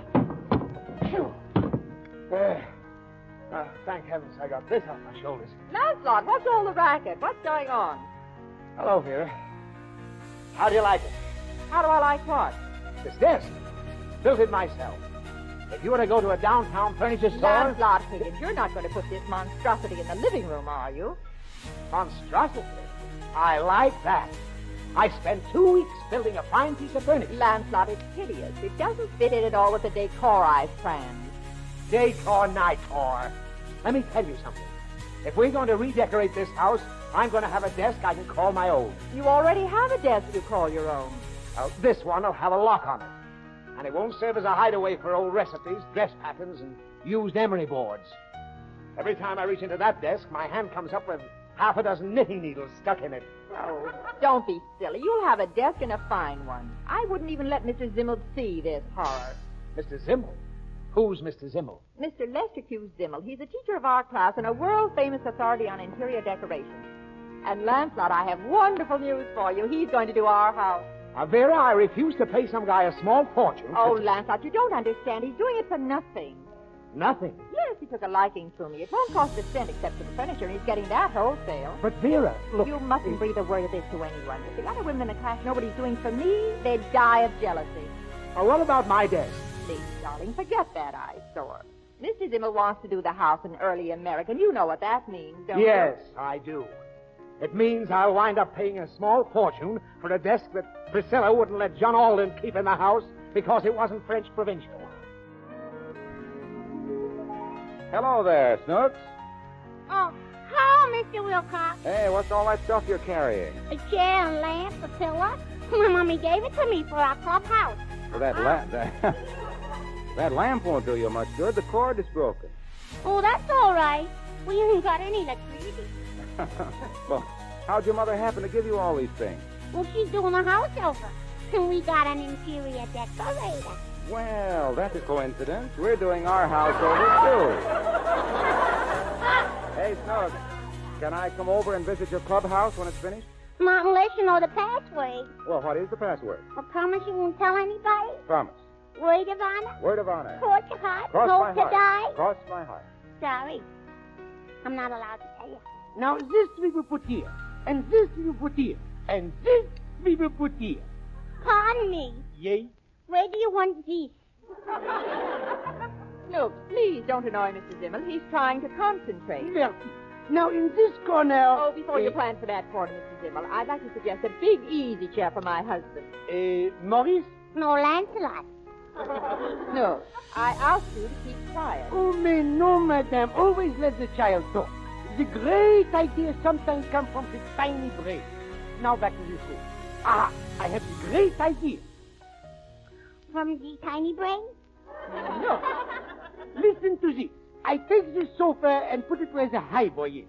Then I take the highboy and put it where the chair is. Then I take the chair and put it where the piano is. The piano and put it where the table is. The table and put it where the lamp is. The lamp and put it where the bookcase is. Then I put the bookcase where the sofa is. What do you think of that? Think. Dear. Snooks, you better run along. Let the child talk, Mommy. Sometimes he great ideas. Never mind that. Now, you get out of here, or the large hand will fall on the tiny seat. All right. Can I take the ashtray to my clubhouse? Now, don't be ridiculous. What do you want with an ashtray? A jelly bean. All right, take it and go. You've been having a field day today in this house. Thank you. Goodbye, Mr. Zimmel. Oh, what? A lovely child. Now we get back to work. You will notice that the wallpaper I have ordered neutralizes the color of the fingerprints on the woodwork. You're so clever, Mr. Zimmel. Oh, Lancelot. Hello, Vera. Dear, I'd like you to meet Mr. Lester Q. Zimmel. Ah, hello. I've been hearing a lot about you lately. Charmed, Mr. Higgins. We were just discussing your living room. Listen to what I am going to do. I take the sofa and put it where the highboy. Then I take the highboy and put it where the chair is. I'll tell him later, Mr. Zimmel. Yes. Then I take the chair and put it where the piano is. The piano and put it where the table is. Mr. Zimmel, you were going to look at the bedroom, remember? Yes. The table and put it where the lamp is. The lamp and put it where the book is. Oh, the bedroom. Ah, yes. I must look at the bedroom. Pardonnez-moi. What a schmo. Well, he may seem rather strange personally, but wait till you see the things he does. I'm dying to. By the way, what are you doing home so early? I just dropped by to pick up an important contract. Left it in the desk drawer. Which desk? My new one, the one I built. I'll just grab the papers and run. Oh, dear. Oh, what's the matter? Well, I told you I wasn't keeping that thing. I didn't even want Mr. Zimmel to see it. What did you do with it? I gave it to Snooks and Phoebe for their clubhouse. Oh, great. Where is this clubhouse? It's in that vacant lot on the next block. Vera, you and I will discuss this later. Right now, I gotta get that contract before I lose my job.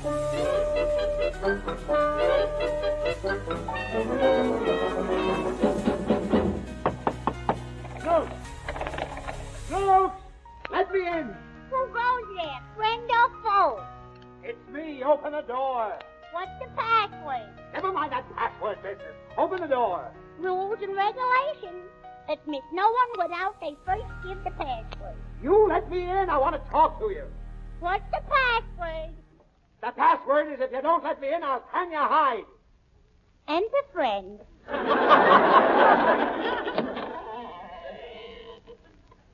How, Daddy? Snooks, where is it? What? That desk I built. Mommy says she gave it to you. Oh, yeah. Well, it wouldn't fit in our clubhouse, so we sold it. You sold it? Yeah. Oh. For charity. We got $2 for it, and we used the money for very hungry children. What hungry children? Me and Phoebe. I thought so. Do you want some ice cream, Daddy? Phoebe got sick. Oh, stop that. Now, we gotta find that desk. I left an important contract in it. Who did you sell it to? A junk man. Well, which junk man? What's his name? I don't know, but he's got a brother. A brother? Yeah. He said he wouldn't give his old brother more than $2 for it. Well, come on. We're going to find that desk if we have to track down every junk dealer in town. Well, how do I get out of here? What's the password? Now, you stop that. Open this door.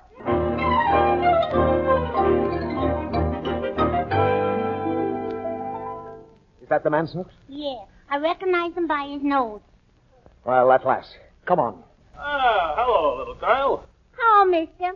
How's your brother? Oh, quiet you. I want to know how his brother... Never mind his brother. Now, listen, Bud. Where's that desk you swindled my daughter out of? Oh, that one. I sold it to a second-hand furniture store. Got $25 for it. Oh, you did? You pay a little girl $2 and you get $25. How can you afford it? I make it up on the volume. Well, be good enough to tell me what furniture store you sold it to. Sure. White House, right down the street. Thank you. Come on, Snooks. Oh, yes, we had that desk, but we sold it. You sold it? To whom? To a dealer on the other side of town. He said it was just what he was looking for. Paid us $75 for it. How can you afford it? Oh, you keep still. Come on.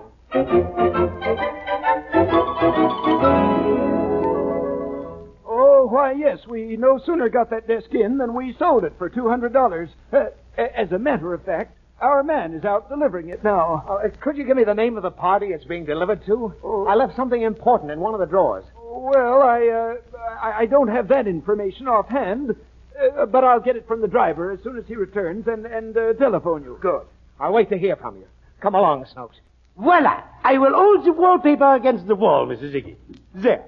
How do you like the effect? Oh, it's beautiful, Mr. Zimmel. I think these 30 rolls will be sufficient for this room and the other 20 for the bedroom. My wallpaper man will be here tomorrow and put it up. Oh, there's my family. Oh, Mommy. Hello, Vera. Did you find that contract, dear? Well, I tracked it down anyway. They're going to phone me in a few minutes. We've been all over town. We'll run into the kitchen, Snooks. Your milk's been standing there for an hour. All right. Lancelot, Mr. Zimmel has a most wonderful surprise for you. Oui, oui. Well, I can stand one after what I've been through. What is it? He found the most perfect desk for your study. An authentic early American from the Miles Standish period. See, she is still in the wrapping. Mr. Zimmel wanted you to have the pleasure of opening it yourself. Go ahead, dear. Well, gosh, this is a surprise. I absolutely stole it. She cost me only $300. Well, it really ought to be. Hey, what kind of a joke is this? What do you mean? This is the desk I built. Oh, Lancelot, please, don't be ridiculous. C'est impossible. This desk was built by Miles Standish himself. See under this drawer, MS. Miles Standish. Miles Standish, my foot. That stands for maple syrup. I built it out of a packing case. He makes a joke. I'll make a joke right on the end of your nose, you faker. Lancelot, how dare you insult Mr. Zimmel? I'll show you how dare I. Look in this bottom drawer. There. Did Miles Standish write this contract for Weemish Varnish? Oh, dear. Did Miles Standish sign it Lancelot Higgins? Or maybe he got John Alden to do it for him. Well, anybody can make a mistake. Not when it cost me $300. Je ne comprends. She is most confusing. Ah, go on. Get out of here, you fake. And take that phony French accent with you. Phony? That's what I said. I got a good mind to buff you right in the kisser. Oh, yeah? Yeah. Says who? Says me. You are what regiment of Marines? This one. Oh, me snaz! Help! Let me out of here! Well, there you are, Vera. There's your world-famous interior decorator. You can thank me for showing him up. Lancelot Higgins, don't you ever speak to me again. But, Vera, the guy's a phony. Why, you big bully, how can I ever face the members of my class? All he did was make one little mistake, and you punched him. I've never been so humiliated. Well, that's feminine logic for you. What's the matter, Daddy? There's just no figuring out women. We are funny, ain't we? You can say that again. We are funny. Never mind. Listen, I've got an idea. You know something? What? There must be at least 50 rolls of wallpaper lying around here. Snooks, you and I are going to paper the walls ourselves. Oh, boy. We'll show her you don't need a French accent to decorate a house. Get that, Snooks. Hello? Yes? Yes. Oh, thank you. I'll tell them. Who was it? It was that furniture store. They found out who bought the desk. And his name is Lancelot Higgins, and he Oh, lives for Pete's sake, come on.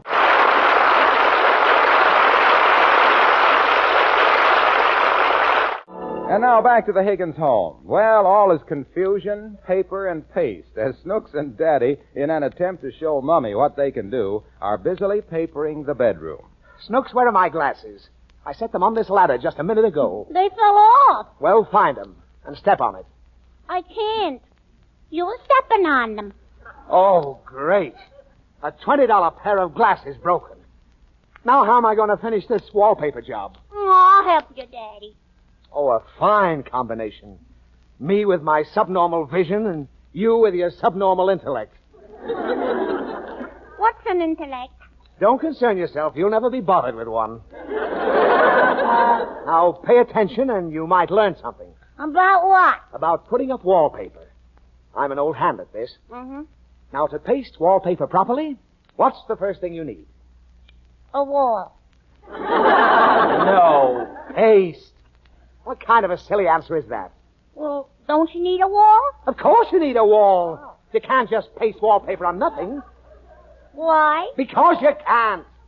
Whoever heard of a wallpaper standing by itself in the middle of the room?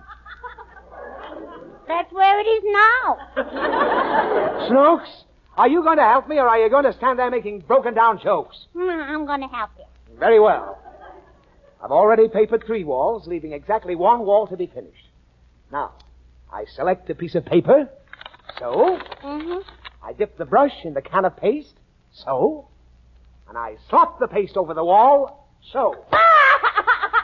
What's the matter?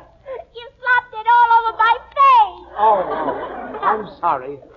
I can't see very well without my glasses. My face is all sticky. Well, wipe it off with a piece of paper. All right.